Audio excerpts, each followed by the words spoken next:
ಎಲ್ಲರಿಗೂ ನಮಸ್ಕಾರ. ನಾನು ಮಂಜುನಾಥ್, ಸಾಧನಾ ಅಕಾಡೆಮಿ ಶಿಕಾರಿಪುರದಿಂದ. ಸ್ನೇಹಿತರೆ, ಇವತ್ತು ನನಗಂತೂ ತುಂಬ ಹ್ಯಾಪಿಯೆಸ್ಟ್ ಟೈಮ್. ಯಾಕೆಂದರೆ ನಾನು ತುಂಬ ಇಷ್ಟಪಡುವಂಥ ಪೊಲೀಸ್ ಇಲಾಖೆಯಲ್ಲಿದ್ದುಕೊಂಡು ಶಿಕ್ಷಣದ ಬಗ್ಗೆ ಇಷ್ಟೊಂದು ಕಾಳಜಿ ಇರುವಂಥ ವ್ಯಕ್ತಿನ ಕನ್ನಡ ನಾಡಿನಲ್ಲಿ ನಾನು ನೋಡಿರಲಿಲ್ಲ. ಯಾಕಂದರೆ ಅಷ್ಟು ಟೈಟ್ ಶೆಡ್ಯೂಲ್, ಹೆಕ್ಟಿಕ್ ಶೆಡ್ಯೂಲ್ ಅಂತ ಪೊಲೀಸ್ ಡಿಪಾರ್ಟ್ಮೆಂಟಲ್ಲಿ ಇದ್ಕೊಂಡು ದಿನಕ್ಕೆ 4-5 ಗಂಟೆ ಪಾಠ ಮಾಡಿಲ್ಲ ಅಂದರೆ ನಿದ್ದೆನೇ ಮಾಡಲ್ಲ ಅನ್ನುವಂಥ ಸ್ಥಿತಿಯಲ್ಲಿರೋ ಈ ಮನುಷ್ಯನ ಇವತ್ತು ಭಾಳ ನನ್ನ ಜೊತೆ ಕೂರಿಸ್ಕೊಳ್ಳೋಕ್ಕೆ ನನಗೊಂದು ಹೆಮ್ಮೆ ಅನಿಸ್ತಾ ಇದೆ. ಅಂಥ ಒಬ್ಬ ಮಹಾನ್ ವ್ಯಕ್ತಿ police sub inspector Husenappa Nayak ಅವರು. ಹುಸೇನಪ್ಪ ನಾಯಕ್ ಅವ್ರನ್ನ ನಾನು ನಮ್ಮ ವೇದಿಕೆಗೆ ತುಂಬೂರದಿಂದ ಸ್ವಾಗತ ಮಾಡ್ತೀನಿ. Welcome sir. ಸರ್ ನಮಸ್ಕಾರ ಸರ್. ಹಿಂದೂಸ್ಥಾನವು ಎಂದು ಮರೆಯದ ಭಾರತ ರತ್ನವು ನೀನಾಗು. ಹಿಂದೂಸ್ಥಾನವು ಎಂದು ಮರೆಯದ ಭಾರತ ರತ್ನವು ನೀನಾಗು. ಕನ್ನಡ ಹಿರಿಮೆಯ ಮಗನಾಗು, ಕನ್ನಡ ನುಡಿಯ ಸಿರಿಯಾಗು. ಹಿಂದೂಸ್ಥಾನವು ಎಂದು ಮರೆಯದ ಭಾರತ ರತ್ನವು ನೀನಾಗು.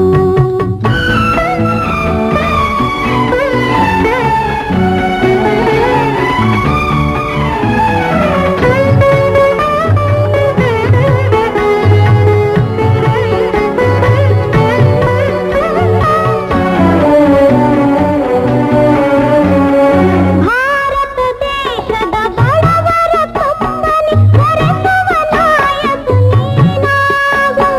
ಭಾರತ ದೇಶದ ಬಡವರ ತುಂಬನಿ ಹೊರೆಸುವ ನಾಯಕ ನೀನಾಗು.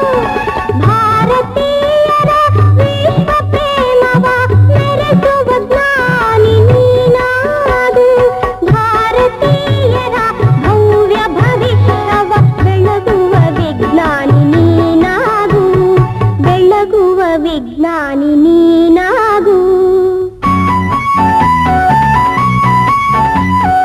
ಹಿಂದೂಸ್ಥಾನವು ಎಂದು ಮರೆಯದ ಭಾರತ ರತ್ನವು ನೀನಾಗು. ಹುಸೇನಪ್ಪ ನಾಯಕ್ ಸರ್, ನಿಮ್ಮ ಬಗ್ಗೆ ಒಂದು ಕಂಪ್ಲೇಂಟ್ ಏನಂದರೆ, ಇವ್ರು ಎಷ್ಟೊತ್ತಿಗೆ ಮಲಗ್ತಾರೆ, ಎಷ್ಟೊತ್ತಿಗೆ ಹೇಳ್ತಾರೆ ಅಂತ ಗೊತ್ತಾಗಲ್ಲ ಅನ್ನೋದು ನಿಮ್ಮ ಸ್ಟೇಷನಲ್ಲಿರೋ ಸಿಬ್ಬಂದಿ ವರ್ಗದವರು, ನಿಮ್ಮ ಸ್ನೇಹಿತರದ್ದು ಒಂದು ಮಾತು. ನೀವೇನು ಅಷ್ಟೊಂದು ಹೆಕ್ಟಿಕ್ ಶೆಡ್ಯೂಲ್ ನಡುವೆ ಶಿಕ್ಷಣಕ್ಕೆ ಟೈಮ್ ಹೇಗೆ ಕೊಡ್ತಾ ಇದ್ದೀರಾ? ಸರ್ ನನಗೆ ಊಟ ಮಾಡುವ ಸಂದರ್ಭ ಅಂದರೆ ಊಟ ಮಾಡೋಂಥ ಸಮಯವನ್ನು ನಾನು ಆ ಸಂದರ್ಭದಲ್ಲಿ ಬುಕ್ಕ ಬರೆಯೋಕ್ಕೆ ಬಳಸ್ಕೊಂತೀನಿ ಸರ್. ಓಕೆ. ಮತ್ತು ನಿದ್ದೆ ಮಾಡ್ಬೇಕಂದ್ರೆ ನೈಟ್ ಹೋಗಿ 10 ಗಂಟೆಗೆ ನಾನು ಮನೆಗೆ ಹೋದರೆ 10 ಗಂಟೆಗೆ ಮಲಗಲ್ಲ ಸರ್. ನಾನು 10 ಗಂಟೆಗೆ ಹೋಗಿ ಊಟ ಮಾಡಿ 2 ಗಂಟೆ ತನಕ 3 ಗಂಟೆ ತನಕ ಮತ್ತೆ ಪುಸ್ತಕ ಬರೆಯೋದು, ಈ ರೀತಿ ಹವ್ಯಾಸ ಮಾಡ್ಕೊಂತೀನಿ ಸರ್. ನಿದ್ದೆನೇ ಬರಲ್ಲ ನಮಗೆ. ಯಾಕಂದರೆ ನಾವು 2012ರಿಂದ ಪಾಠ ಮಾಡ್ತಾ ಇದ್ದೀನಿ ಸರ್. 2012ರಿಂದ ಬೆಳಗ್ಗೆ ಒಂದು 3 ತಾಸು, ಸಾಯಂಕಾಲ ಒಂದು 3 ತಾಸು, ನೈಟ್ ಎಲ್ಲ ಡ್ಯೂಟಿ ಮಾಡಿ, ನೈಟ್ ಕಂಟಿನ್ಯೂ ನೈಟ್ ಡ್ಯೂಟಿ ಮಾಡಿ, ಬೆಳಗ್ಗೆ 3 ತಾಸು ಪಾಠ, ಸಾಯಂಕಾಲ 3 ತಾಸು ಪಾಠ. ನೈಟ್ ಡ್ಯೂಟಿ ಮಾಡಿ ಬಂದು ರೆಸ್ಟ್ ಏನಿಲ್ಲ, ನೈಟ್ ಡ್ಯೂಟಿ. ನೈಟ್ ಅಂದ್ರೆ ಸರ್ ನಾನು 10 ಗಂಟೆಗೆ ಓದಿದ್ದೆ ಸೆಂಟ್ರಿ ಮಾಡಕ. 10 ಗಂಟೆಲಿಂದ ಹಿಡಿದ ಕೇಸೆ ಬೆಳಗ್ಗೆ 6 ಗಂಟೆ ತನಕ ಡ್ಯೂಟಿ ಸರ್.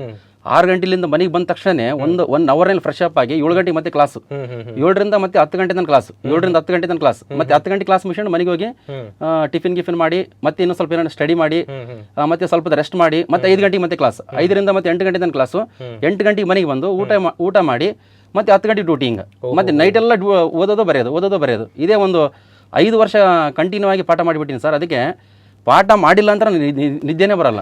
ಪಾಠ ಬಹಳ ಇಂಪಾರ್ಟೆಂಟ್ ಈ ಜೀವನ. ಕೆಲವರಿಗೆ ಡ್ರಗ್ ಅಡಿಕ್ಟ್, ಕೆಲವರಿಗೆ ಆಲ್ಕೋಹಾಲ್ ಅಡಿಕ್ಷನ್ ಇರುತ್ತೆ. ನಿಮಗೆ ಟೀಚಿಂಗ್ ಅಡಿಕ್ಷನ್. ಟೀಚಿಂಗ್ ಸರ್ ಹೆಂಗಂದ್ರೆ ನಾನು ಎಲ್ಲಿ ಆದ್ರೂ ನಾನು ಇದುವರೆಗೂ ನಾನೇ ಕೇಳಿಕೆ ಪಾಠ ಮಾಡಕ್ಕೆ ಹೋಗಿನಿ ಸರ್. ಯಾವುದೇ ಕೋಚಿಂಗ್ ಸೆಂಟರ್ ಸರ್ ನನಗೆ ಒಂದು ಅವಕಾಶ ಕೊಡಿ, ಅವ್ರ ಹತ್ರ ಏನು ದುಡ್ಡು ಇದುವರೆಗೆ 1 ರೂಪಾಯಿ ದುಡ್ಡು ದುಡ್ಡು ಸರ್, ಎಲ್ಲ ಉಚಿತವಾಗಿ ಮಾಡಿದ್ದೀನಿ. ಅಲ್ಲ, ಈ ಅನುಭವ ನಮಗೂ ಆಗಿದೆ. ಶಿಕಾರಿಪುರದಲ್ಲಿ 2018, 17, 18 ಅನ್ಸುತ್ತೆ ನನಗೆ. ಶಿಕಾರಿಪುರಕ್ಕೆ ಪ್ರೊಬೇಷನರಿ ಸಬ್ ಇನ್ಸ್ಪೆಕ್ಟರ್ ಆಗಿ ಸ್ಟೇಷನ್ಗೆ ಬರ್ತೀರಾ. ಯಾರೋ ಹುಡುಗರ ಮೂಲಕ ನಾನು ಪಾಠ ಮಾಡಬೇಕು ಅಂತ ಹೇಳಿ ಕಳ್ಸಿರ. ನಮಗೆ ಆಶ್ಚರ್ಯ ಆಗುತ್ತೆ, ಇದ್ಯಾರಪ್ಪ ಇದು ಪಾಠ ಮಾಡಬೇಕು ಅಂತ ಹೇಳಿ ಕಳಿಸ್ತಾರಲ್ಲ ಅಂತೇಳಿ. ಅದು ನೆನಪಿದೆಯಾ ನಿಮಗೆ? ನನಗೆ ಸರ್ ಶಿಕಾರಿಪುರ ಅಂತ ಕೊಟ್ಟ ತಕ್ಷಣನೇ ಫಸ್ಟಿಗೆ ನನಗೆ Shikaripura town police station probationary ಕೊಟ್ಟರು ಸರ್. ಅಲ್ಲಿ ನಾನು ಮೊದಲು ಸ್ಟೇಷನ್ ಎಲ್ಲೈತೆ ಅಂತ ನೋಡಿಲ್ಲ, ಕೋಚಿಂಗ್ ಸೆಂಟರ್ ಯಾವ ಇದಾವೇನೋ ಅಂತ ಕೇಸ್ ನೋಡಿದೆ ಸರ್. ಫಸ್ಟ್ ಬಂದಿದ್ದೆ ಕೋಚಿಂಗ್ ಸೆಂಟರ್, ಸಾಧನಾ ಅಕಾಡೆಮಿ ಇದೆ, ಶಿಕಾರಿಪುರ ಇದು ಮಂಜುನಾಥ್ ಸರ್ ಅಂತ ಇದ್ದಾರೆ ಅಂತಂದ್ರೆ ಸ್ಟೇಷನ್ಗೆ ಹೋಗಿ ನಾನು ಫಸ್ಟಿಗೆ ನಿಮ್ಮ ಹತ್ರ ಬಂದಿನಿ ಸರ್. ಫಸ್ಟಿಗೆ ಪಾಠ ಮಾಡಕ್ಕೆ ಅವಕಾಶ ಮಾಡಿಕೊಡಿ ಸರ್ ಅಂತ ನೀವು ದೊಡ್ಡ ಮನಸ್ಸು ಮಾಡಿಕೊಟ್ರಿ. ಅಲ್ಲಿ ಒಂದು ಸ್ವಲ್ಪ ಒಂದು 15 ದಿವಸ ಪಾಠ ಮಾಡಿದೆ ಸರ್. ಅಲ್ಲ, ಈಗ ನಿಮ್ಮ ಪುಸ್ತಕಗಳು ಕರ್ನಾಟಕದಲ್ಲಿ ತುಂಬಾ ಬ್ಲಾಕ್ ಬಸ್ಟರ್ ಮೂವಿ ಅಂತೀವಲ್ಲ ಸರ್, ಬ್ಲಾಕ್ ಬಸ್ಟರ್ ನಿಮ್ಮ ಪುಸ್ತಕಗಳು. ರಿಲೀಸ್ ಆಗ್ತಿದ್ದಂಗೆ ಒಂದು 3,400ರಿಂದ 5,000 ಪುಸ್ತಕಗಳು ಮಾರ್ಕೆಟಲ್ಲಿ ಹಾಟ್ ಕೇಕ್ ಥರ ಖಾಲಿ ಆಗುತ್ತೆ ಅನ್ನೋದು ಡಿಸ್ಟ್ರಿಬ್ಯೂಟರ್ಗಳಿಂದ ಕೇಳಿದ್ದೀನಿ ನಾನು. ಎಷ್ಟು ಪುಸ್ತಕ ಬರ್ತಿದೆ ಸರ್ ಟೋಟಲ್ ಇದುವರೆಗೆ? ಸರ್ ನಾನು ಫಸ್ಟಿಗೆ ಬರೆದಿದ್ದ ಪುಸ್ತಕ ಸರ್ ಭಾರತದಲ್ಲಿರುವ ರಾಜ್ಯಗಳು, ವಿಶೇಷವಾಗಿ ಕರ್ನಾಟಕ ಸರ್. ಅದಾದಮೇಲೆ ಮೇನು ಸಂವಿಧಾನ ಬರೆದೆ ಸರ್. ಈಗ ಇತಿಹಾಸ ಬರ್ದೀನಿ sir, KPSC group C question paper ಬರ್ತೀನಿ ಸರ್, ಎಸ್ ಸರ್. ಮತ್ತೆ PSI ಇಂಗ್ಲೀಷ್ ಮೀಡಿಯಂ ಬುಕ್ಸ್ ಬರ್ತೀನಿ ಸರ್. ಟೋಟಲ್ 5 ಬುಕ್ ಇದಾವೆ ಸರ್ ಈಗ ಪ್ರೆಸೆಂಟ್. ಓಕೆ ಸ್ನೇಹಿತರೆ, ಈಗ ನಾವು ಮಾತುಕತೆ ಮಾಡ್ತಾ ಇದ್ದೀವಿ ಸರ್ ಜೊತೆ 5 ಪುಸ್ತಕಗಳ ರಚನೆ, ಆ ಪುಸ್ತಕಗಳ ಡೀಟೇಲ್ಸ್ ಎಲ್ಲ ಮಾತಾಡ್ತೀವಿ. ಅದ್ರ ಮೊದಲು ನಿಮಗೆ ಒಂದು ಮಾತನ್ನು ಇಲ್ಲಿ ಕ್ಲಿಯರ್ ಮಾಡ್ತೀನಿ. ಇಲ್ಲಿ ಕೂತ್ಕೊಂಡಿರೋದು ನಾವು ನಮ್ಮ ಬಗ್ಗೆ ಮಾತಾಡೋಕ್ಕಲ್ಲ. ನಮ್ಮ ಬಗ್ಗೆ ನಾವು ಮಾತಾಡ್ತಾ ಇದ್ದರೆ ಸಮಾಜಕ್ಕೇನು ಆಗಲ್ಲ. ಇವತ್ತು ಸಮಾಜಕ್ಕೆ ಒಳಿತಾಗುವಂಥ the biggest topic police constable and police sub inspector 2 notification ಆಗಿದೆ. ಸಬ್ ಇನ್ಸ್ಪೆಕ್ಟರ್ 900+ ಇದೆ, ಕಾನ್ಸ್ಟೇಬಲ್ ಆಲ್ರೆಡಿ 4000 ಇದೆ, ಮತ್ತು ರಿಸರ್ವ್ ಪೊಲೀಸ್ ರಿಕ್ರೂಟ್ಮೆಂಟ್ಗಳೆಲ್ಲ ಕಾಲಾಗುತ್ತೆ. ಎರಡೂ ಸೇರಿಕೊಂಡು ಟೋಟಲ್ ಒಂದು 10,000ವರೆಗೂ ಹೋಗೋ ಸಾಧ್ಯತೆ ಇದೆ. ಇಂಥ ಒಂದು ಬಲ್ಕ್ ಇಯರ್ನಲ್ಲಿ, ಬಲ್ಕ್ ರಿಕ್ರೂಟ್ಮೆಂಟ್ ಟೈಮಲ್ಲಿ ಅದ್ಭುತವಾದ ಅನುಭವ ಇರುವಂಥ ಹುಸೇನಪ್ಪ ನಾಯಕ್ ಸರು ಸಬ್ಜೆಕ್ಟ್ ಬಗ್ಗೆ ತುಂಬ ಮಾತಾಡಬೇಕು. ಹಾಗಾಗಿ ಸರ್, ಈಗ ಮೊದಲನೇದಾಗಿ ನಾನು ಸ್ಟೆಪ್ ಮೇಲಕ್ಕೆ ಹೋಗ್ತಾ ಕೆಳಗಿಂದನೇ ಹೋಗೋಣ. ಪೊಲೀಸ್ ಕಾನ್ಸ್ಟೇಬಲ್ ಅನ್ನೋದು ಒಬ್ಬ ಹುಡುಗನ ಬದುಕು, ಅವರ ಕುಟುಂಬವನ್ನೇ ಬದಲಾಯಿಸೋದು. ಕೆಲವ್ರು ಹೇಳ್ತಾ ಇರ್ತಾರೆ 10 ಜನ ಕುರಿಗಳನ್ನು ರೆಡಿ ಮಾಡೋಕ್ಕಿಂತ 1 ಲಯನ್ ರೆಡಿ ಮಾಡ್ತೀನಿ ನಾನು. 1 ಲಯನ್ ರೆಡಿ ಆದರೂ ಅದು 1 ಮನೆ ಮಾತ್ರ ಉದ್ಧಾರ ಆಗುತ್ತೆ. 10 ಕುರಿಗಳು ರೆಡಿ ಆದಾಗ 10 ಕುರಿಗಳ ಮನೆಗಳು ಚೇಂಜ್ ಆಗ್ತವೆ. ನಾನು ಕಾನ್ಸ್ಟೇಬಲ್ ರೆಡಿ ಮಾಡೋದ್ರ ಬಗ್ಗೆ ನನಗೆ ಅಬ್ಜೆಕ್ಷನ್ ಕೆಲವ್ರು ಹೇಳ್ತಾ ಇದ್ದಿದ್ದು, ಬರೀ PCಗಳು ರೆಡಿ ಮಾಡ್ತೀರಾ. ಒಂದು ಕುಟುಂಬ ಬದಲಾಗುತ್ತೆ ಅಂದರೆ ದೊಡ್ಡ ಮಿರಾಕಲ್. 10,000 ಕುಟುಂಬಗಳು ಬದಲಾಗೋ ಅವಕಾಶ ಇದೆ ಈ ಸರಿ ಪೊಲೀಸ್ ಕಾನ್ಸ್ಟೇಬಲ್ ರಿಕ್ರೂಟ್ಮೆಂಟಿಂದ. ಹೇಗೆ ಪ್ರಿಪೇರ್ ಆಗಬೇಕು ಸರ್ ಇದಕ್ಕೆ? ಈಗ ನೋಡಿ ಸರ್, ಈಗ ನಮ್ಮ ಕರ್ನಾಟಕದಲ್ಲಿ ಅತ್ಯಂತ ಸುಲಭದ ಪರೀಕ್ಷೆಗಳಂತಂದರೆ ಒಂದು ಪೊಲೀಸ್ ಕಾನ್ಸ್ಟೇಬಲ್, ಇನ್ನೊಂದು ಸಬ್ ಇನ್ಸ್ಪೆಕ್ಟರ್. ಸಬ್ ಇನ್ಸ್ಪೆಕ್ಟರ್ ಸುಲಭ ಅಂತೀರಾ ನೀವು? ಸಬ್ ಇನ್ಸ್ಪೆಕ್ಟರ್ ಮತ್ತು ಪೊಲೀಸ್ ಕಾನ್ಸ್ಟೇಬಲ್ ಅತ್ಯಂತ ಸುಲಭ. ಇನ್ನು SDA ಆಗಲ್ಲ ಸರ್. SDA ಮತ್ತು FDA ಅದನ್ನ ಸೆಲೆಕ್ಷನ್ ಆಗ್ಬೇಕಂದ್ರೆ ಭಾಳ ಕಠಿಣ ಐತಿ.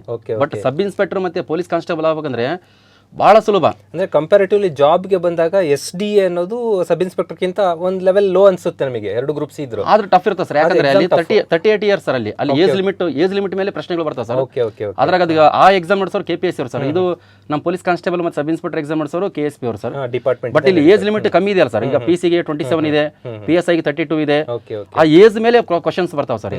ಅಂದ್ರೆ ಕರ್ನಾಟಕದಲ್ಲಿ ನಾವು ಏನನ್ನ ಅತ್ಯಂತ ಸುಲಭವಾಗಿ ಅತಿ ಬೇಗವಾಗಿ ಏನನ್ನ ಜಾಬ್ ತಗೋಬೇಕಂದ್ರೆ ಅದು ಪೊಲೀಸ್ ಕಾನ್ಸ್ಟೇಬಲ್ ಮತ್ತೆ ಸಬ್ ಇನ್ಸ್ಪೆಕ್ಟರ್.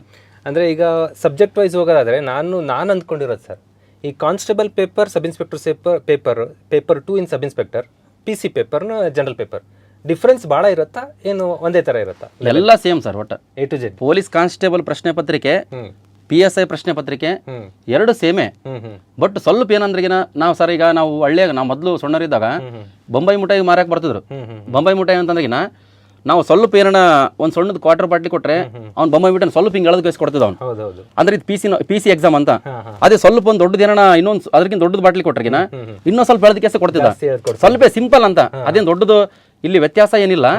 ಎಲ್ಲ 2 ಪೇಪರ್ಗೂ ಒಂದೇ, ಏನು ಅಂತ ಡಿಫ್ರೆಂಟ್ ಇಲ್ಲ. ಸೇಮ್ ಪ್ರಶ್ನೆ ಪತ್ರಿಕೆ ಪೊಲೀಸ್ ಕಾನ್ಸ್ಟೇಬಲ್ ಅಷ್ಟೇ ಇರ್ತದ, ಸಬ್ ಇನ್ಸ್ಪೆಕ್ಟರ್ ಅಷ್ಟೇ ಇರ್ತದೆ. ಸ್ವಲ್ಪ ಹೆಚ್ಚಿರ್ತದೆ ಸರ್. ಡಿಗ್ರಿ ಮೇಲೆಲ್ಲ ಸ್ವಲ್ಪ ಪ್ರಶ್ನೆ. ಐ ಥಿಂಕ್ ಒಂದೊಂದ್ಸರಿ sub inspector exam paper PC ಪೇಪರ್ಗಿಂತ ಈಸಿ ಇತ್ತು ಅನ್ನೋದು ಒಂದು ಇದೆ. ಈಸಿಗೂ ಇದೆ. ಒಂದೊಂದ್ಸಲ ಸರ್ ಪ್ರಶ್ನೆ ಪತ್ರಿಕೆ ನಾನು ನೋಡಿ ಗಮನಿಸಿನಲ್ಲ, ಎಲ್ಲ ಹಳೆ ಪ್ರಶ್ನೆ ಪತ್ರಿಕೆಗಳಿಗೆ ರಿಪಿಟೇಷನ್ ಮಾಡಿದ್ದಾನೆ. ಎಷ್ಟು ರಿಪೀಟ್ ಆಗ್ಬೋದು ಸರ್? ಒಂದು ಮಿನಿಮಮ್ ಅಂದ್ರೆ ಸರ್ ಹೇಳಕ್ ಬರಲ್ಲ ಸರ್. ಒಂದ್ಸಲ 25 ಅಂದಾಜು, ಒಂದ್ಸಲ 25, ಒಂದ್ಸಲ 30, ಒಂದ್ಸಲ 70 ರಿಪಿಟೇಷನ್ ಮಾಡಿದ್ದಾನೆ. 70 ಕ್ವಶನ್ವರೆಗೂ ರಿಪೀಟೆಡ್ ಕ್ವಶನ್ಸೇ. ಈಗ ನಾವು ಫಸ್ಟ್ ಸರ್, ನಾವು ಏನನ್ನ ಬೈ ಚಾನ್ಸ್ ಪೊಲೀಸ್ ಕಾನ್ಸ್ಟೇಬಲ್ ಆಗಲಿ, ಸಬ್ ಇನ್ಸ್ಪೆಕ್ಟರ್ ಆಗಲಿ ಅರ್ಜಿ ಸಲ್ಲಿಸಿದ ಮೇಲೆ ನಾವು ಒಂದು ಇತಿಹಾಸಕ್ಕೆ ಸಂಬಂಧಪಟ್ಟಂತ 5 ಪುಸ್ತಕ, ಜಿಯೋಗ್ರಫಿಗೆ ಸಂಬಂಧಪಟ್ಟಂತ 5 ಪುಸ್ತಕ, ಇಲ್ಲ ಎಕನಾಮಿಕ್ಸ್ ಸಂಬಂಧಪಟ್ಟಂತ 5 ಪುಸ್ತಕ ಹಿಂಗ್ ಪರ್ಚೇಸ್ ಮಾಡೋದಲ್ಲ. ನಮಗೇನು ಫಸ್ಟ್ ಕ್ವಶನ್ ಪೇಪರ್ನ ಪರ್ಚೇಸ್ ಮಾಡಬೇಕು. ಕ್ವಶನ್ ಪೇಪರ್ ಅಂದ್ರೆ ಪೊಲೀಸ್ ಕಾನ್ಸ್ಟೇಬಲ್ ಒಂದು 60 ರಿಂದ 65 ಕ್ವಶನ್ ಪೇಪರ್, PSI ಒಂದು 50 ರಿಂದ 60 ಕ್ವಶನ್ ಪೇಪರ್, ಈ ಒಂದು 100 ಕ್ವಶನ್ ಪೇಪರ್ನ ಪರ್ಚೇಸ್ ಮಾಡಿ. ಕ್ವಶನ್ ಪೇಪರ್ ಇದೆ ಈಗ ಆಲ್ರೆಡಿ 100 ಕ್ವಶನ್ ಪೇಪರ್ ಇದೆ. 100 ಕ್ವಶನ್ ಪೇಪರ್ನ ಸರಿಯಾದ ಉತ್ತರಗಳು ತಿಳ್ಕೋಬೇಕು ಸರ್ ಫಸ್ಟಿಗೆ. ಈಗ ಸಂವಿಧಾನ ಆಗಲಿ, ಇತಿಹಾಸ ಆಗಲಿ, ಎಕನಾಮಿಕ್ಸ್ ಆಗಲಿ, ಜಿಯೋಗ್ರಫಿ ಆಗಲಿ, ವಿಜ್ಞಾನ ಆಗಲಿ, ಇಲ್ಲ ಪ್ರಚಲಿತ ಘಟನೆಗಳಾಗಿರ್ಬೋದು, ಇಲ್ಲ ನೀತಿ ಶಿಕ್ಷಣ ಆಗಿರ್ಬೋದು, ಪೊಲೀಸ್ ಡಿಪಾರ್ಟ್ಮೆಂಟ್ ಬಗ್ಗೆ ಆಗಿರ್ಬೋದು, ಕಂಪ್ಯೂಟರ್ ಬಗ್ಗೆ ಆಗಿರ್ಬೋದು, ಇವೆಲ್ಲ ಸಂಬಂಧಪಟ್ಟಂತೆ ಆಲ್ರೆಡಿ ಕ್ವಶನ್ಸ್ ಬಂದಿರ್ತಾವ ಸರ್. ಅವೆಲ್ಲ ಕರೆಕ್ಟ್ ಆಗಿ ಉತ್ತರ ನಾವು ತಿಳ್ಕೊಂಡ್ಬಿಟ್ರಿಗಿನ 50% ಸಬ್ ಇನ್ಸ್ಪೆಕ್ಟರ್, 90% ಪೊಲೀಸ್ ಕಾನ್ಸ್ಟೇಬಲ್ ಆದಂಗೆ ಸರ್. ಮತ್ತೆ ಇವ್ರ ಜೊತೆಗೆ ಅಂದ್ರೆ ಇದು ಪ್ರಶ್ನೆ ಪತ್ರಿಕೆಗಳ ಜೊತೆಗೆ ಮುಖ್ಯವಾಗಿ 5 ರಿಂದ ಹಿಡಿದು 10ನೇ ತರಗತಿನ ಸಮಾಜ ವಿಜ್ಞಾನ ಪುಸ್ತಕಗಳು ತಗೋಬೇಕು ಸರ್. ಮತ್ತೆ ಆಮೇಲೆ important first year, second year ಇತಿಹಾಸ, ಎಕನಾಮಿಕ್ಸ್, ಜಿಯೋಗ್ರಫಿ ಸ್ವಲ್ಪ ಸಿಂಪಲ್ ಆಗಿ ಓದಿಬಿಟ್ರಿಗಿನ ನಾವು ಫಸ್ಟ್ ರ್ಯಾಂಕೇ ಬರ್ಬೋದು ಸರ್.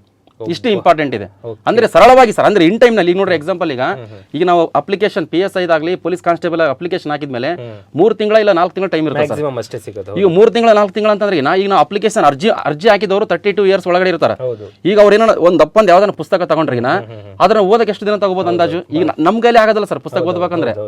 ಈಗ ಒಂದು ಸಂವಿಧಾನ ಬುಕ್ಕನೇ ದೊಡ್ಡ ಪುಸ್ತಕ, ಇತಿಹಾಸ ಪುಸ್ತಕ ದೊಡ್ಡ ಪುಸ್ತಕ, ಅವು ಇನ್ ಟೈಮ್ನೇ ಕಂಪ್ಲೀಟ್ ಆಗಲ್ಲ. ಇನ್ ಟೈಮ್ನೇ ಕಂಪ್ಲೀಟ್ ಆಗಿಲ್ಲ ಅಂದ್ರೆ ನಾವು ಎಕ್ಸಾಮ್ ಪಾಸ್ ಆಗೋ ಅಸಾಧ್ಯದ ಮಾತಾಡೋದು. ಹಾಗಾದ್ರೆ ಈಗ ಸಬ್ಜೆಕ್ಟ್ ವೈಸ್ ಮಾತಾಡೋಣ ಸರ್. ಹಾಂ ಸರ್. ಎಷ್ಟು ಸಬ್ಜೆಕ್ಟ್ ಪ್ರಿಪೇರ್ ಆಗಬೇಕು? Police constable and sub inspector ನಾವು ಡಿಫ್ರೆನ್ಸ್ ಅಲ್ಲ ಅಂತ ಡಿಸೈಡ್ ಮಾಡಿದ್ವಿ ನಾನು ಸರ್. ಈಗ ಎರಡೂ ಪೇಪರ್ ಸೇರ್ಕೊಂಡು ಒಂದೊಂದೇ ಸಬ್ಜೆಕ್ಟ್ ವಿಚಾರವಾಗಿ ಮಾತಾಡೋದಾದ್ರೆ ಎಷ್ಟು ಸಬ್ಜೆಕ್ಟ್ ಬರುತ್ತೆ ಟೋಟಲ್ ಸರ್? ಈಗ ನಮ್ಮ ಪೊಲೀಸ್ ಸಬ್ ಇನ್ಸ್ಪೆಕ್ಟರ್ ಪರೀಕ್ಷೆಯಲ್ಲಿ ಪೊಲೀಸ್ ಸಬ್ ಇನ್ಸ್ಪೆಕ್ಟರ್ ಅಂದರೆ ಪಿ ಎಸ್ ಐ ಇದು police constable sub inspector same. But sub inspector ಪರೀಕ್ಷೆಯಲ್ಲಿ ಮೇನ್ ಮುಖ್ಯವಾಗಿ ಒಂದು ಭಾರತದ ಇತಿಹಾಸ, ಒಂದು ಭಾರತದ ಅರ್ಥಶಾಸ್ತ್ರ, ಭಾರತದ ಸಂವಿಧಾನ, ಭಾರತದ ಭೂಗೋಳಶಾಸ್ತ್ರ, ಅಲ್ಲಿಗೆ ನಮ್ಮ ಹ್ಯುಮ್ಯಾನಿಟೀಸ್ ನಾಲ್ಕು ಇವು ಸಬ್ಜೆಕ್ಟ್. ಸೋಷಿಯಲ್ ರಿಲೇಟೆಡ್, ಆಮೇಲೆ ಸಾಮಾನ್ಯ ವಿಜ್ಞಾನ, ಪ್ರಚಲಿತ ಘಟನೆಗಳು, ಆಮೇಲೆ ಮೆಂಟಲ್ ಎಬಿಲಿಟಿ, ಇನ್ನೊಂದು ಮುಖ್ಯವಾಗಿ ನೀತಿ ಶಿಕ್ಷಣ, ಎಥಿಕ್ಸ್ ಅಂತ ಇದೆ ಸರ್, ನೀತಿ ಶಿಕ್ಷಣ, ಮತ್ತೆ ಕಂಪ್ಯೂಟರ್ ಬಗ್ಗೆ, ಪೊಲೀಸ್ ಡಿಪಾರ್ಟ್ಮೆಂಟ್ಗಳ ಬಗ್ಗೆ, ಮತ್ತೆ ಸೈಕಾಲಜಿ ಕ್ವಶನ್ ಸರ್. ಇಷ್ಟು ಕ್ವಶನ್ ಟೋಟಲ್ 10 ಸಬ್ಜೆಕ್ಟ್ ಇದಾವೆ ಸರ್. 10 ಸಬ್ಜೆಕ್ಟ್ ನಾವೇನ ಸೆಲೆಕ್ಷನ್ ನಾನೇ ಅರ್ಜಿ ಹಾಕಿನಂತಂದ್ರಿಗಿನ, ಈಗ ಸಬ್ ಇನ್ಸ್ಪೆಕ್ಟರ್ ಅಪ್ಲಿಕೇಶನ್ ನಾನು ಹಾಕಿನಂತಂದ್ರಿಗಿನ, ನಾನು ಸಂವಿಧಾನ, ಇತಿಹಾಸ, ಎಕನಾಮಿಕ್ಸ್, ಜಿಯೋಗ್ರಫಿ, ಯಾರನ್ನ ಕೇಳಿ ರಿವ್ಯೂ ಓದ್ತಿರ್ತಾರೆ. ಸಂವಿಧಾನ, ಇತಿಹಾಸ, ಎಕನಾಮಿಕ್ಸ್, ಜಿಯೋಗ್ರಫಿ. ಮುಖ್ಯವಾಗಿ ಏನ್ ರಾಂಗ್ ಮಾಡ್ತಾರೆ ಅಂದ್ರೆ ಸರ್, ಮೇನ್ ವಿಜ್ಞಾನ ಓದಂಗಿಲ್ಲ ಯಾರು. 90% ಸ್ಟೂಡೆಂಟ್ ನೋಡ್ರಿ, ಎಲ್ಲ ಲೈಬ್ರರಿಗೆ ಹೋಗಿ ನೋಡ್ರಿ, ನೀವೆಲ್ಲರೂ ಸಂವಿಧಾನ, ಇತಿಹಾಸ, ಎಕನಾಮಿಕ್ಸ್, ಜಿಯೋಗ್ರಫಿ. ಸೈನ್ಸ್ ಇಲ್ಲ, ಮೆಂಟಲ್ ಎಬಿಲಿಟಿ ಪ್ರಾಕ್ಟೀಸ್ ಮಾಡಲ್ಲ, ಮತ್ತೆ ನೀತಿ ಶಿಕ್ಷಣದ ಬಗ್ಗೆ ತಿಳ್ಕೊಳಂಗಿಲ್ಲ, ಕಂಪ್ಯೂಟರ್ ಬಗ್ಗೆ ತಿಳ್ಕೊಳಂಗಿಲ್ಲ, ಪೇಪರ್ ಲೈವ್ ಆಗಿ ಓದಂಗಿಲ್ಲ. ಇಲ್ಲಿ ಮಿಸ್ಟೇಕ್ ಮಾಡ್ತಾರೆ ಸರ್. ಮತ್ತಿಲ್ಲ ಅಂತಂದ್ರೆ ಬರೀ ಸೆಕೆಂಡ್ ಪೇಪರ್ ಓದು, ಫಸ್ಟ್ ಪೇಪರ್ ಬಿಟ್ಬಿಡೋದು, ಪ್ರಬಂಧ ಪ್ರಾಕ್ಟೀಸ್ ಮಾಡಲ್ಲ, ಇಲ್ಲ ಟ್ರಾನ್ಸ್ಲೇಷನ್ ಪ್ರಾಕ್ಟೀಸ್ ಮಾಡಲ್ಲ, ಪ್ರಿಸೈಟಿಂಗ್ ಪ್ರಾಕ್ಟೀಸ್ ಮಾಡಲ್ಲ. ಅಂದ್ರೆ ಎಲ್ಲಾ ಸಬ್ಜೆಕ್ಟ್ ಸಮಾನಾಂತರವಾಗಿ ನಾವು ಸ್ಟಡಿ ಮಾಡಿದಾಗ ಮಾತ್ರ ನಾವು ಸಬ್ ಇನ್ಸ್ಪೆಕ್ಟರ್ ಬ್ಯಾಲೆನ್ಸ್ ಆಗಿ ತಗೋಬೇಕು ಸರ್. ಇಂಪಾರ್ಟೆಂಟ್ ಸ್ವಲ್ಪ ಎಲ್ಲವಷ್ಟು ಸ್ವಲ್ಪ ತಗೋಬೇಕು. ಅಂದ್ರೆ ಎಲ್ಲವಷ್ಟು ನಾವು ಡೆಪ್ತ್ ಆಗಿ ಓದಕ್ ಹೋದ್ರಿಗಿನ ನಮ್ 3 ತಿಂಗಳು 4 ತಿಂಗಳಾಗ ಮುಗಿಯಂಗಿಲ್ಲ, ಕಂಪ್ಲೀಟ್ ಆಗಲ್ಲ. ಅವಾಗ ನಾವು ಆಟೋಮೆಟಿಕ್ ಆಗಿ ಫೇಲ್ ಆಗ್ತೀವಿ. ಸಬ್ಜೆಕ್ಟ್ ಏನಿದೆ ಅಂತ ಸರ್ ಪರಿಚಯ ಮಾಡಿಸಿದ್ರು. ಇಷ್ಟೆಲ್ಲ ವ್ಯಾಪ್ತಿಯಿಂದ ಸಬ್ಜೆಕ್ಟ್ ಇದೆ. ಈಗ ಒಂದೊಂದೇ ಸಬ್ಜೆಕ್ಟ್ ಮಾತಾಡೋಣ ಸರ್. ಹಿಸ್ಟ್ರಿ ಅಂದ್ರೆ ಹೇಗೆ ಪ್ರಿಪೇರ್ ಆಗಬೇಕು ಸರ್? ನನ್ನ ಪ್ರಕಾರ ನೋಡ್ರಿ, ಇತಿಹಾಸ ಅಂತಂದ್ರೆ ಇತಿಹಾಸ, ಈಗ ನಾನು ಸೈನ್ಸ್ ಸ್ಟೂಡೆಂಟ್, ನಾನು BSc ಸ್ಟೂಡೆಂಟ್. ನೀವು BSc ಅಲ್ಲ, ಈಗ ಸದ್ಯದಲ್ಲಿ ಎಕ್ಸಾಂಪಲ್ ಹೇಳಕ್ಕೆ ನಾನು ಇತಿಹಾಸ, ನಾನು ಆರ್ಟ್ಸ್, ಬಟ್ ಈ BSc ಸ್ಟೂಡೆಂಟ್. ಇತಿಹಾಸ ನಮ್ಗೆ ಏನು ಗೊತ್ತಿಲ್ಲ. ಅದಕ್ಕೆ ನಾವು ಫಸ್ಟ್ PSIಗೆ ಅಪ್ಲಿಕೇಶನ್ ಹಾಕಿನಿ. PSIಗೆ ಅಪ್ಲಿಕೇಶನ್ ಹಾಕಿನಾದ್ಮೇಲೆ ಫಸ್ಟ್ ನಾವು ಕ್ವಶನ್ ಪೇಪರ್ಗಳು, ಪೊಲೀಸ್ ಕಾನ್ಸ್ಟೇಬಲ್ ಮತ್ತೆ PSI ಪ್ರಶ್ನೆ ಪತ್ರಿಕೆ, PSI ಮತ್ತೆ ಪೊಲೀಸ್ ಕಾನ್ಸ್ಟೇಬಲ್ ಪ್ರಶ್ನೆ ಪತ್ರಿಕೆಯಲ್ಲಿ ಇತಿಹಾಸಕ್ಕೆ ಸಂಬಂಧಪಟ್ಟಂತ ಎಲ್ಲಾ ಕ್ವಶನ್ಸ್ನ ಒಂದು ಸೈಡ್ ಬರ್ಕೋಬೇಕು ಸರ್ ನಾವು. ಎಕ್ಸಾಂಪಲ್, ಕನ್ನಡದ ಮೊದಲ ಶಾಸನ ಡ್ಯಾಶ್ ಅಲ್ಮಿಡಿ ಶಾಸನ, ಕರ್ನಾಟಕದಲ್ಲಿ ದೊರೆತ ಮೊದಲ ಸಂಸ್ಕೃತ ಶಾಸನ ಡ್ಯಾಶ್ ತಾಳಗುಂದ ಶಾಸನ.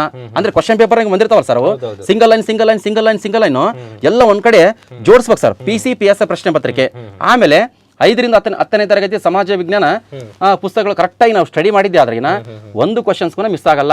ಇನ್ನ ಬೇಕಪ್ಪ, ಇನ್ನ ನಾಲೆಜ್ ಬೇಕಂದ್ರೆ PUC first year second year, ಇತಿಹಾಸ PUC ಫಸ್ಟ್ ಇಯರ್, ಇತಿಹಾಸ PUC ಸೆಕೆಂಡ್ ಇಯರ್, ಇಷ್ಟು ಓದಿಬಿಟ್ರೆ ಸಾಕು, ಹೈ ಲೆವೆಲ್ ಆಗಿಬಿಟ್ಟಿತ್ತು. ಇನ್ನ ಸ್ಟಡಿ ಮಾಡ್ಬೇಕಂದ್ರೆ SD ಆಗ್ಲಿ, FD ಆಗ್ಲಿ, KS ಆಗ್ಲಿ, KPSC ಗ್ರೂಪ್ C ಆಗ್ಲಿ, ಇಲ್ಲ UPSC ಪ್ರಶ್ನೆ ಪತ್ರಿಕೆ ಆಗ್ಲಿ, ಎಲ್ಲ ಉತ್ತರಗಳು ಕರೆಕ್ಟ್ ಆಗಿ ಏನ್ ಮಾಡ್ಕೋಬೇಕು ಸರ್, ತಿಳ್ಕೋಬೇಕು. ಇತಿಹಾಸದಲ್ಲಿ ಮುಖ್ಯವಾಗಿ ಮತ್ತೆ ನೋಡ್ರಿ, ಎಕ್ಸಾಂಪಲ್ ಅಂತ ಕೊಟ್ರಿಗಿನ ನೋಡ್ರಿ, ಈಗ ಮೊಘಲ್ ಸಾಮ್ರಾಜ್ಯ ಅಂತ ಹೇಳ್ರಿ. ಈಗ ಮೊಘಲ್ ಸಾಮ್ರಾಜ್ಯಗಳಲ್ಲಿ ನಾವೇನ ಬೈ ಚಾನ್ಸ್ ಓದಕ್ ಹೋದ್ರೆ 1 ವಾರ 15 ದಿವಸ ಆಗುತ್ತಾ ಮೊಘಲರಲ್ಲಿ ನೋಡ್ರಿ. ಒಂದು ಸೆಮಿಸ್ಟ್ರಿಗೆ ಬರ್ಕೊಡ್ತಾರೆ. ಅಂದ್ರೆ ಇಲ್ಲಿ ನಾವು ಹಂಗಿಲ್ಲ. ನಾವು ಇಲ್ಲಿ ಮಿನಿಮಮ್ ಏನಂದ್ರೆ ಒಂದು ತಾಸು 2 ತಾಸ್ನಾಗ ಮೊಘಲರ ಬಗ್ಗೆ ಟೋಟಲ್ ಕಂಪ್ಲೀಟ್ ಮಾಡ್ಬೇಕು. ಮೊಘಲರ ಬಗ್ಗೆ ಅಂತ ಕೊಟ್ರೆ ನೋಡ್ರಿ, ಫಸ್ಟಿಗೆ ಬಾಬರ್ ಅಂತ ಬರ್ತಾರ, ಆಮೇಲೆ ಹುಮಾಯೂನ್, ಅಕ್ಬರ್, ಜಹಾಂಗೀರ್, ಶಹಜಾನ್, ಔರಂಗಜೇಬ್. ಇವು 6 ಜನ ಇದಾರಲ್ಲ ಸರ್, 6 ಜನ ಬಗ್ಗೆ 1 ತಾಸ್ನಾಗ ಪರ್ಫೆಕ್ಟ್ ಆಗಿಬಿಡೋಕು. 1 ತಾಸು ಇಲ್ಲ 2 ತಾಸು ನೋಟ್ಸ್ ಮಾಡ್ಕೊಂಡ್ಬಿಡೋ ಕರೆಕ್ಟ್ ಆಗಿ, ಪರ್ಫೆಕ್ಟ್ ಆಗಿ. ಇಲ್ಲ ಬಾಬರ್ ಬಗ್ಗೆ ನಾವೇನೋ 1 ವಾರ ಓದಕ್ ಹೋದ್ರೆ, ಇಲ್ಲ ಬಾಬರ್ ಬಗ್ಗೆ 1 ದಿನ ಹೋದ್ರೆ, ಹುಮಾಯೂನ್ ಬಗ್ಗೆ, ಅಕ್ಬರ್ ಬಗ್ಗೆ, ಜಹಾಂಗೀರ್ ಬಗ್ಗೆ, ಶಹಜಾನ್ ಬಗ್ಗೆ, ಔರಂಗಜೇಬ್ ಬಗ್ಗೆ ಇವು 1 ವಾರ ಮಾಡಿಬಿಟ್ರಿ. ಇನ್ನು ದೆಹಲಿ ಸುಲ್ತಾನ್ರ ಬಗ್ಗೆ ನೋಡ್ರಿ, ಗುಲಾಮಿ ಸಂತತಿ, ಖಿಲ್ಜಿ ಸಂತತಿ, ತಗ್ಲಕ್ ಸಂತತಿ, ಸಯ್ಯದ್ ಸಂತತಿ, ಲೂದಿ ಸಂತತಿ, ಇಷ್ಟು ಮತ್ತೆ 5 ಮನೆತನಗಳು. ಮತ್ತೆ ಗುಲಾಮಿ ಸಂತತಿಯಾಗಿ ಮತ್ತೆ ಬೇರೆ ಮತ್ತೆ ಇಂಪಾರ್ಟೆಂಟ್ ಕುತುಬುದ್ದೀನ್ ಐಬಕ್ಕು, ಇಲ್ತಮಶ್, ರಜಿಯಾ ಸುಲ್ತಾನ, ಬಲ್ಬನ್. ಮತ್ತೆ ಖಿಲ್ಜಿ ಸಂತತಿ, ಜಲಾಲುದ್ದೀನ್ ಖಿಲ್ಜಿ, ಅಲ್ಲಾವುದ್ದೀನ್ ಖಿಲ್ಜಿ. ನೆಕ್ಸ್ಟ್ ತಗಲಕ್ ಸಂತತಿಯಲ್ಲಿ ಇಂಪಾರ್ಟೆಂಟು ಗಿಯಾಸುದ್ದೀನ್ ತಗಲಕ್ಕು, ಮೊಹಮ್ಮದ್ ಬಿನ್ ತಗಲಕ್ಕು, ಫಿರೋಜ್ ಶಾ ತಗಲಕ್. ಸಯ್ಯದ್ ಸಂತತಿ. ನೆಕ್ಸ್ಟ್ ಲೂದಿ ಸಂತತಿಯ ಕೊನೆಯ ದೊರೆ ಇಬ್ರಾಹಿಂ ಲೂದಿ. ಇವ್ರ ಬಗ್ಗೆ ನಾವೆಲ್ಲ ಸ್ಟಡಿ ಮಾಡಿದ್ರೆ ಪ್ರಶ್ನೆ ಬರೋದು 1 ಇಲ್ಲಾಂದ್ರೆ 2 ಪ್ರಶ್ನೆ. ಅದಕ್ಕೆ ನಾವು 1 ತಾಸಿನಲ್ಲಿ ನಾವು ಪರ್ಫೆಕ್ಟ್ ಆಗಿಬಿಡೋಕೆ. ನಾವು ನಿಮ್ಮ ಪ್ರಕಾರ ಡೆಲ್ಲಿ ಸುಲ್ತಾನ್ಸ್ 2 ಅವರ್ ಮ್ಯಾಕ್ಸಿಮಮ್ ಸಾಕು. 2 ಅವರ್ ಜಾಸ್ತಿ ಆಯ್ತು ಸರ್. 2 ಅವರ್ಗಿಂತ ಜಾಸ್ತಿ ತಗೊಂಡ್ರಿ ನಾವು ಸಿಲೆಬಸ್ ಕವರ್ ಮಾಡಕ್ ಅಸಾಧ್ಯದ ಮಾತು ಸರ್. ಈ ಶಾರ್ಟ್ ಟೈಮ್ ಅಲ್ಲಿ ಕವರ್ ಮಾಡಕ್ 3 ತಿಂಗಳ 4 ತಿಂಗಳಲ್ಲಿ ಕಂಪ್ಲೀಟ್ ಮಾಡಕ್ ಯಾವುದೇ ಕಾರಣಕ್ಕೆ ಆಗೋದಿಲ್ಲ. ಅದಕ್ಕೆ ನಾವು ಇಂಪಾರ್ಟೆಂಟ್ ಏನಂದ್ರೆ 5ರಿಂದ 10ನೇ ತರಗತಿ ಪುಸ್ತಕದಲ್ಲಿ ಮುಖ್ಯವಾಗಿ ನೋಡ್ರಿ ಸರ್, ಈಗ ಗಾಂಧಿ ಯುಗದ ಬಗ್ಗೆ ಕೊಟ್ಟಿದ್ದಾನೆ. ಮಂದಗಾಮಿಗಳ ಯುಗ, ಅದು ಮತ್ತೆ ತೀವ್ರಗಾಮಿಗಳ ಯುಗ. ಗಾಂಧಿ ಯುಗ ಅಂತಂದ್ರೆ ಸರ್, ಈಗ SSLC ಪುಸ್ತಕದಲ್ಲಿ 1920ರಿಂದ 1947 ಅಂತಿದೆ. ನಾವು ಪ್ರೈವೇಟ್ ಯಾವ್ದಲ್ಲ ಆಥರ್ಸ್ ಬುಕ್ದಲ್ಲಿ 1918ರಿಂದ 1948 ಇದೆ. ಆದ್ರೆ ನಮ್ಮ ಪ್ರಶ್ನೆ ಪತ್ರಿಕೆಯಲ್ಲಿ 1920ರಿಂದ 1947 ಅಂತ ಕೊಟ್ಟಿದ್ದಾನೆ. ನಾವು 1920ರಿಂದ 47 ಓದೋದು ಇಂಪಾರ್ಟೆಂಟ್ ಅಲ್ಲ. ಗಾಂಧೀಜಿಯವರು ಹುಟ್ಟಿದ್ದಾಗ 1869, ಅಕ್ಟೋಬರ್ 2ರಿಂದ 1948, ಜನವರಿ 30 ತನಕ ಏನೇನು ಘಟನೆಗಳಾಗಿವಲ್ಲ ಸರ್, ಆ ಎಲ್ಲ ಘಟನೆಗಳ ಬಗ್ಗೆ ಪರ್ಫೆಕ್ಟ್ ಆಗಿ, ಸಿಂಪಲ್ ಆಗಿ, ಸ್ಮಾರ್ಟ್ ಆಗಿ ತಿಳ್ಕೋಬೇಕು. ಎಕ್ಸಾಂಪಲ್ ನೋಡ್ರಿ, ಈಗ ಮಹಾತ್ಮ ಗಾಂಧೀಜಿಯವರು 1893 ಸೌತ್ ಆಫ್ರಿಕಾಗೆ ಹೋಗ್ತಾರೆ. 1893 ಹೋದವರು 1915 ಬರ್ತಾರೆ. ಅಂದ್ರೆ ಒಂದು 21 ವರ್ಷ, 21 ವರ್ಷದ ಇತಿಹಾಸದ ಬಗ್ಗೆ ಒಂದ್ 2 ಲೈನ್ 3 ಲೈನ್ ತಿಳ್ಕೋಬೇಕು. ನಾವು ಮುಖ್ಯವಾಗಿ ಇಂಪಾರ್ಟೆಂಟ್ ಸರ್, ಸೌತ್ ಆಫ್ರಿಕಾದಲ್ಲಿ ಅಲ್ಲಿ ಒಂದು ಫಿಯೋನೆಕ್ ಸೆಟಲ್ಮೆಂಟ್ ಅಂತ ಆಶ್ರಮ ಮಾಡ್ತಾರೆ. ಫಿಯೋನೆಕ್ ಸೆಟಲ್ಮೆಂಟ್ ಅಲ್ಲಿ ಇಂಡಿಯನ್ ಒಪಿನಿಯನ್ ಅಂತ ಒಂದು ಪತ್ರಿಕೆಗೂ ಇರ್ತದೆ. ಇವೆರಡು ಪಾಯಿಂಟ್ಸ್ ಇಂಪಾರ್ಟೆಂಟ್. ಅವ್ರು ಇಲ್ಲಿಗೆ ಬಂದ ತಕ್ಷಣ ಸರ್, ಅಂದ್ರೆ 1915 ಜನವರಿ 9ಗೆ ಗಾಂಧೀಜಿಯವರು ಬರ್ತಾರಲ್ಲ ಸರ್ ಭಾರತಕ್ಕೆ, ಆ ಸಂದರ್ಭದಲ್ಲಿ 1ನೇ ಮಹಾಯುದ್ಧ ಸ್ಟಾರ್ಟ್ ಆಗಿರ್ತದೆ 1914ರಿಂದ 1918. ಅದೇ ಸಂದರ್ಭದಲ್ಲಿ ಮತ್ತೆ ಸರ್ 1916ರಲ್ಲಿ ಹೋಮ್ ರೂಲ್ ಚಳವಳಿ ನಾಯಕರು ಅನಿ ಬೆಸೆಂಟ್ ಆಗಿರ್ಬೋದು, ಬಾಲ್ ಗಂಗಾಧರ್ ತಿಲಕ್ ಆಗಿರ್ಬೋದು. ಅದಾದ್ಮೇಲೆ ಇಂಪಾರ್ಟೆಂಟ್ 1917 ಚಂಪಾರಣ್ಯ ಸತ್ಯಾಗ್ರಹ, 1918 ಅಹಮದಾಬಾದ್ ಸತ್ಯಾಗ್ರಹ, ನೆಕ್ಸ್ಟ್ 1918 ಕೇಡಾ ಸತ್ಯಾಗ್ರಹ, ನೆಕ್ಸ್ಟ್ 1919 ರೌಲತ್ ಕಾಯ್ದೆ, 1919 ಏಪ್ರಿಲ್ 13 ಜಲಿಯನ್ ವಾಲಾಬಾಗ್ ಹತ್ಯಾಕಾಂಡ ದುರಂತ, ನೆಕ್ಸ್ಟ್ 1920 ಅಸಹಕಾರ ಚಳವಳಿ, 1922 ಚೌರಿ ಚೌರ ಘಟನೆ, 1924 ಬೆಳಗಾವಿ ಕಾಂಗ್ರೆಸ್ ಅಧಿವೇಶನ, 1927 ಸೈಮನ್ ಆಯೋಗ, 1929 ಲಾಹೋರ್ ಕಾಂಗ್ರೆಸ್ ಅಧಿವೇಶನ, ಅಲ್ಲಿ ಸ್ವರಾಜ್ಯ ಎಂಬ ಪದವನ್ನು ಬಳಕೆ ಮಾಡಿದರು. ನೆಕ್ಸ್ಟ್ 1930 ಕಾನೂನು ಭಂಗ ಚಳವಳಿ, ನೆಕ್ಸ್ಟ್ 1930, 31, 32 ದುಂಡು ಮೇಜಿನ ಸಮ್ಮೇಳನಗಳು, ಮತ್ತೆ 1931 ಗಾಂಧಿ ಇರ್ವಿನ್ ಒಪ್ಪಂದ, 1932ರಲ್ಲಿ ಇಂಪಾರ್ಟೆಂಟ್ ಪೂನಾ ಒಪ್ಪಂದ. ಈ ರೀತಿ ಅಂದ್ರೆ 1938 ಹರಿಪುರ ಕಾಂಗ್ರೆಸ್ ಅಧಿವೇಶನ, ನೆಕ್ಸ್ಟ್ 1939 ತ್ರಿಪುರ ಕಾಂಗ್ರೆಸ್ ಅಧಿವೇಶನ. ಇದು ನಿನ್ನ ಸೋಲಲ್ಲ ನನ್ನ ಸೋಲು, ಗಾಂಧೀಜಿ ಅವರು ಇವರಿಗೆ ಹೇಳ್ತಾರೆ ತಯಾರಿಗೆ ಪಟ್ಟಾಭಿ ಸೀತಾರಾಮಯ್ಯ. ಮತ್ತು ನೆಕ್ಸ್ಟ್ 1940 ಆಗಸ್ಟ್ ಕೊಡುಗೆಗಳು, ಅದರ ಅಪೋಸಿಟ್ ವೈಯಕ್ತಿಕ ಸತ್ಯಾಗ್ರಹ. ನೆಕ್ಸ್ಟ್ 1942 ಕ್ವಿಟ್ ಇಂಡಿಯಾ ಚಳವಳಿ, ಕ್ರಿಪ್ಸ್ ಆಯೋಗ, ಅದರ ಅಪೋಸಿಟ್ ಕ್ವಿಟ್ ಇಂಡಿಯಾ ಚಳವಳಿ. ನೆಕ್ಸ್ಟ್ 1946 ಕ್ಯಾಬಿನೆಟ್ ಆಯೋಗ. ಈ ಘಟನೆಗಳ ಬಗ್ಗೆ ಪರ್ಫೆಕ್ಟ್ ಆಗಿ ತಿಳ್ಕೋಬೇಕು ಸರ್. ಈ ಘಟನೆ ಅಂದ್ರೆ ಈ ಘಟನೆಗಳು ತಿಳ್ಕೊಳಕ ಮಿನಿಮಮ್ 3 ತಾಸು ಸಾಕು ಸರ್. 3 ತಾಸ್ನಾಗ ಮಿನಿಮಮ್ 3ರಿಂದ 4 ಪ್ರಶ್ನೆಗಳು ಬರೋಕೆ. ಇಷ್ಟು ಇಂಪಾರ್ಟೆಂಟ್ ಗಾಂಧಿ ಯುಗದ ಬಗ್ಗೆ 1948 ಜನವರಿ 30 ತನ ಪರ್ಫೆಕ್ಟ್ ಘಟನೆಗಳ ಬಗ್ಗೆ ನಾವು ತಿಳ್ಕೊಂಡಿದ್ದೆ. ಆದ್ರೆ ನಮಗೆ 3ರಿಂದ 4 ಪ್ರಶ್ನೆಗಳು ಕಂಪಲ್ಸರಿ ಬರ್ತಾವ. ಮತ್ತೆ ಪ್ರಶ್ನೆ ಪತ್ರಿಕೆದಾಗ ಇದ್ದಂತ ಕ್ವಶನ್ಗೆ ಸರಿಯಾದ ಉತ್ತರಗಳನ್ನು ತಿಳ್ಕೋಬೇಕು ಗಾಂಧಿ ಯುಗದ ಬಗ್ಗೆ. ಅದಾದ್ಮೇಲೆ ಇಂಪಾರ್ಟೆಂಟ್ ಮಂದಗಾಮಿಗಳ ಯುಗದಲ್ಲಿ ಇಂಪಾರ್ಟೆಂಟ್ ದಾದಾಬಾಯಿ ನೌರೋಜಿ ಬಗ್ಗೆ ಇಂಪಾರ್ಟೆಂಟ್ ಅಂದ್ರೆ ಭಾರತದ ವೃದ್ಧ ಪಿತಾಮಹ, ಮತ್ತೆ ಬ್ರಿಟಿಷ್ ಪಾರ್ಲಿಮೆಂಟ್ಗೆ ಆಯ್ಕೆಯಾದ ಮೊದಲ ಭಾರತೀಯ. ಮತ್ತೆ ಇಂಪಾರ್ಟೆಂಟ್ ಅವರೊಂದು ಪುಸ್ತಕ ಬರ್ತಾರ, ಅವರು ಅನ್ಬ್ರಿಟಿಷ್ ರೂಲ್ ಇನ್ ಇಂಡಿಯಾ ಅಂತ ಕೇಸೆ. ಆ ರೀತಿ ಪರ್ಫೆಕ್ಟ್ ಆಗಿ ಹೋದ್ರಿನ ನಮ್ಗೆ ಈಸಿಯಾಗಿ ಆಟೋಮೆಟಿಕ್ ಗೆಟಿನ್ ಆಗ್ಬೋದು. ಇಂಪಾರ್ಟೆಂಟ್ ಮಂದಗಾಮಿಗಳ ಯುಗದಲ್ಲಿ ಯಾರ್ಯಾರು ಇಂಪಾರ್ಟೆಂಟ್ ಲೀಡರ್ಸ್ ಬರ್ತಾರ, ಮತ್ತೆ ಕ್ರಾಂತಿಕಾರಿಗಳಾಗಿರ್ಬೋದು, ಇಲ್ಲ ತೀವ್ರಗಾಮಿಗಳಾಗಿರ್ಬೋದು, ಲಾಲ್ ಪಾಲ್ ಬಾಲ್ ಆಗಿರ್ಬೋದು, ಲಾಲಾ ಲಜಪತ್ ರಾಯ್ ಬಗ್ಗೆ, ಬಿಪಿನ್ ಚಂದ್ರಪಾಲ್ ಬಗ್ಗೆ, ಮತ್ತೆ ಬಾಲ್ ಗಂಗಾಧರ್ ತಿಲಕ್ ಬಗ್ಗೆ. ಅಂದ್ರೆ ಒಂದೊಂದು ಪ್ರಶ್ನೆ ಒಂದು 8 ಲೈನ್ ಪರ್ಫೆಕ್ಟ್ ಆಗಿ ತಿಳ್ಕೊಂಬಿಟ್ರಿಗಿನ ನಮಗ ಗಾಂಧಿ ಯುಗದ ಬಗ್ಗೆ, ಮಂದಗಾಮಿಗಳ ಯುಗದ ಬಗ್ಗೆ, ತೀವ್ರಗಾಮಿಗಳ ಯುಗದ ಬಗ್ಗೆ, ಕ್ರಾಂತಿಕಾರಿಗಳ ಬಗ್ಗೆ ಒಂದು ಮಿನಿಮಮ್ ಅಂದ್ರೆ 5ರಿಂದ 6 ಪ್ರಶ್ನೆಗಳು ಬರ್ತಾವ. ಯಾವುದೇ ಕಾರಣಕ್ಕೂ ಮಿಸ್ ಆಗೋದಲ್ಲ. 5ರಿಂದ 10ನೇ ತರಗತಿ ಪುಸ್ತಕದಲ್ಲಿ ನಾವು ಕರೆಕ್ಟಾಗಿ ಸ್ಟಡಿ ಮಾಡಿದ್ದೆ ಆದರೆ, ಮತ್ತೆ ಪ್ರಶ್ನೆ ಪತ್ರಿಕೆದಲ್ಲಿ ಇದ್ದಂಥ ಕ್ವಶನಿಗೆ ಸರಿಯಾದ ಉತ್ತರ ತಿಳ್ಕೊಂಡಿದ್ದೆ ಆದ್ರೆಗಿನ ಯಾವುದೇ ಕಾರಣಕ್ಕೆ ಒಂದು ಕ್ವಶನ್ಗೂ ಮಿಸ್ ಆಗಕ್ಕೆ ಸಾಧ್ಯನೇ ಇಲ್ಲ. ಇಷ್ಟೇ. ಮತ್ತೆ ಇತಿಹಾಸ ಮುಗಿದಲ್ಲ ಸರಿನಾ, ಕರ್ನಾಟಕ ಇತಿಹಾಸ ಐತೆ. ಶಾತವಾಹನರ ಬಗ್ಗೆ, ಕದಂಬರ ಬಗ್ಗೆ, ಮತ್ತೆ ಗಂಗರ ಬಗ್ಗೆ, ರಾಷ್ಟ್ರಕೂಟರ ಬಗ್ಗೆ, ಮತ್ತೆ ಬಾದಾಮಿಯ ಚಾಲುಕ್ಯರ ಬಗ್ಗೆ, ಕಲ್ಯಾಣದ ಚಾಲುಕ್ಯರ ಬಗ್ಗೆ, ವಿಜಯನಗರ ಸಾಮ್ರಾಜ್ಯ, ಮೈಸೂರಿನ ಒಡೆಯರು, ಏಕೀಕರಣ ಕರ್ನಾಟಕ, ಭಾಳ ಇಂಪಾರ್ಟೆಂಟ್ಸ್. ಇವೆಲ್ಲ ಪರ್ಫೆಕ್ಟ್ ಆಗಿ ತಿಳ್ಕೊಬೇಕಲ್ಲ. ನಾವಿಲ್ಲ ಆ ಶಾತವಾಹನರ ಬಗ್ಗೆನೇ ಒಂದು ವಾರ ಓದಕ್ಕೆ ಹೋದ್ರಿನ ಯಾವಾಗ ಸಬ್ಜೆಕ್ಟ್ ಕಂಪ್ಲೀಟ್ ಆಗ್ತದ? ಶಾತವಾಹನರು ಅಂದ್ರೆ ಏನು ಇಂಪಾರ್ಟೆಂಟ್ ಅಲ್ಲಿ ಸ್ಥಾಪಕ, ಸಿಮುಖ, ಇವು ಆಮೇಲೆ ಇಂಪಾರ್ಟೆಂಟ್ ಒಬ್ಬ ರಾಜ ಆಲ ಅಂತ ಬರ್ತಾನ, 17ನೇ ಅರಸ, ಗಾಥಾ ಸಪ್ತಸತಿ ಪುಸ್ತಕ ಬರ್ತಾನ, ಪ್ರಾಕೃತ ಭಾಷೆಗೈತೆ ಇಂಪಾರ್ಟೆಂಟ್. ಮತ್ತೆ ಗೌತಮಿ ಪುತ್ರ ಶಾತಕರ್ಣಿ ಬರ್ತಾನ, ಅಶ್ವಮೇಧ ಯಾಗ ಮಾಡ್ಯಾನ, ತ್ರೈ ಸಮುದ್ರ ತೋಯ ಪಿತಾವಾಹನ ಎಂಬ ಬಿರುದು. ಇಷ್ಟೇ ಸಿಂಪಲ್ ಆಗಿ. ಮತ್ತೆ ಶಾತವಾಹನರ ಕಾಲಕ್ಕೆ ಸಂಬಂಧಪಟ್ಟಂತ ಕೆಲವೊಂದು ಇಂಪಾರ್ಟೆಂಟ್ ಸ್ತೂಪಗಳು, ಅಮರಾವತಿ, ನಾಗಾರ್ಜುನ ಕೊಂಡ, ಕನ್ನೇರಿ, ನಾಸಿಕ್, ಕಾರ್ಲೆ, ಇಷ್ಟು ಪರ್ಫೆಕ್ಟ್ ಆಗಿ ಏನು ಮಾಡ್ಕೋಬೇಕು ಸರ್, ಅಪ್ಡೇಟ್ ಮಾಡ್ಕೋಬೇಕು. ಅಂದರೆ ಒಂದು ಮನೆತನಕ್ಕೆ ಸಂಬಂಧಪಟ್ಟಂತೆ ಮಾಹಿತಿ ನಮಗೆ 10ರಿಂದ 12 ಲೈನ್ ತಿಳ್ಕೊಬೇಕು ಅಷ್ಟೇ. ಎಕ್ಸಾಮಿಗೆ ಕೇಳೋದು ಒಂದು ಲೈನ್ ಅದು ಬಂದಿರ್ಬೇಕು ಇಂಪಾರ್ಟೆಂಟ್. ನಾವು ಏನು ಓದಕತ್ತೀವಿ ಇಂಪಾರ್ಟೆಂಟ್ ಅಲ್ಲ, ಎಷ್ಟು ಓದಕತ್ತೀವಿ ಇಂಪಾರ್ಟೆಂಟ್ ಅಲ್ಲ, ನಮಗೆ ಎಕ್ಸಾಮಿಗೆ ಬರೋದು ಎಷ್ಟು ಓದಕತ್ತೀವಿ, ನಮಗೆ ಎಷ್ಟು ನೆನಪೈತಿ ಇಂಪಾರ್ಟೆಂಟ್. ಬೆಳಕರಿತನ ಓದ್ತಾರೆ ಕೆಲವೊಬ್ರು ಇತಿಹಾಸ ಬಾದಾಮಿಯ ಚಾಲುಕ್ಯರ ಬಗ್ಗೆನೇ ಬೆಳಕರಿತನ ಸ್ಟಡಿ ಮಾಡ್ತಾರೆ. ಬೆಳಿಗ್ಗೆ ಕೇಳಿದ್ರೆ ಉತ್ತರ ಒಂದು ಗೊತ್ತಾಗೋದಿಲ್ಲ. ನಮಗೆ ಇಂಪಾರ್ಟೆಂಟ್ ನಾವು ಏನು ಓದಕತ್ತೀವಿ, ಎಷ್ಟು ತಾಸು ಓದಿ ಇಂಪಾರ್ಟೆಂಟ್ ಅಲ್ಲ, ಎಷ್ಟು ನೆನಪೈತೆ, ಎಷ್ಟು ಇಂಪಾರ್ಟೆಂಟ್ ಇದ್ದು ಓದಿವಿ ಅದು ಇಂಪಾರ್ಟೆಂಟ್ ಸರ್. ಈಗ ನಾನು ಹಿಸ್ಟ್ರಿಯಲ್ಲಿ ಒಂದು ವಿಡಿಯೋ ಮಾಡಿದ್ದೀನಿ ಸರ್, ನ್ಯಾಷನಲ್ ಮೂವ್ಮೆಂಟ್, ರಾಷ್ಟ್ರೀಯ ಚಳುವಳಿ ಅಂತ ನಮ್ಮ ಯೂಟ್ಯೂಬಲ್ಲಿ. 1.5 ಗಂಟೆಗೆ ಮುಗಿಸ್ಬಿಟ್ಟಿದ್ದೀನಿ ನಾನು ಕಂಪ್ಲೀಟ್. ಅವ್ರು ಏನ್ ಬಹಳ ಜನ ಕಾಮೆಂಟ್ ಏನು ಇಷ್ಟಲ್ಲಿ ಮುಗಿಸ್ಬಿಟ್ರ ಅಂತ. ಆ ಹುಡುಗರು ಅವ್ರಿಗೆ ಗೊತ್ತಿರಲ್ಲ ಸರ್ ಅದು ಏನ್ ಮಾಡಕತ್ತೆ ಅಷ್ಟು ಇಷ್ಟೇನಾ ಅಂತಾರ ಸರ್. ಈಗ ನೀವು ಏನೋ by chance police constable PSI ಪ್ರಶ್ನೆ ಪತ್ರಿಕೆ ಓದ್ರಿ 5ರಿಂದ 10ನೇ ತರಗತಿ ತನ್ನ ಪುಸ್ತಕ ಓದ್ರಿ ಅಂದ್ರೆ ಇಷ್ಟೇನ್ ಸರ್ ಅಂತ ಕೇಳ್ತಾರ ಅವ್ರು. ಇಲ್ಲ PUC first year second year ಓದ್ರಿ ಮತ್ತೆ ಇನ್ನು ಇಷ್ಟೇನಾ ಅಂತಾರ. ಮತ್ತೆ ಇನ್ನ authors books degree level exam ಇದು ನೀವು PU ಗೆ ಮುಗಿಸ್ಬಿಟ್ರಲ್ಲ ಅಂತ ಬಿಡ್ತಾರೆ. ಸಬ್ ಇನ್ಸ್ಪೆಕ್ಟರ್ ಪರೀಕ್ಷೆ ಇರೋದು ಅಷ್ಟೇ ಐತೆ. ಇವ್ರು ಕ್ವಶನ್ ಪೇಪರ್ ನೋಡಿಲ್ಲ ಸರ್. ಕ್ವಶನ್ ಪೇಪರ್ ಪ್ರಕಾರನೇ ನಾವು ಸ್ಟಡಿ ಮಾಡ್ಬೇಕು. ನಾವು ಕ್ವಶನ್ ಪೇಪರ್ ಇಲ್ಲ ಅಂತಂದ್ರೆ ಯಾವುದೇ ಕಾರಣಕ್ಕೆ ಸೆಲೆಕ್ಷನ್ ಆಗೋದಿಲ್ಲ. ಕ್ವಶನ್ ಪೇಪರ್ ಬಿಟ್ಬಿಡ್ತಾರೆ ಹುಡುಗರು. ಯಾವ್ದು ಜಿರಾಕ್ಸ್ ನೋಡಿಸ್ತಾರ ಸರ್, ಇಲ್ಲಾಂದ್ರೆ ಯಾವ್ದು ಇಷ್ಟು ದಪ್ಪಂದು ಬುಕ್ ತಗೊಂತಾರ, ಇಲ್ಲಾಂದ್ರೆ ಒಂದೇ ಸಬ್ಜೆಕ್ಟಿಗೆ ಸಂಬಂಧಪಟ್ಟಂತೆ 5-6 ಪುಸ್ತಕಗಳು ತಗೊಂತಾರ. ಈಗ ಯಾವ್ದೋ ಒಂದು ಎಕ್ಸಾಂಪಲ್ ಜಿಯೋಗ್ರಫಿ ಅಂತ ಕರೆ, ಜಿಯೋಗ್ರಫಿಗೆ ಸಂಬಂಧಪಟ್ಟಂತೆ 5-6 ಪುಸ್ತಕ. PSI ಅವಶ್ಯಕತೆನೇ ಇಲ್ಲ. ನೀವು ಓದ್ರಿ ಫಸ್ಟ್ ಗೌರ್ಮೆಂಟ್ ಬುಕ್ಸ್ ಓದ್ಬೇಕು 5ರಿಂದ 10ನೇ ತರಗತಿ, ಆಮೇಲೆ PUC first year second year ಪುಸ್ತಕಗಳು, ಆಮೇಲೆ ಎಲ್ಲಾ ಪ್ರಶ್ನೆ ಪತ್ರಿಕೆ ಕರೆಕ್ಟಾಗಿ ಓದಿಬಿಟ್ರೆ ಆಟೋಮೆಟಿಕ್ ಆಗಿ PSI ದಾಗ 15 ಕ್ವಶನ್ ಬಂದ್ರೆ ಅಂತ 15ಕ್ಕೆ 15 ಹಾಕ್ಬೋದು ನಾವು. ಇತಿಹಾಸ ಅಷ್ಟು ಸುಲಭ, ಎಲ್ಲಾ ಸಬ್ಜೆಕ್ಟ್ ಸುಲಭನೇ. ಬಟ್ ಏನಂದ್ರೆ ಏನು ಓದ್ಬೇಕಂಬ ತಿಳ್ಕೊಬೇಕು ಸರ್ ಅಷ್ಟೇ. ಇಲ್ಲಿ ನಮ್ಮ ಇದು ಎಕ್ಸಾಮ್ನಲ್ಲಿ ಅಲ್ಲಿಗೆ ಇತಿಹಾಸದ ಬಗ್ಗೆ ಸುದೀರ್ಘವಾಗಿ ಪಟ ಎಷ್ಟು ಕ್ವಿಕ್ ಆಗಿ ಸರ್ ಹೇಳಿದ್ರು ಅಂತ ನೀವೇ ನೋಡಿದ್ರಿ. ಅಷ್ಟೊಂದು ಅವೇರ್ನೆಸ್ ಸರ್. ಇನ್ನ ನೋಡ್ರಿ, ಈಗ ಈ ಶಂಕರಾಚಾರ್ಯರು ಅಂತ ಬರ್ತಾರ. ಶಂಕರಾಚಾರ್ಯರ ಬಗ್ಗೆ ಅವ್ರ ತಂದೆ ಹೆಸರೇನು, ತಾಯಿ ಹೆಸರೇನು, ಅವ್ರ ಕೃತಿಗಳು ಈ PSI ಎಕ್ಸಾಮ್ ನ ಕೇಳಿಲ್ಲ. ಶಂಕರಾಚಾರ್ಯ ಅದ್ವೈತ ಸಿದ್ಧಾಂತ, ಮಧ್ವಾಚಾರ್ಯರು ದ್ವೈತ ಸಿದ್ಧಾಂತ, ರಾಮಾನುಜಾಚಾರ್ಯರು ಶಕ್ತಿ ವಿಶಿಷ್ಟ ದ್ವೈತ ಸಿದ್ಧಾಂತ, ಬಸವೇಶ್ವರರು ಶಕ್ತಿ ವಿಶಿಷ್ಟ ದ್ವೈತ ಸಿದ್ಧಾಂತ ಒಂದಿಸಿ ಬರೆದ ಕೊಡ್ತಾನೆ ಇಷ್ಟೇ ಸಿಂಪಲ್ ಆಗಿ. ಆಮೇಲೆ ಬ್ರಹ್ಮ ಸಮಾಜ ಮಠಗಳು 4 ಮಠಗಳು, 4 ದಿಕ್ಕಿನಾಗ 4 ಮಠಗಳು ಅಷ್ಟು ಇಂಪಾರ್ಟೆಂಟ್. ಮತ್ತೆ ರಾಮಾನುಜಾಚಾರ್ಯರು ನಮ್ಮ ಕರ್ನಾಟಕದಾಗ ಬಂದು ಆಶ್ರಯ ಪಡೆದಿದ್ರು. ಯಾರು ಕೊಟ್ಟಿದ್ದಾರೆ? ಅರಸ ಅಂತ ಕೊಟ್ರೆ ನಾವು ವಿಷ್ಣುವರ್ಧನ. ಇಷ್ಟು ಇಂಪಾರ್ಟೆಂಟ್ ಸಿಂಪಲ್ ಆಗಿ. ಆಮೇಲೆ ಬ್ರಹ್ಮ ಸಮಾಜ, ಆರ್ಯ ಸಮಾಜ, ಸತ್ಯಶೋಧಕ ಸಮಾಜ, ಇಲ್ಲಾಂದ್ರೆ ಯಾವ ಥಿಯೋಸಾಫಿಕಲ್ ಸೊಸೈಟಿ ಸ್ಥಾಪಕರು ಇಂಪಾರ್ಟೆಂಟ್. ಸ್ಥಾಪಕರು ಅದ್ರ ಉದ್ದೇಶಗಳು ಸಬ್ ಇನ್ಸ್ಪೆಕ್ಟರ್ ಎಕ್ಸಾಮ್ ಇದುವರೆಗೆ ಕೇಳಿಲ್ಲ ಸರ್ ಪ್ರಶ್ನೆ. ಅವು ಏನಿದ್ರಿಗಿನ KPSC ಗ್ರೂಪ್ ಸಿ, ಇಲ್ಲಾಂದ್ರೆ SDFDA, ಇಲ್ಲ KS ಎಕ್ಸಾಮ್ ನಲ್ಲಿ UPSC ಪ್ರಶ್ನೆ ಪತ್ರಿಕೆ ನಮಗೇನು ಬ್ರಹ್ಮ ಸಮಾಜದ ಸ್ಥಾಪಕರು ರಾಜಾರಾಮ್ ಮೋಹನ್ ರಾಯ್ ಅಷ್ಟೇ. ಇಲ್ಲಾಂದ್ರೆ 4 ಸಮಾಜ ಕೊಟ್ಟಿಗೆ 4 ಜನ ವ್ಯಕ್ತಿಗಳ ಹೆಸರು ಕೊಟ್ಟಿರ್ತಾನೆ, ಉಲ್ಟಾ ಪಲ್ಟಾ ಕೊಟ್ಟಿರ್ತಾನೆ ಸರ್. ಸೀದಾ ಮಾಡ್ಬೇಕಷ್ಟೇ. ಒಂದಿಸಿ ಸರಿಯಾದ ಉತ್ತರವನ್ನು ಆಯ್ಕೆ ಮಾಡಿ. ಇಲ್ಲಾಂದ್ರೆ 3 ಸರಿ ಕೊಟ್ಟಿರ್ತಾನೆ, 1 ತಪ್ಪು ಕೊಟ್ಟಿರ್ತಾನೆ. ಈ ಕೆಳಕಂಡು ಯಾವ ಜೋಡಣೆ ತಪ್ಪಾಗಿದೆ, ಇಲ್ಲಾಂದ್ರೆ 3 ತಪ್ಪು ಕೊಟ್ಟು 1 ಸರಿ ಕೊಟ್ಟಿರ್ತಾನೆ. ಈ ಕೆಳಕಂಡು ಯಾವ ಜೋಡಣೆ ಸರಿಯಾಗಿದೆ. ಹಿಂಗೆ ಅರ್ಥ ಮಾಡ್ಕೋಬೇಕು ಸರ್. ಪ್ರಶ್ನೆ ಪತ್ರಿಕೆ ಪ್ರಕಾರ ಓದಿದ್ರೆ 1 ಕ್ವಶನ್ಸ್ಗೂ ಮಿಸ್ ಆಗಲ್ಲ ಸರ್. ಓಕೆ, ಇತಿಹಾಸಕ್ಕೆ ನೀವು ಯಾವುದೇ ರೆಫರೆನ್ಸ್ ಬುಕ್ ನೀಡಿಲ್ಲ. 5ರಿಂದ 10ನೇ ಕ್ಲಾಸ್ ಸಾಕು.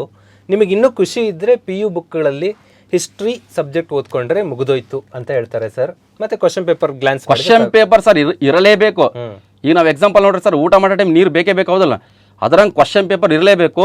ಇನ್ನೊಂದು ನಮ್ಮ ಹಳ್ಳಿ ಭಾಷೆಗೆ ಹೇಳ್ಬೇಕಂದ್ರೆ ಸರ್, ಈಗ ನಮ್ಮ ಹಳ್ಳಿಯಾಗ ನಾವೇನೋ ಕಟ್ಟಿಗೆ ಕಡೆಗೆ ಹೋದ್ರೆ ಕೊಡ್ಲಿ ಇರ್ತದಲ್ಲ ಸರ್, ಕೊಡ್ಲಿ ಹಿಂಗೆ ಮಸೀದಿವಲ್ಲ, ಮಸೀದಿಗೆ ಏನಂತ ನೀವು ಕೊಡ್ಲಿ ಮಸೀದು ನಾವು ಎಷ್ಟು ಕೊಡಿಲಿ ಮಸೀದಿವಲ್ಲ, ಎಷ್ಟು ಮಸೀದಿವ ಅಂದ್ರೆ ಅಷ್ಟೇನಂತ ಹೇಳ್ರಿ ಸರ್, ಅದು ಚೂಪ್ ಆತದ, ಶಾರ್ಪ್ ಆತದ, ಹೌದಿಲ್ಲ?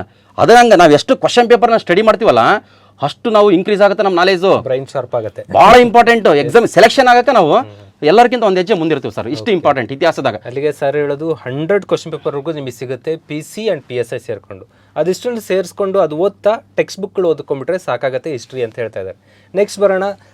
ಮತ್ತೆ ಇಲ್ಲಿ ಇತಿಹಾಸದ ನಾನೊಂದು ಫೈನಲ್ ಕನ್ಕ್ಲೂಷನ್ ಕೊಡೋದಾದರೆ, ಈಗ ಸರ್ ಪಾಠವನ್ನು ಹುಸೇನಪ್ಪ ನಾಯಕ್ ಅಕಾಡೆಮಿ ಯೂಟ್ಯೂಬ್ ಚಾನಲಲ್ಲಿ ಇತಿಹಾಸ ಮಾಡಿದ್ದಾರೆ. ಆಲ್ರೆಡಿ ತುಂಬ ಕ್ಲಾಸಸ್ ಇದೆ, ಯು ಕ್ಯಾನ್ ವಾಚ್ ದೇರ್, ಅಲ್ಲಿ ವಾಚ್ ಮಾಡ್ಬೋದು. ಮತ್ತು ಸರ್ದೇ ಪುಸ್ತಕ ಇದೆ ಭಾರತ ಇತಿಹಾಸ ಅಂತೇಳಿ ಕಲರ್ಫುಲ್ಲಾಗಿ ತಂದಿದ್ದಾರೆ. ಆ ಪುಸ್ತಕ ಕೂಡ ನೀವು ಓದ್ಕೊಂಡು ಇತಿಹಾಸ ಕಂಪ್ಲೀಟ್ ಮಾಡ್ಕೋಬೋದು ಸರ್. ನೆಕ್ಸ್ಟ್ ಸರ್, ಈಗ ಇನ್ನೊಂದೇನಂದ್ರೆ ಸರ್, ಇತಿಹಾಸಕ್ಕೆ ಸಂಬಂಧಪಟ್ಟಂತೆ ಅವ್ರ ತಲ್ಲಿ ಇದ್ದಂಥ ಆ ಥರ ಯಾವುದೇ ಓದಲಿ, ಫಸ್ಟ್ ನಾವೇನು ಮಾಡ್ಬೇಕಂದ್ರೆ ಫಸ್ಟ್ ಗೌರ್ಮೆಂಟ್ ಬುಕ್ಸ್ನ ಕಂಪ್ಲೀಟ್ ಮಾಡ್ಬೇಕು. ಈಗ ನಾನೇ ಅಪ್ಲಿಕೇಶನ್ ಹಾಕಿದಾಗ 5ರಿಂದ 10ನೇ ತರಗತಿ ಪುಸ್ತಕ, PUC first year second year ಪುಸ್ತಕ, ಇದಿಷ್ಟು ಕಂಪ್ಲೀಟ್ ಆದ್ಮೇಲೆ ಬೇರೆ ಆಥರ್ಸ್ ಇಲ್ಲ ಆಥರ್ಸ್ ಓದಲಿ.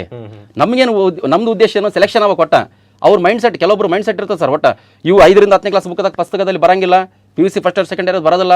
ಕೆಲವೊಬ್ರು ನೆಗೆಟಿವ್ ಆಲೋಚನೆ ಮಾಡಿ ಕಾಯ್ಕೆ ಅಂತ ಕುಂತಿರ್ತಾರೆ ಸರ್. ಅಂಥವೆಲ್ಲ ಇಂಪಾರ್ಟೆಂಟ್. ನಮಗೇನಂದ್ರೆ ಸೆಲೆಕ್ಷನ್ ಆಗ್ಬೇಕು. ನಾನು ಆಲ್ರೆಡಿ KSRP ಸಬ್ ಇನ್ಸ್ಪೆಕ್ಟರ್ ಆಗಿದ್ದೀನಿ, RSI ಆಗಿದ್ದೀನಿ.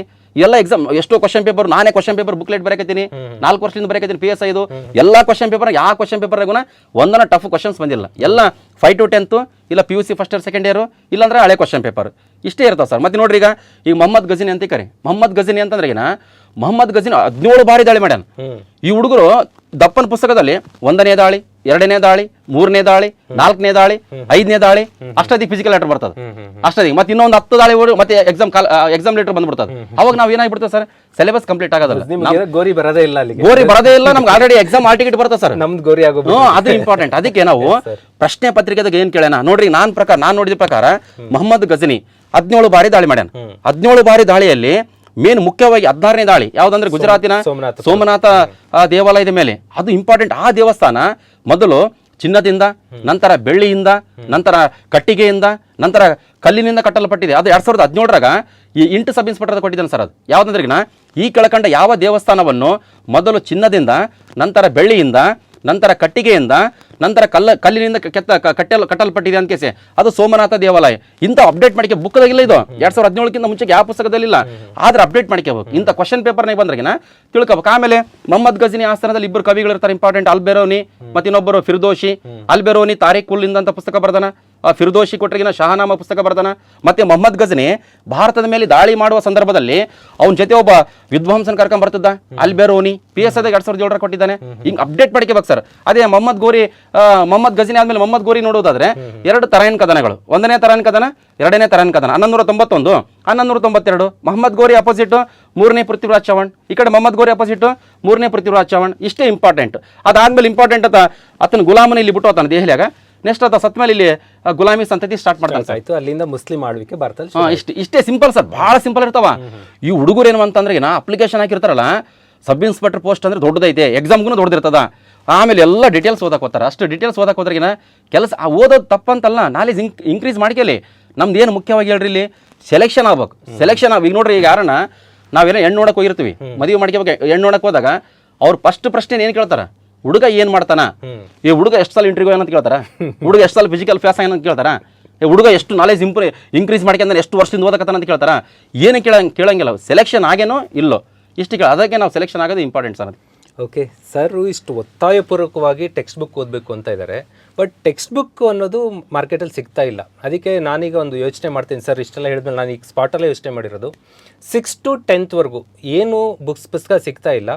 ಅದರ ಹಿಸ್ಟ್ರಿನ ಅಷ್ಟೇ ಒಂದು ಕಡೆ PDF ಕಲೆಕ್ಟ್ ಮಾಡಿ ಸಾಧನ ಈಗೇನು ಸರ್ ಹೇಳಿರೋ ಒತ್ತಾಯ ಕಾರಣಕ್ಕೆ ಇದೇ ವಿಡಿಯೋ ಕೆಳಗಡೆ ನಾನು ಡಿಸ್ಕ್ರಿಪ್ಷನ್ ಲಿಂಕ್ ಹಾಕಿರ್ತೀನಿ. ಕ್ಲಿಕ್ ಮಾಡಿದ್ರೆ 5ನೇ ಕ್ಲಾಸಿಂದ 10ನೇ ಕ್ಲಾಸ್ ತನಕ ಬರೀ ಹಿಸ್ಟ್ರಿ ಅಷ್ಟು 5th, 6th, 7th, 8th, 9th, 10th ಸಿಗುತ್ತೆ. ಅದನ್ನು ಓದ್ಕೊಳ್ಳಿ. ಮತ್ತು ಸರ್ ವಿಡಿಯೋಗಳನ್ನ ವಾಚ್ ಮಾಡಿ 100% ನೀವು ಹಿಸ್ಟ್ರಿಯಲ್ಲಿ ಫಿನಿಶ್ ಆಗ್ತೀರಾ. ಫಿನಿಶ್ ಮೀನ್ಸ್ ಸಕ್ಸಸ್ ಕಾಣ್ತೀರಾ. 15ಕ್ಕೆ 15 ಆನ್ಸರ್ ಬರುತ್ತೆ. ನೆಕ್ಸ್ಟ್ ಬರೋಣ ಸರ್, ಸಂವಿಧಾನ. ಏನು ಸರ್ ಸಂವಿಧಾನ? ಸಂವಿಧಾನದಲ್ಲಿ ಸರ್ ನಾನು ನೋಡಿದ ಪ್ರಕಾರ ಒಂದು 15 ಪ್ರಶ್ನೆ ಬರಲಿ, 20 ಪ್ರಶ್ನೆ ಬರಲಿ. ಈಗ 15 ಪ್ರಶ್ನೆ ಬಂದವಂತಂದ್ರೆ ನನ್ನ ಪ್ರಕಾರ ಈ ಹಿಸ್ಟ್ರಿ, ಎಕಾನಮಿ, ಪೊಲಿಟಿ, ಜಾಗ್ರಫಿ ಒಳಗಡೆ ಸಂವಿಧಾನನೇ ಸ್ವಲ್ಪ ಈಸಿ ಅನ್ಸುತ್ತೆ. ಬಹಳ ಈಸಿ ಸಂವಿಧಾನ. ಈಗ ಸರ್ ಸಂವಿಧಾನದಲ್ಲಿ ನಾನು ನೋಡಿಲ್ಲ, ಈಸಿನೇ. ಹಿಸ್ಟ್ರಿ ಎಲ್ಲ ಸರ್, ಎಲ್ಲ ಸಬ್ಜೆಕ್ಟ್ಗಿಂತ ಸಂವಿಧಾನ ಈಜಿ. ಬಟ್ ಏನಂದ್ರೆ ಇಲ್ಲಿ ಹುಡುಗರು ಏನ್ ಮಾಡ್ಬಿಡ್ತಾರ, 395 ವಿಧಿಗಳನ್ನು ಪರ್ಫೆಕ್ಟ್ ಹಾಕೋತಾರ. ಎಲ್ಲ ವಿಧಿ ಸಂವಿಧಾನ ಜಾರಿ ಆದಾಗ 395 ವಿಧಿಗಳಿದ್ದು, ಈಗ 450ಕ್ಕೆ ಹೆಚ್ಚು ವಿಧಿಗಳಾಗ್ಯಾವ. ಪ್ರೊಫೆಸರ್ಸ್ ಆದ್ರೂ ನಾವು ಕಲ್ತ್ಕೊಂಡಿಲ್ಲ ಇನ್ನೂ. 1ನೇ ವಿಧಿ, 2ನೇ ವಿಧಿ, 3ನೇ ವಿಧಿ, 4ನೇ ವಿಧಿ ನಾಟ್ ನೆಸೆಸರಿ. ಅಂದ್ರೆ ಸಬ್ ಇನ್ಸ್ಪೆಕ್ಟರ್ ಪರೀಕ್ಷೆಯಲ್ಲಿ ಯಾವ ಆರ್ಟಿಕಲ್ ಕೊಟ್ಟಾನ? ಸಂವಿಧಾನದ 17ನೇ ವಿಧಿ ಅಸ್ಪೃಶ್ಯತೆ ನಿವಾರಣೆ, ಇಲ್ಲ ಸಂವಿಧಾನದ 32ನೇ ವಿಧಿ ರಿಟ್ ಅರ್ಜಿ ಹಾಕೋದು ಸುಪ್ರೀಂ ಕೋರ್ಟ್ಗೆ, ಹೇಬಿಯಸ್ ಕಾರ್ಪಸ್ ಆಗಿರ್ಬೋದು, ಮ್ಯಾಂಡಮಸ್ ಆಗಿರ್ಬೋದು, ಸರ್ಶಿಯೋರಾರಿ ಆಗಿರ್ಬೋದು, ಕೋವಾರೆಂಟೋ ಆಗಿರ್ಬೋದು, ಪ್ರೊಹಿಬಿಷನ್ ಆಗಿರ್ಬೋದು. ಇಷ್ಟು ಇಂಪಾರ್ಟೆಂಟ್. ಸಂವಿಧಾನದ 226ನೇ ಆರ್ಟಿಕಲ್ ಹೈಕೋರ್ಟ್ಗೆ ರಿಟ್ ಅರ್ಜಿ ಸಲ್ಲಿಸುವುದು. ಸಿಂಪಲ್ ಪ್ರಶ್ನೆಗಳು ಇರ್ತಾವೆ ಸರ್. ಈಗ ಮತ್ತೆ ಅಖಿಲ ಭಾರತ ಸೇವೆಗಳು, ಸಂವಿಧಾನದ 312ನೇ ಆರ್ಟಿಕಲ್. ಅಖಿಲ ಭಾರತ ಸೇವೆಗಳಂದ್ರಿಗಿನ IAS, IPS, IFS ಈ ಮೂರೇ ಇರೋದು ಅಖಿಲ ಭಾರತ ಸೇವೆಗಳು. ಈ ಮೂರಾಗ ಮತ್ತೆ ನಾನು ಹೆಚ್ಚಿಗೆ ಮಾಡ್ಬೇಕಂತಂದ್ರಿಗಿನ ಆ ಪವರ್ಸ್ ರಾಜ್ಯಸಭೆಗಿದೆ. ನಮಗೆ ಸಿಂಪಲ್ ಆಗಿ ಸರ್ ಇಲ್ಲಿ ಮೇನ್ ಇಂಪಾರ್ಟೆಂಟು ಲೋಕಸಭೆ ಬಗ್ಗೆ, ರಾಜ್ಯಸಭೆ ಬಗ್ಗೆ, ವಿಧಾನಸಭೆ ಬಗ್ಗೆ, ವಿಧಾನ ಪರಿಷತ್ ಬಗ್ಗೆ, ಸುಪ್ರೀಂ ಕೋರ್ಟ್ ಬಗ್ಗೆ, ಹೈಕೋರ್ಟ್ ಬಗ್ಗೆ. ಸುಪ್ರೀಂ ಕೋರ್ಟ್ ಬಗ್ಗೆ ಅಂದರೆ ದೊಡ್ಡ ಪ್ರಶ್ನೆಗಳು ಬರಂಗಿಲ್ಲ ಸರ್. ಮೊನ್ನೆ supreme court chief justice change ಆಗ್ಯಾನ. ಯಾರು? ನ್ಯಾಯಮೂರ್ತಿ NV ರಮಣ, 48ನೇ ಮುಖ್ಯ ನ್ಯಾಯಾಧೀಶರು. ಅದ್ರ ಮೇಲೆಗೂ ನಾವು ಪ್ರಶ್ನೆ ಕೇಳ್ತಾನೆ. ಸುಪ್ರೀಂ ಕೋರ್ಟಿನ ಪ್ರಸ್ತುತ ಮುಖ್ಯ ನ್ಯಾಯಮೂರ್ತಿಗಳು ಯಾರು? ನ್ಯಾಯಮೂರ್ತಿ NV ರಮಣ. ಇಲ್ಲ ಕರ್ನಾಟಕ ಹೈಕೋರ್ಟಿನ ಮುಖ್ಯ ನ್ಯಾಯಾಧೀಶರು ಯಾರು? ನ್ಯಾಯಮೂರ್ತಿ ಅಭಯ್ ಶ್ರೀನಿವಾಸ್ ಓಕಾ ಅವರು. ಸಣ್ಣ ಸಿಂಪಲ್ ಪ್ರಶ್ನೆ. ಇಲ್ಲ ಸಂವಿಧಾನದ 17ನೇ ವಿಧಿ ಯಾವುದಕ್ಕೆ ಸಂಬಂಧಿಸಿದೆ? ಇಲ್ಲ ಮೂಲಭೂತ ಹಕ್ಕುಗಳ ಸಂಖ್ಯೆ ಎಷ್ಟು? 6. ಅಲ್ಲಿ 12ರಿಂದ 35 ತನ ಆರ್ಟಿಕಲ್ಸ್, 12ರಿಂದ 35 ತನ ಆರ್ಟಿಕಲ್ಸ್ಗುಣ ಪ್ರತಿಯೊಂದು ಆರ್ಟಿಕಲ್ಗುನ ನೋಡ್ಕೋಬೇಕು ಸರ್. ಅಂದ್ರೆ ಪ್ರಶ್ನೆ ಪತ್ರಿಕೆದಾಗ ಬಂದವಲ್ಲ ಕ್ವಶನ್ಸ್, ಔಟ್ರಿಗುನ ಸರಿಯಾದ ಉತ್ತರಗಳನ್ನು ನಾವು ಕರೆಕ್ಟಾಗಿ ತಿಳ್ಕೋಬೇಕು. ಆಮೇಲೆ 4ನೇ ಭಾಗ DPSP ರಾಜ್ಯ ನಿರ್ದೇಶಕ ತತ್ವಗಳು, 36ರಿಂದ 51 ತನ ಆರ್ಟಿಕಲ್ಸ್, 36ನೇ ವಿಧಿ, 37ನೇ ವಿಧಿ, 38ನೇ ವಿಧಿ ಇಂಪಾರ್ಟೆಂಟ್ ಅಲ್ಲ. ನಮಗೆ 36ರಿಂದ 51 ತನ ಆರ್ಟಿಕಲ್ಸ್ ಅಲ್ಲಿ ಮುಖ್ಯವಾಗಿ 40ನೇ ವಿಧಿ, 40ನೇ ಪಂಚಾಯತಿಗಳ ಸ್ಥಾಪನೆ. ಇಲ್ಲ 44ನೇ ವಿಧಿ, ಇಲ್ಲಾಂದ್ರೆ ಅದು ಏಕರೂಪ ನಾಗರಿಕ ಸಂಹಿತೆ. ಇಲ್ಲಾಂದ್ರೆ 51ನೇ ವಿಧಿ, ಅದು ಅಂತಾರಾಷ್ಟ್ರೀಯ ಶಾಂತಿ ಮತ್ತು ಭದ್ರತೆ. ಇಷ್ಟೇ ಈ 3 ಆರ್ಟಿಕಲ್ ಉಲ್ಟಾಪಲ್ಟ ಸಬ್ ಇನ್ಸ್ಪೆಕ್ಟರ್ ಪರೀಕ್ಷೆಯಲ್ಲಿ ನಾನು ಎಕ್ಸಾಮ್ ಬರೆದಾಗ ಸಂವಿಧಾನದ 40ನೇ ವಿಧಿ ಅಂತ ಕೊಟ್ಟಿದ್ದ. ನಾನು ಬರ್ದಿದ್ದೆ 2016 1947 ಬರ್ದಿಲ್ಲ. ಸಂವಿಧಾನ 40ನೇ ವಿಧಿ ಈ ಕಳ್ಕಂಡು ಯಾವುದಕ್ಕೆ ಸಂಬಂಧಿಸಿದೆ? ಪಂಚಾಯತಿಗಳ ಸ್ಥಾಪನೆ. ನಾನು ಆದ್ಮೇಲೆ ಎಕ್ಸಾಮ್ ಬಂತಲ್ಲ, ಸಂವಿಧಾನದ 44ನೇ ವಿಧಿ ಈ ಕಳ್ಕಂಡು ಯಾವುದಕ್ಕೆ ಸಂಬಂಧಿಸಿದೆ? 40 ಏಕರೂಪ ನಾಗರಿಕ ಸಂಹಿತೆ. ಆದ್ರೆ 2015ರಾಗ ಸಂವಿಧಾನದ 51ನೇ ವಿಧಿ ಅಂತಾರಾಷ್ಟ್ರೀಯ ಶಾಂತಿ ಮತ್ತು ಭದ್ರತೆ ಇಷ್ಟು ಸಿಂಪಲ್ ಕೊಟ್ಟಿರ್ತಾನೆ ಸರ್. ಇಲ್ಲಾಂದ್ರೆ ರಾಜ್ಯ ನಿರ್ದೇಶಕ ತತ್ವಗಳನ್ನು ಈ ಕೆಳಕಂಡ ಯಾವ ದೇಶದಿಂದ ಎರವಲು ಪಡೆಯಲಾಗಿದೆ? ಬಹಳ ಸಿಂಪಲ್ ಪ್ರಶ್ನೆ. ಐರ್ಲ್ಯಾಂಡ್. ನಮ್ಮ ಹುಡುಗರು ಇದ್ದಿರ್ಲಾರ್ದು ಓದ್ತಾರ, ಓದೋದು ಬೇಡ ಅಂತ ಅನ್ನಂಗಿಲ್ಲ, ಬಟ್ ಆದಷ್ಟು ಬೇಗ ಎಲ್ಲ ಸಬ್ಜೆಕ್ಟ್ ಏನ್ ಮಾಡ್ಬೇಕು ಸರ್, ಕವರ್ ಮಾಡ್ಬೇಕು. ಇಂಪಾರ್ಟೆಂಟ್ ಎಕ್ಸಾಮ್ ಬರಟಿಗೆಲ್ಲ ಎಲ್ಲ ಸಬ್ಜೆಕ್ಟ್ 10 ಸಬ್ಜೆಕ್ಟ್ ಕವರ್ ಮಾಡ್ಬೇಕಂದ್ರೆ ಅಷ್ಟು ಸುಲಭದ ಮಾತಲ್ಲ ಸರ್. ಸಿಂಪಲ್ ಆಗಿ ಓದ್ಕೊಂತ ಹೋದ್ರೆ ಮಾತ್ರ ನಾವು ಕವರ್ ಮಾಡಕ್ ಸಾಧ್ಯ. ಮತ್ತೆ ಇನ್ನು ಮುಂದೆ ರಾಷ್ಟ್ರಪತಿಗಳ ಬಗ್ಗೆ, ರಾಷ್ಟ್ರಪತಿಗಳೇನು, ರಾಷ್ಟ್ರಪತಿ ಯಾರು ಮತದಾನ ಮಾಡ್ತಾರ? ಲೋಕಸಭೆಯ ಚುನಾಯಿತ ಸದಸ್ಯರು, ರಾಜ್ಯಸಭೆಯ ಚುನಾಯಿತ ಸದಸ್ಯರು, ಎಲ್ಲ ರಾಜ್ಯ ವಿಧಾನಸಭೆಗಳ ಚುನಾಯಿತ ಸದಸ್ಯರು, ಹಾಗೂ ಕೇಂದ್ರಾಡಳಿತ ಪ್ರದೇಶಗಳಾದ ದೆಹಲಿ, ಪಾಂಡಿಚೇರಿ, ಈಗ ಇತ್ತೀಚೆಗೆ ಜಮ್ಮು ಕಾಶ್ಮೀರ ವಿಧಾನಸಭೆಗಳ ಚುನಾಯಿತ ಸದಸ್ಯರು, ಇಷ್ಟು ಜನ ಸೇರಿಕೆ ರಾಷ್ಟ್ರಪತಿಗೆ ಮತದಾನ ಮಾಡ್ತಾರೆ. ಸಂವಿಧಾನದ 54 ಮತ್ತು 55ನೇ ವಿಧಿಯ ಪ್ರಕಾರ. ಮತ್ತೆ ರಾಷ್ಟ್ರಪತಿಗಳು ಏನೇನು ಕೆಲಸ ಮಾಡ್ತಾರೆ? ಸಂವಿಧಾನದ 75ನೇ ಆರ್ಟಿಕಲ್ ಪ್ರಕಾರ ಪ್ರಧಾನಮಂತ್ರಿಗಳ ನೇಮಕ, ಸಂವಿಧಾನದ 76ನೇ ಆರ್ಟಿಕಲ್ ಪ್ರಕಾರ ಅಟಾರ್ನಿ ಜನರಲ್ ನೇಮಕ, ಸಂವಿಧಾನದ 80ನೇ ಆರ್ಟಿಕಲ್ ಪ್ರಕಾರ ರಾಜ್ಯಸಭೆಗೆ 12 ಸದಸ್ಯರ ನಾಮಕರಣ, ಕಲೆ, ಸಾಹಿತ್ಯ, ವಿಜ್ಞಾನ, ಸಮಾಜ ಸೇವೆ, ಸಂವಿಧಾನದ 324ನೇ ಆರ್ಟಿಕಲ್ ಪ್ರಕಾರ ಕೇಂದ್ರ ಚುನಾವಣಾ ಆಯೋಗದ ಮುಖ್ಯ ಆಯುಕ್ತರ ನೇಮಕ, ಇತರ ಆಯುಕ್ತರ ನೇಮಕ, ಸಂವಿಧಾನದ 124ನೇ ಆರ್ಟಿಕಲ್ ಪ್ರಕಾರ ಸುಪ್ರೀಂ ಕೋರ್ಟಿನ ನ್ಯಾಯಾಧೀಶರ ನೇಮಕ, ಕೊಲಿಜಿಯಂ ಸಮಿತಿಯ ಶಿಫಾರಸಿನ ಮೇರೆಗೆ ಸಂವಿಧಾನದ 217ನೇ ಆರ್ಟಿಕಲ್ ಪ್ರಕಾರ ಹೈಕೋರ್ಟ್ ನ್ಯಾಯಾಧೀಶರ ನೇಮಕ, ಭಾಳ ಇಂಪಾರ್ಟೆಂಟ್, ಕೊಲಿಜಿಯಂ ಸಮಿತಿಯ ಶಿಫಾರಸಿನ ಮೇರೆಗೆ, ಮತ್ತೆ ಕೊಲಿಜಿಯಂ ಸಮಿತಿಯ ಶಿಫಾರಸಿನ ಮೇರೆಗೆ ಸಂವಿಧಾನದ 222ನೇ ಆರ್ಟಿಕಲ್ ಪ್ರಕಾರ ಹೈಕೋರ್ಟ್ ನ್ಯಾಯಾಧೀಶರ ವರ್ಗಾವಣೆ. ಇಷ್ಟು ಸಿಂಪಲ್ ಸರ್. ಸಂವಿಧಾನದ 280ನೇ ಆರ್ಟಿಕಲ್ ಪ್ರಕಾರ ಕೇಂದ್ರ ಹಣಕಾಸು ಆಯೋಗದ ಅಧ್ಯಕ್ಷ ಮತ್ತು ಸದಸ್ಯರ ನೇಮಕ, ಸಂವಿಧಾನದ 338A ಅದು SC/ST ಆಯೋಗದ ಅಧ್ಯಕ್ಷ ಮತ್ತು ಸದಸ್ಯರ ನೇಮಕ, ಮತ್ತೆ ಬೈ ಚಾನ್ಸಲರ್ನ ಹಣಕಾಸು ಮಸೂದೆ ಮಂಡಿಸಬೇಕಂದ್ರೆ ರಾಷ್ಟ್ರಪತಿಗಳ ಅನುಮತಿ ಕಡ್ಡಾಯ ಲೋಕಸಭೆಯಲ್ಲಿ, ಇಲ್ಲಿ ವಿಧಾನಸಭೆಯಲ್ಲಿ ಕೊಟ್ಟರೆಗಿನ ರಾಜ್ಯಪಾಲರ ಅನುಮತಿ ಕಡ್ಡಾಯ. ಇಂಥ ಸಿಂಪಲ್ ಸರ್ ಪ್ರಶ್ನೆಗಳು, ಬಹಳ ಸರಳವಾಗಿದ್ದಂಥ ಪ್ರಶ್ನೆಗಳನ್ನು ಕರೆಕ್ಟಾಗಿ ನಾವು ಅಪ್ಡೇಟ್ ಮಾಡ್ಕೋಬೇಕು. ರಾಷ್ಟ್ರಪತಿಗಳು ಏನು ಕೆಲಸ ಮಾಡ್ತಾರೆ ಅಂದ್ರೆ ರಾಜ್ಯದಲ್ಲಿ ರಾಜ್ಯಪಾಲರು ಅದೇ ಕೆಲಸ ಮಾಡ್ತಾರೆ. ಸಿಂಪಲ್ ಆಗಿ ಬಹಳ ಸಿಂಪಲ್ ಪ್ರಶ್ನೆಗಳು ಸರ್. ಈಗ ಮೇನ್ ಮುಖ್ಯವಾಗಿ ಅಟಾರ್ನಿ ಜನರಲ್ ಬಗ್ಗೆ, ಇಲ್ಲಾಂದ್ರೆ ಅಡ್ವೊಕೇಟ್ ಜನರಲ್ ಬಗ್ಗೆ, ಅಡ್ವೊಕೇಟ್ ಜನರಲ್ ಬಗ್ಗೆ ಒಂದು ಪ್ರಶ್ನೆ ಕಂಪಲ್ಸರಿ ಇರ್ತದೆ. ಅಟಾರ್ನಿ ಜನರಲ್ 76ನೇ ಆರ್ಟಿಕಲ್, ಅಡ್ವೊಕೇಟ್ ಜನರಲ್ ಕೊಟ್ಟ 165.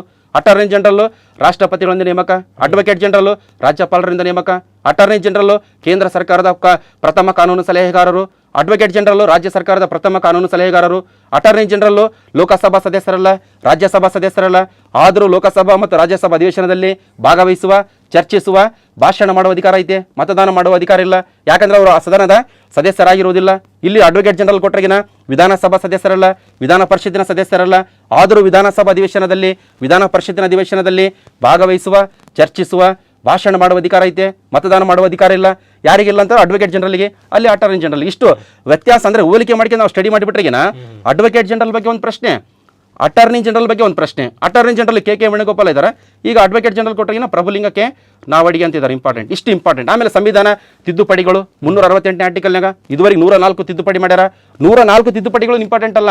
1ನೇ ತಿದ್ದುಪಡಿ, 7ನೇ ತಿದ್ದುಪಡಿ, 21ನೇ ತಿದ್ದುಪಡಿ, 24ನೇ ತಿದ್ದುಪಡಿ, 42ನೇ ತಿದ್ದುಪಡಿ, 44ನೇ ತಿದ್ದುಪಡಿ, 52ನೇ ತಿದ್ದುಪಡಿ, 61ನೇ ತಿದ್ದುಪಡಿ, ಹಿಂಗೆ 71ನೇ ತಿದ್ದುಪಡಿ, 73, 74ನೇ ತಿದ್ದುಪಡಿ, 86ನೇ ತಿದ್ದುಪಡಿ, 91, 92ನೇ ತಿದ್ದುಪಡಿ, 93ನೇ ತಿದ್ದುಪಡಿ, 96, 97, 98 ಈಗ ಸೀರಿಯಲ್ ಪ್ರಕಾರ 104 ತನ ಪರ್ಫೆಕ್ಟಾಗಿ ನಾವು ಏನು ಮಾಡ್ಕೋಬೇಕು ಸರ್, ಅಪ್ಡೇಟ್ ಮಾಡ್ಕೋಬೇಕು. ಆಮೇಲೆ ತುರ್ತು ಪರಿಸ್ಥಿತಿಗಳು, ರಾಷ್ಟ್ರೀಯ ತುರ್ತು ಪರಿಸ್ಥಿತಿ, ರಾಜ್ಯ ತುರ್ತು ಪರಿಸ್ಥಿತಿ, ಹಣಕಾಸಿನ ತುರ್ತು ಪರಿಸ್ಥಿತಿ 352, 356, 360. 352 ಇದುವರೆಗೂ 3 ಟೈಮ್ ಮಾತ್ರ ಜಾರಿ ಮಾಡ್ಯಾರ. 1962, 1971, 1975. 1975ದಾಗ ಆಗಿದ್ದು ಆಂತರಿಕ ತುರ್ತು ಪರಿಸ್ಥಿತಿ. ಅದೇ ರಾಜ್ಯ ತುರ್ತು ಪರಿಸ್ಥಿತಿ ಕೊಟ್ಟರೆಗಿನ ಇದುವರೆಗೆ ಭಾಳಷ್ಟು ಸಲ ಮಾಡ್ಯಾರ. ಕರ್ನಾಟಕದಲ್ಲೇ ಟೋಟಲ್ 6 ಸಲ ಮಾಡ್ಯಾರ ಸರ್. ಹಣಕಾಸಿನ ತುರ್ತು ಪರಿಸ್ಥಿತಿ ಇದುವರೆಗೂ ಒಂದು ಸಲಗೂ ಜಾರಿ ಮಾಡಿಲ್ಲ. ಹಿಂಗೆ ಸಿಂಪಲ್ ಆಗಿ ಸರ್, ಒಟ್ಟ ಯಾವುದೇ ಇರಲಿ ಸಂವಿಧಾನದ 1ನೇ ಭಾಗದಲ್ಲಿ 1-2-3 ಪಾಯಿಂಟ್ಸ್ ಇರ್ತವೆ ಇಂಪಾರ್ಟೆಂಟ್. ಸಂವಿಧಾನದ 2ನೇ ಭಾಗದಲ್ಲಿ ನೋಡಿ, ಸಂವಿಧಾನದ 2ನೇ ಭಾಗ ಪೌರತ್ವಕ್ಕೆ ಸಂಬಂಧಪಟ್ಟದ 5ರಿಂದ 11 ತನ ಆರ್ಟಿಕಲ್ಸ್ ಇದಾವ. ಏಕ ಪೌರತ್ವ, ಇಂಗ್ಲೆಂಡ್ ದೇಶದಿಂದ ಎರವಲು ಪಡೆದಾರ. 5ನೇ ಆರ್ಟಿಕಲ್ ಏನು ಹೇಳ್ತದ, 6ನೇದು ಏನು ಹೇಳ್ತದ ಅಂತ ಹಿಂಗೆ ಓದ್ಕೊಂಡು ಅನ್ಕೊಂಡ್ರಿಗಿನ ಸಿಲೆಬಸ್ ಕಂಪ್ಲೀಟ್ ಆಗೋದಲ್ಲ. ಭಾಳ ಸಿಂಪಲ್ ಆಗಿರ್ತಾವೆ ಸರ್. ನೋಡಬೇಕು ಕ್ವಶನ್ ಪೇಪರ್ನಾಗ ಏನು ಕೇಳೋಣ ಸಂವಿಧಾನದಲ್ಲಿ. ಕ್ವಶನ್ ಪೇಪರ್ ನಮ್ಮ ಸಬ್ ಇನ್ಸ್ಪೆಕ್ಟರ್ ಮತ್ತು ಪೊಲೀಸ್ ಕಾನ್ಸ್ಟೇಬಲ್ ಲೆವೆಲ್ನಾಗ ನಾವು ಸಂವಿಧಾನವನ್ನು ಸ್ಟಡಿ ಮಾಡ್ಬೇಕು. ಅದೇ ಸಂವಿಧಾನ UPSC ಬಂದ್ರೆ ಅದು ಬೇರೆ. UPSC ನೋಡ್ರಿ, ಸುಪ್ರೀಂ ಕೋರ್ಟಿನ ಮೂಲಾಧಿಕಾರಗಳು, ಸುಪ್ರೀಂ ಕೋರ್ಟಿನ ಮೂಲಾಧಿಕಾರ 131 ಆರ್ಟಿಕಲ್ನಾಗ ರಾಜ್ಯಗಳ ನಡುವಿನ ವಿವಾದಗಳು, ಕೇಂದ್ರ ರಾಜ್ಯಗಳ ನಡುವಿನ ವಿವಾದಗಳು, ಒಂದು ರಾಜ್ಯ ಒಂದು ಕಡೆ, ಹಲವು ರಾಜ್ಯ ಇನ್ನೊಂದು ಕಡೆ ನಡುವಿನ ವಿವಾದಗಳು, ಅವು ಇವೆಲ್ಲ ಅಪ್ಲೈಡ್ನಾಗ ಕೊಡ್ತಾನೆ ಸರ್. ಯಾವ್ದಾರ ಎಕ್ಸಾಮ್ನಾಗ, KS ಎಕ್ಸಾಮ್ನಾಗ, FD ಎಕ್ಸಾಮ್ನಾಗ 131 ಆರ್ಟಿಕಲ್ನಾಗ ಐತೆ ಮೂಲ ಅಧಿಕಾರ. ಇನ್ನೊಂದು ಅಪೀಲ್ ಅಧಿಕಾರ 132 ಆರ್ಟಿಕಲ್ನಾಗ. ಇನ್ನೊಂದು 139 ಆರ್ಟಿಕಲ್ನಾಗ ರಿಟ್ಗಳನ್ನು ಹೊರಡಿಸುವುದು ಯಾವ್ದು ಸುಪ್ರೀಂ ಕೋರ್ಟು. ಸಿಂಪಲ್ ಪ್ರಶ್ನೆಗಳು ಕ್ವಶನ್ ಪೇಪರ್ ಬಂದಿದ್ವೇ ನಾವು ಅಪ್ಡೇಟ್ ಮಾಡ್ಕೋಬೇಕು. ಕ್ವಶನ್ ಪೇಪರ್ ಪ್ರಕಾರನೇ ನಾವು ಸ್ಟಡಿ ಮಾಡಿಬಿಟ್ರಿಗೆ ಸಂವಿಧಾನದಲ್ಲಿ ಒಂದು ಕ್ವಶನ್ ಮಿಸ್ ಆಗಕ್ಕೆ ಸಾಧ್ಯನೇ ಇಲ್ಲ. ಪೊಲೀಸ್ ಆಗಲಿ, PS ಆಗಲಿ SDFD ಬೇರೆ ಮತ್ತೆ SDFD ಬರೀ ಓನ್ಲಿ ಅಪ್ಲೈಡ್ ಕ್ವಶನ್ಸ್ ಇರ್ತಾವೆ ಸರ್.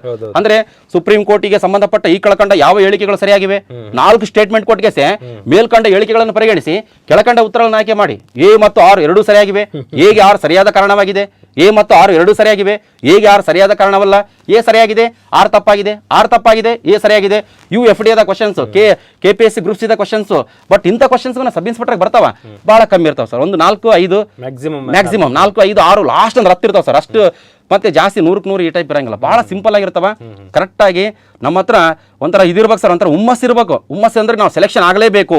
ಏನು ಕೇಳ್ತಾನ, ಏನು ಕೇಳಂಗಿಲ್ಲ, ಏನು ಓದಬೇಕು, ಏನು ಓದಬಾರ್ದು, ಅದ್ರ ಪ್ರಕಾರ ಓದಿಬಿಟ್ರೆಗಿನ ಆಟೋಮೆಟಿಕ್ಕಾಗಿ ಸಬ್ ಇನ್ಸ್ಪೆಕ್ಟರ್ ಆಗ್ಬೋದು ಸರ್. ಹಾಗಾದ್ರೆ ಈಗ ಸಂವಿಧಾನ ಇಷ್ಟು ಓದಿದ್ರೆ ಸಾಕು ಅಂತಿದ್ದೀರಾ, ಮೆಟೀರಿಯಲ್ ಏನು ಓದ್ಬೋದು? ಸಂವಿಧಾನ ನೋಡ್ರಿ ಸರ್, ಮೆಟೀರಿಯಲ್ ಅಂತಂದ್ರೆಗಿನ ಈಗ ಯಾರು ಪೊಲೀಸ್ ಕಾನ್ಸ್ಟೇಬಲ್ಗೆ ಮುಖ್ಯವಾಗಿ ಪೊಲೀಸ್ ಕಾನ್ಸ್ಟೇಬಲ್ ಮತ್ತೆ ಸಬ್ ಇನ್ಸ್ಪೆಕ್ಟರ್ ಪ್ರಶ್ನೆ ಪತ್ರಿಕೆಯಲ್ಲಿ ಬಂದವಲ್ಲ ಸರ್, ಅಷ್ಟು ತಿಳ್ಕೊಂಬಿಟ್ರೆ ಸಾಕು. ಯಾಕಂದ್ರೆ ಅವ್ರು 27 ವರ್ಷ ವಯಸ್ಸಿರ್ತದೆ. ಈಗ ನಾವೇನ PS ಗಂಗಾಧರ ಪುಸ್ತಕ ಓದ್ರಿ, ಇಲ್ಲ H ರಾಜಶೇಖರ್ ಪುಸ್ತಕ ಓದ್ರಿ, ಅಷ್ಟು ಓದಿಕೆ ಅರ್ಥೈಸ್ಕೊಂಬಂತ ಕೆಪಾಸಿಟಿ ಇರಂಗಿಲ್ಲ. ನಮಗೇನು ಇಂಪಾರ್ಟೆಂಟು ಪೊಲೀಸ್ ಕಾನ್ಸ್ಟೇಬಲ್ ಮತ್ತೆ ಸಬ್ ಇನ್ಸ್ಪೆಕ್ಟರ್ ಪ್ರಶ್ನೆ ಪತ್ರಿಕೆಯನ್ನು ಕರೆಕ್ಟಾಗಿ ಓದಿಕೆಸೆ ಅವ್ರು ಯಾರದೇ ಆದ ಆತರ ಓದ್ರಿ, PS ಗಂಗಾಧರ್ದು ಓದ್ರಿ, ಇಲ್ಲ HM ರಾಜಶೇಖರ್ದು ಓದ್ರಿ, ಇನ್ನು ಬೇರೆ ಬೇರೆ ಆತರ್ಸ್ ಇದಾವೆ, ಇಲ್ಲ ಮೇರುನಂದನ್ ಓದ್ರಿ, ಯಾವುದೇ ಪುಸ್ತಕ ಓದ್ರಿ, ಒಟ್ಟ ಒಂದೇ ಪುಸ್ತಕ ಓದ್ಬೇಕು. ಅಂದ್ರೇನು 3-4 ಪುಸ್ತಕಗಳನ್ನು ಕುಂತಿಗೆ ಸ್ಟಡಿ ಮಾಡಕ್ ಹೋದ್ರಿಗಿನ ಈಗ ನಮ್ಮ ಸಂವಿಧಾನ ಬರೆಯಕ್ಕೆ 2 ವರ್ಷ 11 ತಿಂಗಳು 18 ದಿನ ತಗೊಂಡಾರ. 2 ವರ್ಷ 11 ತಿಂಗಳು 18 ದಿನ ಓದೋದಕ್ಕೆ ನಾವು ಓದೋದ್ರನ್ನ 8ರಿಂದ 10 ದಿನ ಕಂಪ್ಲೀಟ್ ಮಾಡ್ಬೇಕು. ಓಕೆ ಸರ್, ಬಾಯ್ ಬಿಡ್ತಾ ಇಲ್ಲ, ಅದನ್ನ ನಾನು ಬಾಯ್ ಬಿಡಿಸ್ತಾ ಇದ್ದೀನಿ. ಭಾರತದ ಸಂವಿಧಾನವನ್ನ PCPSIಗೆ 2 ಬುಕ್ಗಳನ್ನ ತುಂಬಾ ಪಾಪ್ಯುಲರ್ ಆಗಿ ಹೇಳ್ತಾ ಇರೋದು. ಒಂದು ಹುಸೇನಪ್ಪ ನಾಯಕ್ ಸರ್ದೆ, ಅವರು ಒಪ್ಕೋತಾ ಇಲ್ಲ, ಅದು ಅವ್ರ ಪುಸ್ತಕ ತುಂಬಾ ಚೆನ್ನಾಗಿದೆ ಅಂತ ಒಂದು ವಾದ. ಮತ್ತೆ ಗಂಗಾಧರ್ ಸರ್ದು ಒಂದು ಸಣ್ಣ ಬುಕ್ ಮಿನಿ ಪುಸ್ತಕ ಇದೆ. ಈ 2 ಪುಸ್ತಕದ ಯಾವ್ದಾದ್ರು ನಿಮಗೆ ರೆಡಿ ಕೈಪಿಡಿ ಇದ್ರೆ ಕ್ವಶನ್ ಪೇಪರ್ ಓದ್ಕೊಂಡು ನೀವು ಅವೇರ್ನೆಸ್ ಬಂದ್ರೆ ಸಾಕು. ಸರ್ ಪುಸ್ತಕ ಮಾರ್ಕೆಟಲ್ಲಿ ಕಾಣ್ತಾ ಇಲ್ಲ ಅಂತ ಒಂದು ಸುದ್ದಿ, ಯಾಕೆ ಸರ್? ಯಾವಾಗ ಬರುತ್ತೆ? ಈಗ ರಿವೈಸ್ಡ್ ಮಾಡ್ತಾ ಇದ್ದೀನಿ ಸರ್, ಅಪ್ಡೇಟ್ ಮಾಡ್ತಾ ಇದ್ದೀನಿ. ಸದ್ಯದಲ್ಲೇ ಕೊಡ್ತೀರಾ? ಸದ್ಯದಲ್ಲಿ ಬರ್ತದೆ ಸರ್. ಯಾಕಂದ್ರೆ ನಿಮ್ಮ ಪುಸ್ತಕದ ಬಗ್ಗೆ ಕಾನ್ಸ್ಟೇಬಲ್ ಮತ್ತು ಸಬ್ ಇನ್ಸ್ಪೆಕ್ಟರ್ ಆಕಾಂಕ್ಷಿಗಳಿಗೆ ತುಂಬಾ ಹಂಬಲ ಇದೆ, ಹಾಗಾಗಿ ಆದಷ್ಟು ಬೇಗ ಕೊಡಿ. ಈ 2 ಚಿಕ್ಕ ಪುಸ್ತಕಗಳು ಹೆಲ್ಪ್ ಆಗುತ್ತೆ ಅಂತ ಹೇಳ್ತೀವಿ. ಸರ್, ಇದುವರೆಗೂ ನಮಗೆ ಇತಿಹಾಸ ಮತ್ತು ಪೊಲಿಟಿಯನ್ನು ಹೇಗೆ ಅರ್ಥ ಮಾಡ್ಕೋಬೇಕು, ಹೇಗೆ ಕವರ್ ಮಾಡ್ಕೋಬೇಕು, ಕಡಿಮೆ ಸಮಯದಲ್ಲಿ ಹೇಗೆ ನಾವು ಹೆಚ್ಚು ಸ್ಕೋರ್ ಮಾಡಬೇಕು ಅನ್ನೋ ಟಿಪ್ಸ್ಗಳನ್ನ ಕೊಡ್ತಾ ಇದ್ರು. ಈಗ ಇನ್ನೊಂದು ಸ್ವಲ್ಪ ಕಾಂಪ್ಲಿಕೇಟೆಡ್ ಸಬ್ಜೆಕ್ಟ್ ಕಡೆ ಬರ್ತೀನಿ ನಾನು, ದಟ್ ಈಸ್ ಅರ್ಥಶಾಸ್ತ್ರ, ಎಕಾನಮಿ. ಏನು ಸರ್, ಇಂಡಿಯನ್ ಎಕಾನಮಿ ಅಥವಾ ಅರ್ಥಶಾಸ್ತ್ರವನ್ನು ಹೇಗೆ ನಾವು ಪ್ರಿಪೇರ್ ಮಾಡ್ಕೋಬೇಕು? ಸರ್, ಈಗ ಅರ್ಥಶಾಸ್ತ್ರ ಅಂತಂದ್ರೆಗಿನ ಇಲ್ಲಿ ಸಬ್ ಇನ್ಸ್ಪೆಕ್ಟರ್ ಎಕ್ಸಾಮಿಗೆ, ಸಿವಿಲ್ ಸಬ್ ಇನ್ಸ್ಪೆಕ್ಟರ್ ಎಕ್ಸಾಮಿಗೆ ಈಗ ನಾವು ಫಸ್ಟಿಗೆ ಪುಸ್ತಕ ತೆಗೆದ ತಕ್ಷಣ ಅರ್ಥಶಾಸ್ತ್ರದ ಲಕ್ಷಣಗಳಂತಿರ್ತಾವೆ ಸರ್. ಅರ್ಥಶಾಸ್ತ್ರದ ಲಕ್ಷಣಗಳು ಒಂದು 15-20 ಇದಾವೆ. ಬಡತನ, ಇಲ್ಲ ಜನಸಂಖ್ಯೆ, ನಿರುದ್ಯೋಗ, ಇವು ನಮ್ಗೆ ಆಲ್ರೆಡಿ ನಮಗೆಲ್ಲರಿಗೂ ಗೊತ್ತಿದ್ದೇವೆ ಇವು. ಹೌದೌದು. ಬಟ್ ನಾವು ಅಪ್ಲಿಕೇಶನ್ ನಾವು ಪ್ರಶ್ನೆ ಪತ್ರಿಕೆಯಲ್ಲಿ ಏನು ಪ್ರಶ್ನೆಗಳು ಕೇಳೋಣ ಇದುವರೆಗೂ ನಾನು ಗಮನಿಸಿದ ಪ್ರಕಾರ ಇದು ಯಾವುದೋ ಎಕನಾಮಿಕ್ಸ್ಗೆ ಸಂಬಂಧಪಟ್ಟಂತೆ ಪ್ರಚಲಿತ ಅರ್ಥಶಾಸ್ತ್ರ ಮೋಸ್ಟ್ ಇಂಪಾರ್ಟೆಂಟ್. ಕರೆಂಟ್ ಎಕಾನಮಿ, ಪ್ರಚಲಿತ ಅರ್ಥಶಾಸ್ತ್ರದಲ್ಲಿ ಮುಖ್ಯವಾಗಿ ಮಾನವ ಅಭಿವೃದ್ಧಿ ಸೂಚ್ಯಂಕ HDI human development index. Human development index ಅಂದ ತಕ್ಷಣನೇ ಪ್ರೊಫೆಸರ್ ಮಹಬೂಬುಲ್ಲಾಕ್, ಪ್ರೊಫೆಸರ್ ಅಮರ್ತ್ಯ ಸೇನ್ ಇವರಿಬ್ಬರ ಬಗ್ಗೆ ಭಾಳ ಇಂಪಾರ್ಟೆಂಟ್. ಮತ್ತೆ ಮಾನವ ಅಭಿವೃದ್ಧಿ ಸೂಚ್ಯಂಕವನ್ನು ಯಾರು ಪ್ರಕಟಿಸ್ತಾರ? UNDP, united nation development program. ಇದು ಅಮೆರಿಕ ದೇಶದ ನ್ಯೂಯಾರ್ಕ್ನಾಗ ಹೆಡ್ ಕ್ವಾರ್ಟರ್ ಐತೆ ಸರ್. 1965 ಸ್ಥಾಪನೆ ಆಗ್ಯದ. ಮತ್ತೆ ಹ್ಯೂಮನ್ ಡೆವಲಪ್ಮೆಂಟ್ ಇಂಡೆಕ್ಸ್ ಅನ್ನು ಪ್ರಕಟಿಸಬೇಕಂತಂದ್ರೆ ಶಿಕ್ಷಣ, ಆರೋಗ್ಯ, ತಲಾದಾಯ, ಶಿಕ್ಷಣ, ಆರೋಗ್ಯ, ತಲಾದಾಯ ಈ 3ನ ಕ್ಯಾಲ್ಕುಲೇಷನ್ ಮಾಡಿ ವರ್ಷ ಒಂದು ಪಟ್ಟಿ ಪ್ರಕಟ ಮಾಡ್ತಾರೆ ಸರ್. ಯಾರು? UNDP ಅವರು. ಎಟ್ ಪ್ರೆಸೆಂಟ್ ಈಗ ಮೊನ್ನೆ ರೀಸೆಂಟ್ ಆಗಿ 2020 ಡಿಸೆಂಬರ್ 15 ಇಲ್ಲ ಡಿಸೆಂಬರ್ 16ನೇ ತಾರೀಕಿಗೆ ಒಂದು ಹೊಸ ಲಿಸ್ಟ್ ಬಿಡುಗಡೆ ಆಗಿದೆ. ಅದರಲ್ಲಿ ನಾರ್ವೆ ದೇಶ ಪ್ರಥಮ ಸ್ಥಾನದಲ್ಲಿ ಐತೆ ಸರ್. 1ನೇ ಸ್ಥಾನದಲ್ಲಿ ನಮ್ಮ ಭಾರತ 131ನೇ ಸ್ಥಾನದಾಗೈತೆ. ಅಂದ್ರೆ ಪ್ರೆಸೆಂಟ್ ನಮಗೆ ಸಬ್ ಇನ್ಸ್ಪೆಕ್ಟರ್ ಎಕ್ಸಾಮ್ನಲ್ಲಿ ಹ್ಯೂಮನ್ ಡೆವಲಪ್ಮೆಂಟ್ ಇಂಡೆಕ್ಸ್ನಲ್ಲಿ ಭಾರತ ಎಷ್ಟನೇ ಸ್ಥಾನದಲ್ಲಿದೆ? 131. ಇದಕ್ಕಿಂತ ಮುಂಚೆಗೆ 129ನೇ ಸ್ಥಾನದಾಗಿತ್ತು ಸರ್. ಇಷ್ಟು ಇಂಪಾರ್ಟೆಂಟ್. ಯಾವುದ್ರ ಬಗ್ಗೆ? ಹ್ಯೂಮನ್ ಡೆವಲಪ್ಮೆಂಟ್ ಇಂಡೆಕ್ಸ್ ಬಗ್ಗೆ. ಇಷ್ಟು ಯಾವಾಗಲೂ ನಾರ್ವೇನ್ ಇರೋದು, ಬಟ್ ನಮ್ದು ಭಾರತ 131 ಇಲ್ಲ 129 ಇಲ್ಲ ಇಷ್ಟ್ರಾಗೆ 133 ಇಲ್ಲ ಇದ್ರಾಗೆ ಇರ್ತದೆ ಇಂಪಾರ್ಟೆಂಟ್. ಅಂದ್ರೆ ಭಾರತ ಹ್ಯೂಮನ್ ಡೆವಲಪ್ಮೆಂಟ್ ಇಂಡೆಕ್ಸ್ ನಲ್ಲಿ ಮಧ್ಯಮ ಕ್ರಮಾಂಕದಲ್ಲಿದೆ. ಅಂದ್ರೆ ಹೈಯೆಸ್ಟು ಇಲ್ಲ, ಪೂರ್ತಿ ಲೋ ಇಲ್ಲ, ಮಧ್ಯದಲ್ಲಿದೆ, ಮಧ್ಯಮ ಕ್ರಮಾಂಕದಲ್ಲಿದೆ. ಅಂದ್ರೆ ಒಂದು ಪ್ರಶ್ನೆ ಹ್ಯೂಮನ್ ಡೆವಲಪ್ಮೆಂಟ್ ಇಂಡೆಕ್ಸ್ ಬಗ್ಗೆ ನಾವು ಪರ್ಫೆಕ್ಟ್ ಆಗಿ ತಿಳ್ಕೊಬೇಕು ಸರ್. ನೆಕ್ಸ್ಟ್ ಇಂಪಾರ್ಟೆಂಟು ಷೇರು ಮಾರುಕಟ್ಟೆಗಳು. ಅಂದ್ರೆ ಪ್ರಚಲಿತ ಅರ್ಥಶಾಸ್ತ್ರನೇ ಷೇರು ಮಾರುಕಟ್ಟೆ ಅಂದ್ರೆಗಿನ NSE, BSE, SEBI. NSE ಅಂದ್ರೆ ನ್ಯಾಷನಲ್ ಸ್ಟಾಕ್ ಎಕ್ಸ್ಚೇಂಜ್, ಭಾಳ 1992 ಸ್ಥಾಪನೆ ಆಗ್ಯದ. BSE ಬಾಂಬೆ ಸ್ಟಾಕ್ ಎಕ್ಸ್ಚೇಂಜ್, ಇದನ್ನ 1875 ಸ್ಥಾಪನೆ ಆಗ್ಯದ. ಏಷ್ಯಾದ ಮೊದಲ ಷೇರು ಮಾರುಕಟ್ಟೆ. ಆಮೇಲೆ SEBI, securities exchange board of India, ಇದು 1988 ಸ್ಥಾಪನೆ ಆಗ್ಯದ. 1992 ಶಾಸನಬದ್ಧ ಸ್ಥಾನಮಾನ ಕೊಟ್ಟಾರ. ಸೆಬಿ ಮುಖ್ಯಸ್ಥರು ಅಜಯ್ ತ್ಯಾಗಿ ಅಂತಿದಾರ. ಇಷ್ಟು ಇಂಪಾರ್ಟೆಂಟ್. ಆಮೇಲೆ ಗೂಳಿ, ಕರಡಿ ಚಿತ್ರಗಳು ಬರ್ತಾವ ಸರ್, ಯಾವ ಪೇಪರ್ ನೋಡಿರ್ಬೇಕು, ಇಂಪಾರ್ಟೆಂಟ್. ಈ ಕರಡಿ ಮತ್ತೆ ಗೂಳಿ ಈ ಕಳ್ಕೊಂಡು ಯಾವುದಕ್ಕೆ ಸಂಬಂಧಿಸಿವೆ? ಷೇರು ಮಾರುಕಟ್ಟೆಗಳಿಗೆ. ಇದೊಂದು ಚಾಪ್ಟರ್ ಇಂಪಾರ್ಟೆಂಟ್. ಅದಾದ್ಮೇಲೆ ಇಂಪಾರ್ಟೆಂಟ್ ಒಂದು ಜನಸಂಖ್ಯೆ ಬಗ್ಗೆ. ಜನಸಂಖ್ಯೆ ಅಂತ ಕೊಟ್ರಿಗಿನ 2011 ಜನಸಂಖ್ಯೆ, ಅದು ಅಂಕಿಅಂಶಗಳು. ಭಾರತದ ಒಟ್ಟು ಜನಸಂಖ್ಯೆ, ಕರ್ನಾಟಕದ ಒಟ್ಟು ಜನಸಂಖ್ಯೆ, ಭಾರತದ ಒಟ್ಟು ಜನಸಂಖ್ಯೆ 2011 ಪ್ರಕಾರ 121 ಕೋಟಿ 1,93,422. ಅದೇ ಕರ್ನಾಟಕದ ಒಟ್ಟು ಜನಸಂಖ್ಯೆ 2011 ಪ್ರಕಾರ 6 ಕೋಟಿ 11,30,704. ಈ ರೀತಿ ಅಂಕಿಅಂಶ ಪರ್ಫೆಕ್ಟ್ ಆಗಿರ್ಬೇಕು. ಆಮೇಲೆ ಅತಿ ಹೆಚ್ಚು ಜನಸಂಖ್ಯೆ ಹೊಂದಿರುವ ರಾಜ್ಯ ಉತ್ತರ ಪ್ರದೇಶ, ಅತಿ ಕಡಿಮೆ ಜನಸಂಖ್ಯೆ ಹೊಂದಿರುವ ರಾಜ್ಯ ಸಿಕ್ಕಿಮು, ಕರ್ನಾಟಕದಲ್ಲಿ ಅತಿ ಹೆಚ್ಚು ಜನಸಂಖ್ಯೆ ಹೊಂದಿರುವ ಜಿಲ್ಲೆ ಬೆಂಗಳೂರು ನಗರ, ಕರ್ನಾಟಕದಲ್ಲಿ ಅತಿ ಕಡಿಮೆ ಜನಸಂಖ್ಯೆ ಹೊಂದಿರುವ ಜಿಲ್ಲೆ ಕೊಡಗು. ಆಮೇಲೆ ಇಂಪಾರ್ಟೆಂಟ್ ಸಾಕ್ಷರತೆ. ಟೋಟಲ್ ಭಾರತದ ಒಟ್ಟು ಸಾಕ್ಷರತೆ 74.04%, ಕರ್ನಾಟಕದ ಒಟ್ಟು ಸಾಕ್ಷರತೆ. ಇದೆಲ್ಲ ಅಂಕಿಅಂಶ 2011 ಪ್ರಕಾರ ಹೇಳಕತ್ತೀನಿ ಸರ್. ಮತ್ತೆ ಕರ್ನಾಟಕ ಒಟ್ಟು ಸಾಕ್ಷರತೆ ಕೊಟ್ಟರೆಗಿನ 75.36%. ಅತಿ ಹೆಚ್ಚು ಸಾಕ್ಷರತೆ ಹೊಂದಿರುವ ಜಿಲ್ಲೆ ಕರ್ನಾಟಕದಲ್ಲಿ ದಕ್ಷಿಣ ಕನ್ನಡ, ಅತಿ ಕಡಿಮೆ ಸಾಕ್ಷರತೆ ಹೊಂದಿರುವ ಜಿಲ್ಲೆ ಯಾದಗಿರಿ, ಅತಿ ಹೆಚ್ಚು ಸಾಕ್ಷರತೆ ಹೊಂದಿರುವ ರಾಜ್ಯ ಕೇರಳ, ಅತಿ ಕಡಿಮೆ ಸಾಕ್ಷರತೆ ಹೊಂದಿರುವ ರಾಜ್ಯ ಬಿಹಾರ. ಹಿಂಗೆ ಅಪ್ಡೇಟ್ ಮಾಡ್ಬೇಕು ಸರ್. ಒಟ್ಟು ಆ ಪಾಪ್ಯುಲೇಷನ್ಗೆ ಸಂಬಂಧಪಟ್ಟಂತೆ. ಈಗ 2011 ಜನಗಣತಿ 2021 ಆಗಬೇಕಾಗಿತ್ತು, 2021 ಆಗಿಲ್ಲ ಈ ಕರೋನಾ ವೈರಸ್ ಸಂಬಂಧ. ಈ 2011 ಜನಗಣತಿನ ಪರ್ಫೆಕ್ಟ್ ಆಗಿ ತಿಳ್ಕೊಬೇಕು, ಇಂಪಾರ್ಟೆಂಟ್. ಈಗ ಲಿಂಗಾನುಪಾತ ಪ್ರತಿ 1000 ಪುರುಷರಿಗೆ ಮಹಿಳೆಯರ ಸಂಖ್ಯೆ, ಅದು ಭಾರತದ ಒಟ್ಟು ಲಿಂಗಾನುಪಾತ. ಅತಿ ಹೆಚ್ಚು ಲಿಂಗಾನುಪಾತ ಹೊಂದಿರುವ ರಾಜ್ಯ ಕೇರಳ, ಅತಿ ಕಡಿಮೆ ಲಿಂಗಾನುಪಾತ ಹೊಂದಿರುವ ರಾಜ್ಯ ಹರಿಯಾಣ. ನಾ ಸಬ್ ಇನ್ಸ್ಪೆಕ್ಟರ್ ಎಕ್ಸಾಮ್ ಬರೆದಾಗ ಈ ಕೆಳಕಂಡ ಯಾವ ರಾಜ್ಯ ಅತಿ ಕಡಿಮೆ ಲಿಂಗಾನುಪಾತ ಹೊಂದಿದೆ? ಹರಿಯಾಣ ಅಂತ ಹರಿಯಾಣ ಅಂತ ಹಾಕಿದೆ. ನಮ್ಮ ಕರ್ನಾಟಕದ ಲಿಂಗಾನುಪಾತ. ಅತಿ ಹೆಚ್ಚು ಲಿಂಗಾನುಪಾತ ಹೊಂದಿರುವ ಜಿಲ್ಲೆ ಉಡುಪಿ, ಅತಿ ಕಡಿಮೆ ಲಿಂಗಾನುಪಾತ ಹೊಂದಿರುವ ಜಿಲ್ಲೆ ಬೆಂಗಳೂರು ನಗರ. ಆಮೇಲೆ ಜನಸಾಂದ್ರತೆ ಇಂಪಾರ್ಟೆಂಟು. ಜನಸಾಂದ್ರತೆ ಅಂದ್ರೆ ಪ್ರತಿ ಚದರ ಕಿಲೋಮೀಟರ್ಗೆ ವಾಸಿಸುವ ಜನರ ಸಂಖ್ಯೆ. ಭಾರತದ ಒಟ್ಟು ಜನಸಾಂದ್ರತೆ 382, ಕರ್ನಾಟಕದ ಒಟ್ಟು ಜನಸಾಂದ್ರತೆ 319. ಅತಿ ಹೆಚ್ಚು ಜನಸಾಂದ್ರತೆ ಹೊಂದಿರುವ ರಾಜ್ಯ ಬಿಹಾರ, ಅತಿ ಕಡಿಮೆ ಜನಸಾಂದ್ರತೆ ಹೊಂದಿರುವ ರಾಜ್ಯ ಅರುಣಾಚಲ ಪ್ರದೇಶ, ಕರ್ನಾಟಕದಲ್ಲಿ ಅತಿ ಹೆಚ್ಚು ಜನಸಾಂದ್ರತೆ ಹೊಂದಿರುವ ಜಿಲ್ಲೆ ಬೆಂಗಳೂರು ನಗರ, ಅತಿ ಕಡಿಮೆ ಜನಸಾಂದ್ರತೆ ಹೊಂದಿರುವ ಜಿಲ್ಲೆ ಕೊಡಗು.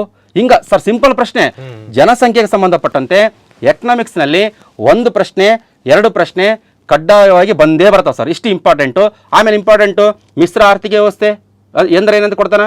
ಸಾರ್ವಜನಿಕ ವಲಯ ಮತ್ತು ಖಾಸಗಿ ವಲಯ, ಇಲ್ಲ ಮಿಶ್ರ ಬೆಳೆ, ಒಂದು ಪ್ರಮುಖ ಬೆಳೆ, ಅದ್ರ ಜೊತೆಗೆ ಸಣ್ಣ ಸಣ್ಣ ಬೆಳೆ ಹಾಕೋದು, ಇಲ್ಲ ಮಿಶ್ರ ಬೇಸಾಯ, ಬೆಳೆ ಬೆಳೆಯೋದ್ರ ಜೊತೆಗೆ ಹೈನುಗಾರಿಕೆ. ಇವು 3 ಒಂದು ಡೆಫಿನೇಷನ್ ಕೊಡ್ತಾನೆ ಸರ್. ಮತ್ತು ಆಮೇಲೆ ಬ್ಯಾಂಕುಗಳ ಬಗ್ಗೆ. ಬ್ಯಾಂಕುಗಳಂತ ತಕ್ಷಣ ಟಕ್ಕಂತ ಆರ್ ಬಿ ಐ ಸ್ಥಾಪನೆಯಾದ ವರ್ಷ 1935 ಏಪ್ರಿಲ್ 1ಕ್ಕೆ, ರಾಷ್ಟ್ರೀಕರಣ ಆಗಿದ್ದು 1949 ಜನವರಿ 1ಕ್ಕೆ. ಆರ್ ಬಿ ಐದವ್ರು ಏನೇನು ಕೆಲಸ ಮಾಡ್ತಾರೆ? ಆ ನೋಟುಗಳನ್ನು ಮುದ್ರಿಸುವುದು, ಬ್ಯಾಂಕು, ಸರ್ಕಾರದ ಬ್ಯಾಂಕು, ತೆರಿಗೆ ಮನೆ ಕೆಲಸ ಭಾಳ ಇಂಪಾರ್ಟೆಂಟ್. ಇವು ಇಂಪಾರ್ಟೆಂಟ್. ಇವು ಆದಮೇಲೆ ಇನ್ನೊಂದು MPC ಅಂತ ಬರ್ತದೆ, monetary policy committee. Monetary policy ಕಮಿಟಿಯಲ್ಲಿ important repo rate, reverse repo rate, CRR, SLR, base rate, bank rate. ಇವು ಡೆಫಿನೇಷನ್ ಪರ್ಫೆಕ್ಟ್ ಆಗಿ ಏನು ಮಾಡ್ಕೋಬೇಕು ಸರ್? ತಿಳ್ಕೊಬೇಕು ಸರ್, ಇಂಪಾರ್ಟೆಂಟ್. ಆಮೇಲೆ ಬ್ಯಾಂಕಿಂಗ್ ಸಂಬಂಧಪಟ್ಟಂತೆ ಒಂದು NPA ಅಂತ ಬರ್ತದೆ, ನನ್ ಪರ್ಫಾರ್ಮಿಂಗ್ ಅಸೆಟ್, ವಸೂಲಾಗದ ಸಾಲದ ಪ್ರಮಾಣ. ಬ್ಯಾಂಕಿಂಗ್ ಸಂಬಂಧಪಟ್ಟಂತೆ ಒಂದು ಬಾಸೆಲ್ ಒಪ್ಪಂದ ಅಂತ ಬರ್ತದೆ. ಬಾಸೆಲ್ ಒಪ್ಪಂದ ಈ ಕಳ್ಕೊಂಡು ಯಾವುದಕ್ಕೆ ಸಂಬಂಧಿಸಿದೆ? ಬ್ಯಾಂಕಿಗೆ ಸಂಬಂಧಪಟ್ಟದ. ಬಾಸೆಲ್ ಎಂಬುದು ಸ್ಥಳ ಎಲ್ಲಿ? ಸ್ವಿಟ್ಜರ್ಲ್ಯಾಂಡ್ ದೇಶದಾಗ ಸರ್. ಅದು ಭಾಳ ಇಂಪಾರ್ಟೆಂಟ್. ಅಂದರೆ SBI ಬಗ್ಗೆ, ಭಾರತ ಅತಿ ದೊಡ್ಡ bank, state bank of India, ಇಲ್ಲಾಂದ್ರೆ IMF ಬಗ್ಗೆ, ಇಂಟರ್ನ್ಯಾಷನಲ್ ಮಾನಿಟರಿ ಫಂಡ್ ಬಗ್ಗೆ, ಇಲ್ಲಾಂದ್ರೆ ವರ್ಲ್ಡ್ ಬ್ಯಾಂಕ್ ಬಗ್ಗೆ. ಸಿಂಪಲ್ ಆಗಿ ಸರ್. ಮತ್ತೆ ಇಲ್ಲಾಂದ್ರೆ ನೀತಿ ಆಯೋಗದ ಬಗ್ಗೆ. ನೀತಿ ಆಯೋಗ ಅಂದ್ರೆ ಅವಾಗ ಯೋಜನಾ ಆಯೋಗ, ಈಗ ನೀತಿ ಆಯೋಗ. ಇಲ್ಲ NDC ಬಗ್ಗೆ. ಆಮೇಲೆ ಪಂಚವಾರ್ಷಿಕ ಯೋಜನೆಗಳ ಬಗ್ಗೆ, ಪ್ರಮುಖ ಕೈಗಾರಿಕೆಗಳ ಬಗ್ಗೆ. ಇಷ್ಟು ಇಂಪಾರ್ಟೆಂಟ್ ಪರ್ಫೆಕ್ಟ್ ಎಕನಾಮಿಕ್ಸ್ನಾಗ. ಆಮೇಲೆ ಸಿಂಪಲ್ ಆಗಿ ಪ್ರಶ್ನೆ ಪತ್ರಿಕೆ PC ಮತ್ತು PSI ಪ್ರಶ್ನೆ ಪತ್ರಿಕೆಯಲ್ಲಿ ಏನು ಕೊಟ್ಟನ ಎಕನಾಮಿಕ್ಸ್ಗೆ ಸಂಬಂಧಪಟ್ಟಂತೆ. ಇನ್ನೊಂದು ಹಣದುಬ್ಬರದ ಬಗ್ಗೆ. ಹಣದುಬ್ಬರ ಭಾಳ ಇಂಪಾರ್ಟೆಂಟು.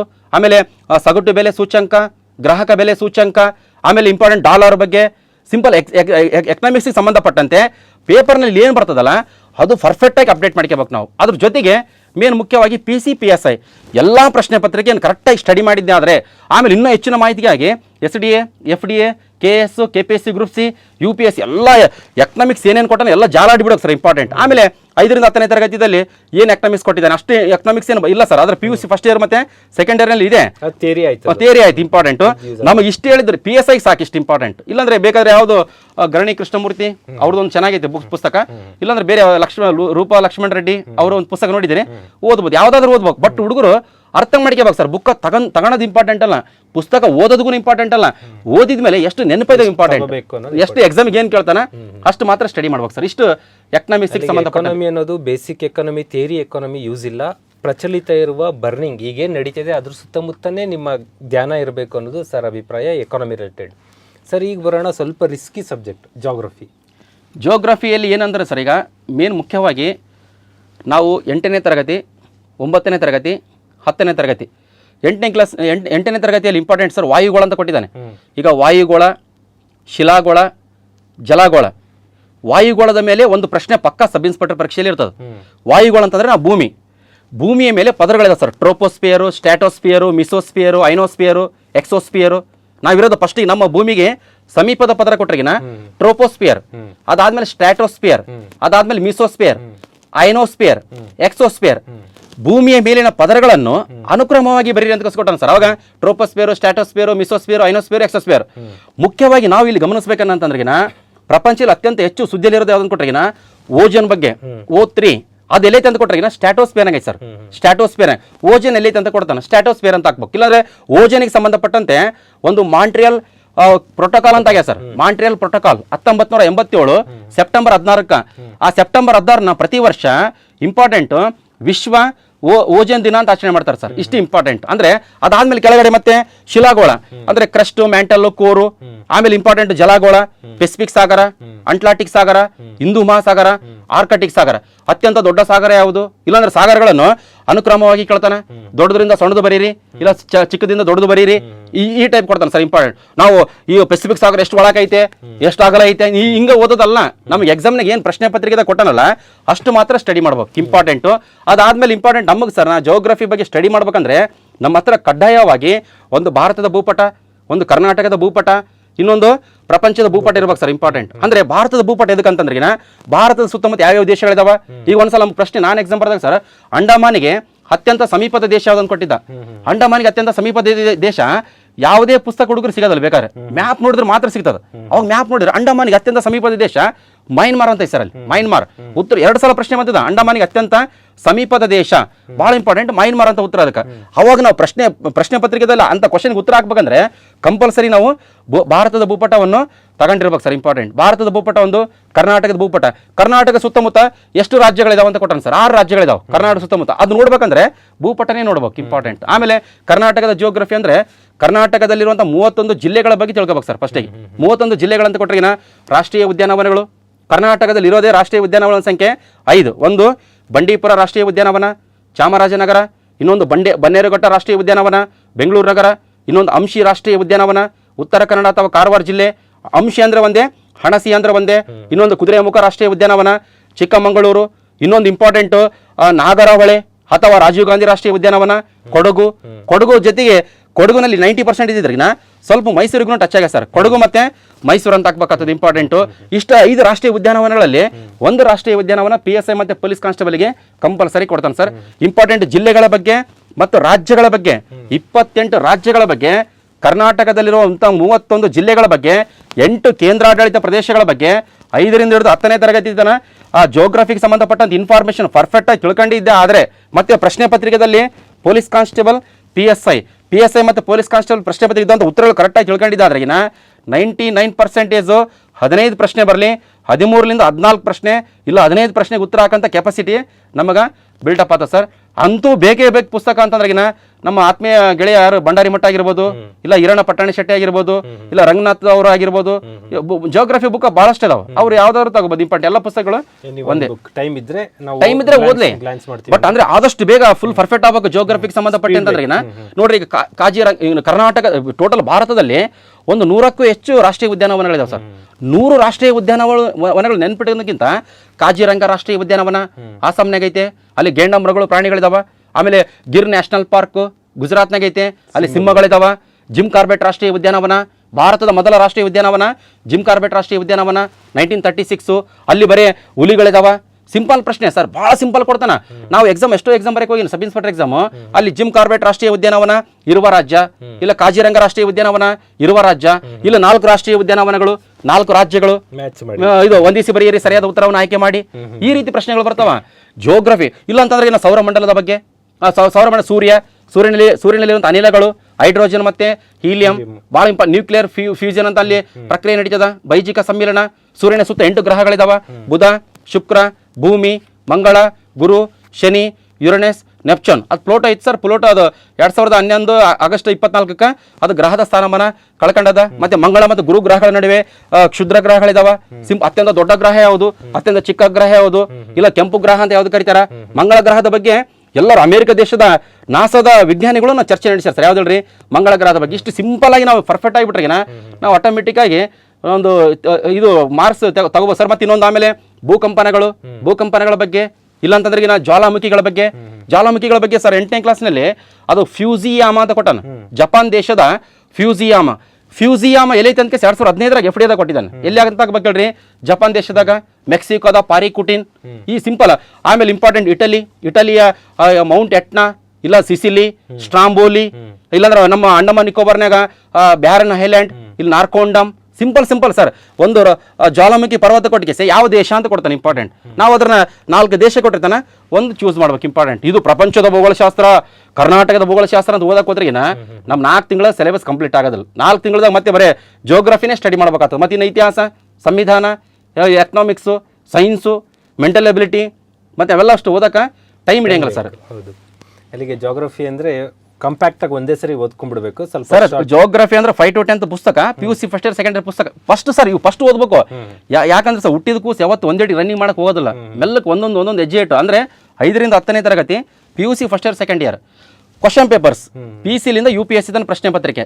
ಆಮೇಲೆ ನಿಮ್ಗೆ ಸಂಬಂಧಪಟ್ಟವ್ರು ನಿಮ್ಗೆ ಯಾರು ಇಷ್ಟ ಆತಾವ ಆತರ ಪುಸ್ತಕ ನೀವು ಪಸ್ಟ್. ಆಮೇಲೆ ಇಷ್ಟು ಓದಿಬಿಟ್ರೆಗಿನ ಒಂದು 15 ಪ್ರಶ್ನೆ, 20 ಪ್ರಶ್ನೆ, 12 ಪ್ರಶ್ನೆ, 10 ಪ್ರಶ್ನೆ, ಒಂದ್ಸಲ 8 ಪ್ರಶ್ನೆ ನಾವು ಆಟೋಮೆಟಿಕ್ ನಾವು ಗೆಟಿನ್ ಆಗ್ಬೋದು ಸರ್ ಇದ್ರಾಗ. Yes sir. ಅಲ್ಲಿಗೆ ಮಾನವಶಾಸ್ತ್ರಗಳಾದಂಥ ಹಿಸ್ಟ್ರಿ, ಎಕಾನಮಿ, ಪಾಲಿಟಿ, ಜಾಗ್ರಫಿ ಮುಗೀತು. ಈಗ ಬರೋಣ ಸೈನ್ಸ್ ಬ್ಯಾಕ್ಗ್ರೌಂಡ್ಗೆ. ಸೈನ್ಸಲ್ಲಿ ಫಿಸಿಕ್ಸ್, ಕೆಮಿಸ್ಟ್ರಿ, ಬಯಾಲಜಿ. ಇದು ಭಾಳಷ್ಟು ಹುಡುಗರು ನಮ್ಮ ಎಕ್ಸಾಮ್ ತೊಗೊಳ್ಳೋದು ಆರ್ಟ್ಸ್ನವ್ರು ಜಾಸ್ತಿ, ಕಾಮರ್ಸ್ನವ್ರು ಇರ್ತಾರೆ. ಸೈನ್ಸ್ ಬ್ಯಾಕ್ಗ್ರೌಂಡ್ ಕಡಿಮೆ ಇರ್ತಾರೆ ನಮ್ಮ ಈ ಕಾಂಪಿಟೇಟಿವ್ ಎಕ್ಸಾಮ್ಗಳಲ್ಲಿ. ಅದು ಈಗೀಗ BA ನವರು BSc ಬರ್ತಾ ಇದ್ದಾರೆ, ಇಲ್ಲ ಅಂತ ಅಲ್ಲ. PSIಯಲ್ಲಿ ಕಾನ್ಸ್ಟೇಬಲ್ ಕಡಿಮೆ ಇರ್ತಾರೆ ಸರ್. ಈ ನಮ್ಮ ಆರ್ಟ್ಸ್ ಬ್ಯಾಕ್ಗ್ರೌಂಡ್, ಕಾಮರ್ಸ್ ಬ್ಯಾಕ್ಗ್ರೌಂಡ್ ಹುಡುಗರೆಲ್ಲ ಈ ಸೈನ್ಸನ್ನು ಹೇಗೆ ಕವರ್ ಮಾಡ್ತಾರೆ ಸರ್? ಸೈನ್ಸ್ ಅಂತಂದ್ರೆಗಿನ ಮುಖ್ಯವಾಗಿ ಇಲ್ಲಿ ಪ್ರಚಲಿತ ಸೈನ್ಸ್, ಕರೆಂಟ್ ಸೈನ್ಸ್ ಇಂಪಾರ್ಟೆಂಟ್. ನೀವು ಪ್ರಶ್ನೆ ಪತ್ರಿಕೆ ತೆಗೆದು ನೋಡ್ರಿ ಬೇಕಾದ್ರೆ, ಪ್ರಶ್ನೆ ಪತ್ರಿಕೆಯಲ್ಲಿ ಒಂದು 15 ಪ್ರಶ್ನೆ, 20 ಪ್ರಶ್ನೆ. ಸೈನ್ಸ್ ಮಾತ್ರ ಕಂಪಲ್ಸರಿ ನಾವು ಓದಲೇಬೇಕು. ಸೈನ್ಸ್ ಓದಿಲ್ಲ ಅಂದ್ರೆ ಯಾವುದೇ ಕಾರಣಕ್ಕೆ ಸಬ್ ಇನ್ಸ್ಪೆಕ್ಟರ್ ಆಗಕ್ಕೆ ಸಾಧ್ಯನೇ ಇಲ್ಲ.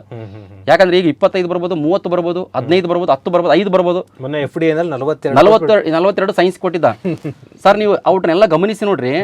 42 ಪ್ರಶ್ನೆಯನ್ನ PCಲಿಂದ UPSC ತನ ಮಿನಿಮಮ್ 30 ಕ್ವಶನ್ಸ್ ರಿಪೀಟೆಡ್ ಕ್ವಶನ್ಸ್ ಇದಾವೆ. ಎಲ್ಲ ರಿಪೀಟೆಡ್ ಕ್ವಶನ್ಸೇ.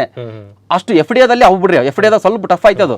ಬಟ್ ಸಬ್ ಇನ್ಸ್ಪೆಕ್ಟರ್ ಪರೀಕ್ಷೆಯಲ್ಲಿ ಮುಖ್ಯವಾಗಿ ನಾವು ಈಗ ನಮ್ಮ ಸೈನ್ಸು, ಇಲ್ಲ science and technology, main important ವಿಜ್ಞಾನ ಮತ್ತು ತಂತ್ರಜ್ಞಾನ.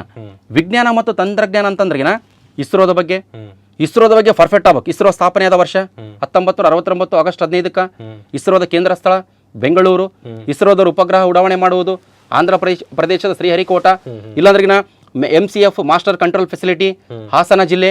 ಇನ್ನೊಂದು ಮಧ್ಯಪ್ರದೇಶನಾಗ ಒಂದೈತೆ ಭೂಪಾಲ್ನಲ್ಲಿ.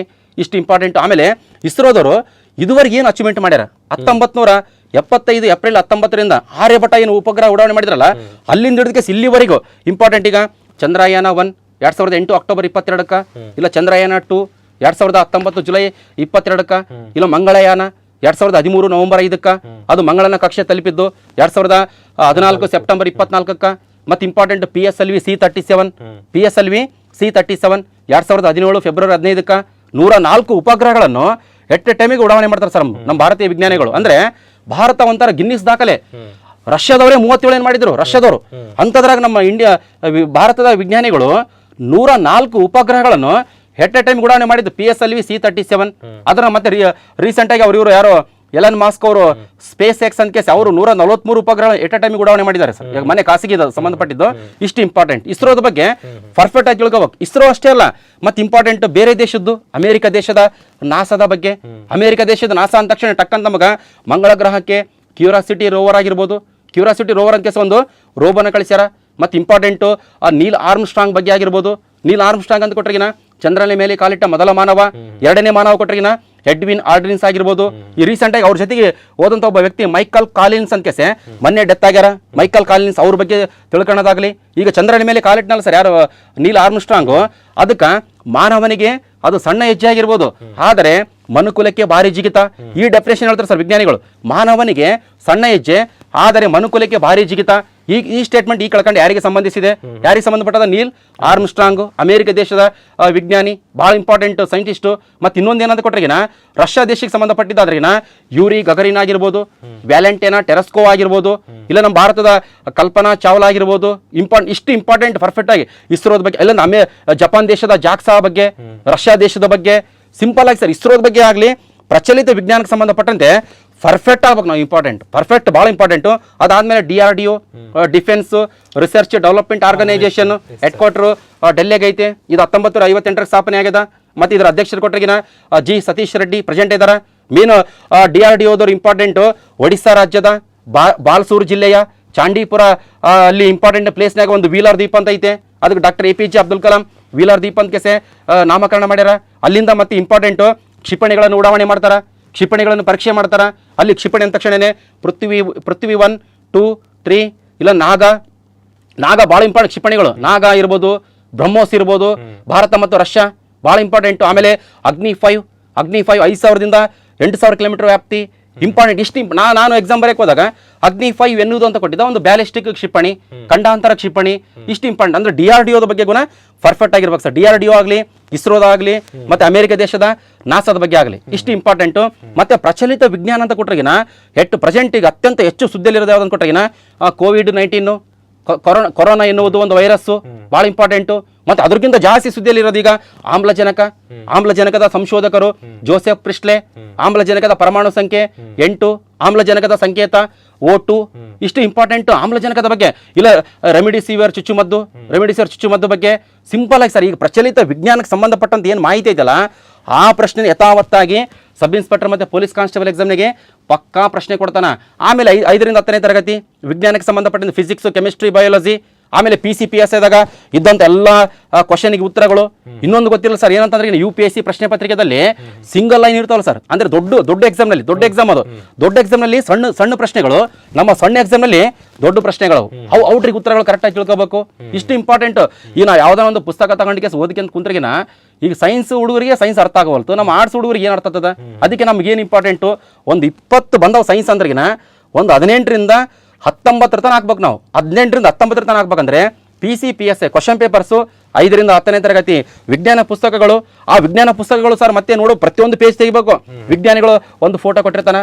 ಇಲ್ಲಾಂದ್ರಿಗಿನ ಲೂಯಿಸ್ ಬ್ರೌನ್ ಅಂತ ಯಾರೋ ಮೊದಲ ಪ್ರಣಾಳ ಶಿಶು, ಇಲ್ಲ ದುರ್ಗಾ ಕಾನುಪ್ರಿಯ, ಸಿಂಪಲ್ ಆಗಿ ಯಾವುದೋ ಒಂದು ನ್ಯೂಟನ್ ಚಲನೆ ನಿಯಮಗಳ ಬಗ್ಗೆ, ಪೊಲೀಸ್ ಪೇದೆ ಗುಂಡು ಹಾರಿಸುವುದು, ಹಿಂಗೆಲ್ಲ ಫೋಟೋಸ್ ಇರ್ತಾವೆ. ಅದು ನೋಡಿಕೆ ನಾವು ಏನು ಮಾಡ್ಕೊಳ್ರಿ ಗಮನಿಸ್ಬೇಕು. ಮತ್ತೆ ನಿಮಗಿದು ಗೊತ್ತೇ, ನಿಮಗಿದು ತಿಳಿದ್ರಲ್ಲಿ ಬ್ರಾಕೆಟ್ನಾಗ ಕೊಟ್ಟಿರ್ತಾನಲ್ಲ ಸರ್, ಅವ್ರನ್ನೆಲ್ಲ ಏನು ಮಾಡ್ಕೋಬೇಕು, ಅಪ್ಡೇಟ್ ಮಾಡ್ಕೋಬೇಕು. ಪ್ರಚಲಿತ ವಿಜ್ಞಾನ ಬಿಡಬಾರ್ದು, ಯಾವುದೇ ಕಾರಣಕ್ಕೆ ಬಿಡಬಾರ್ದು ಪ್ರಚಲಿತ ವಿಜ್ಞಾನ. ಇಸ್ರೋದವ್ರು ಏನೇ ಉಡಾವಣೆ ಮಾಡಲಿ, ಎಲ್ಲಿಂದ ಮಾಡಕತ್ತಾರ, ಯಾವ ಡೇಟಿಗೆ ಮಾಡಿದ್ರು, ಅದ್ರ ಉದ್ದೇಶ ಏನು ಇಂಪಾರ್ಟೆಂಟ್. ಅಮೆರಿಕ ದೇಶದ ನಾಸಾದವ್ರು ಏನೇನು ಮಾಡ್ತಾರೇನು, ಮತ್ತು ರಷ್ಯಾದವ್ರು ಏನು ಮಾಡಕತ್ತಾರ, ಜಪಾನ್ನವ್ರು ಏನು ಮಾಡಕತ್ತಾರ, ಮತ್ತು ಇಂಪಾರ್ಟೆಂಟ್ ಹಳೆ ಪ್ರಶ್ನೆ ಪತ್ರಿಕೆದಾಗ ಏನು ಕೇಳೋಣ ಅವೇ ಕರೆಕ್ಟಾಗಿ ಅಪ್ಡೇಟ್ ಆಗಿ ರಿಪೀಟ್ ಆಗ್ತಾವೆ ಸರ್. ಇಷ್ಟು ಓದಬೇಕು ಸಾಕು ಸಿಂಪಲ್ ಆಗಿ. ಅಲ್ಲಿಗೆ ಟೆಕ್ನಾಲಜಿ ಹೇಳಿದ್ರಿ. ಈ ಫಿಸಿಕ್ಸ್, ಕೆಮಿಸ್ಟ್ರಿ, ಬಯಾಲಜಿ ಏನಾದ್ರು ಅದೇ ಸರ್ ಕ್ವಶನ್ ಪೇಪರ್ಗಳಿವೆ. Question paper physics, chemistry, biology. ಈಗ ನಮ್ಮ ಹುಡುಗರಿಗೆ ಹಳ್ಳಿ ಹುಡುಗರಿಗೆ ನೋಡ್ರಿ ಸರ್, ಈಗ ಏನೋ ಬೈ ಚಾನ್ಸ್ ಎಲ್ಲೋ ಕುಂತ್ ನೋಡ್ತಿರ್ತಾರ ಹಳ್ಳಿ ಹುಡುಗರು ಫಿಸಿಕ್ಸ್. ನನಗೆ ಮೊನ್ನೆ ಫಿಸಿಕ್ಸ್, ಕೆಮಿಸ್ಟ್ರಿ, ಬಯಾಲಜಿ ಎಂಬುದು ಕನ್ನಡದಾಗ ಭೌತಶಾಸ್ತ್ರ, ರಾಸಾಯನಶಾಸ್ತ್ರ ಅಂತ ಮೊನ್ನೆ ಗೊತ್ತಾಗ್ಯಾವ. ಮೊನ್ನೆ ಪೊಲೀಸ್ ಆದ್ಮೇಲೆ ಅಷ್ಟೊತ್ತನ ಗೊತ್ತೇನೆ ಆಗಿಲ್ಲ, ಭಯ ಆಗ್ಬಿಡ್ತದೆ ಫಿಸಿಕ್ಸ್ ಕೆಮಿ. ಅಮ್ಮು ಬೇಡ, ಏನಿಲ್ಲ ವಿಜ್ಞಾನದಲ್ಲಿ. ವಿಜ್ಞಾನ ಅಂದ್ರೆ ಸೈನ್ಸ್ ಹುಡುಗರಿಗೆ ವಿಜ್ಞಾನ ಗೊತ್ತಿರ್ತದಂತ ನಮ್ಮ ತಪ್ಪು ಕಲ್ಪನೆ. ಯಾಕಂದ್ರೆ ನಾ ಸೈನ್ಸ್ ಹುಡುಗರಿಗೆ ಅವ್ರ ಸೈನ್ಸೇ ಬೇರೆ, ಇಲ್ಲಿ ಪ್ರಶ್ನೆ ಪತ್ರಿಕೆ ಬರಂತ ಈ ಸೈನ್ಸೇ ಬೇರೆ ಸರ್. ಈಗ MSc computer science, first rank, gold medalist, internet ಮೊಟ್ಟ ಮೊದಲ ಬಾರಿಗೆ ಬಳಕೆ ಮಾಡಿದ್ದಿಲ್ಲ ಅಂತ ಕೇಳಿದ್ರೆ ಅವ್ರಿಗಿಲ್ಲ ಅಂತ ಸಿಲೆಬಸ್ಸಿಗೆ. ಅದು ಇಲ್ಲ ಪೊಲೀಸ್ ಕಾನ್ಸ್ಟೇಬಲ್ ಕೊಟ್ಟಿದ್ದಾನೆ ಅಮೆರಿಕದ ರಕ್ಷಣಾ ದಳ ಅಂತ ಕೇಸ್. ಅಂದ್ರೆ ನಮಗೇನಂತರಿಗಿನ ನಾವು ಸೈನ್ಸ್ ಮಾಡೀವಿ, ಸೈನ್ಸ್ ಹುಷಾರಿದೀವಿ, ಆರ್ಟ್ಸ್ ಮಾಡೀವಿ, ಇತಿಹಾಸ ಗೊತ್ತೈತಿ ಅಂತಲ್ಲ. ಪ್ರಶ್ನೆ ಪತ್ರಿಕೆದಾಗ ಬಂದಂತ ಕ್ವಶನ್ಗೆ ಉತ್ತರ ಗೊತ್ತಿರ್ಬೇಕು ನಮ್ಗೆ. ಇಂಪಾರ್ಟೆಂಟ್ ಏನು ಕೇಳ್ತಾನ, ಏನು ಕೇಳಂಗಿಲ್ಲ, ಅದು ಇಂಪಾರ್ಟೆಂಟ್. ಅದೇ ಬಿಟ್ಟು ನಾವು ಅಷ್ಟು ಮಾಡಿವಿ, ಇಷ್ಟು ಮಾಡಿವಿ ಇಂಪಾರ್ಟೆಂಟ್ ಅಲ್ಲ. ಟಿಕ್ ಹಾಕೋದು ಇಂಪಾರ್ಟೆಂಟ್. OMR ಸೀಟ್ನಾಗ ನಾವು ಏನು ಟಿಕ್ ಹಾಕ್ತೀವಲ್ಲ 75-80 ಕ್ವಶನ್ಗೆ, ಅದು ಇಂಪಾರ್ಟೆಂಟ್. ಸೆಲೆಕ್ಷನ್ ಲಿಸ್ಟ್ ಹೆಸರು ಬರ್ತದಲ್ಲ ಅದು ಇಂಪಾರ್ಟೆಂಟ್.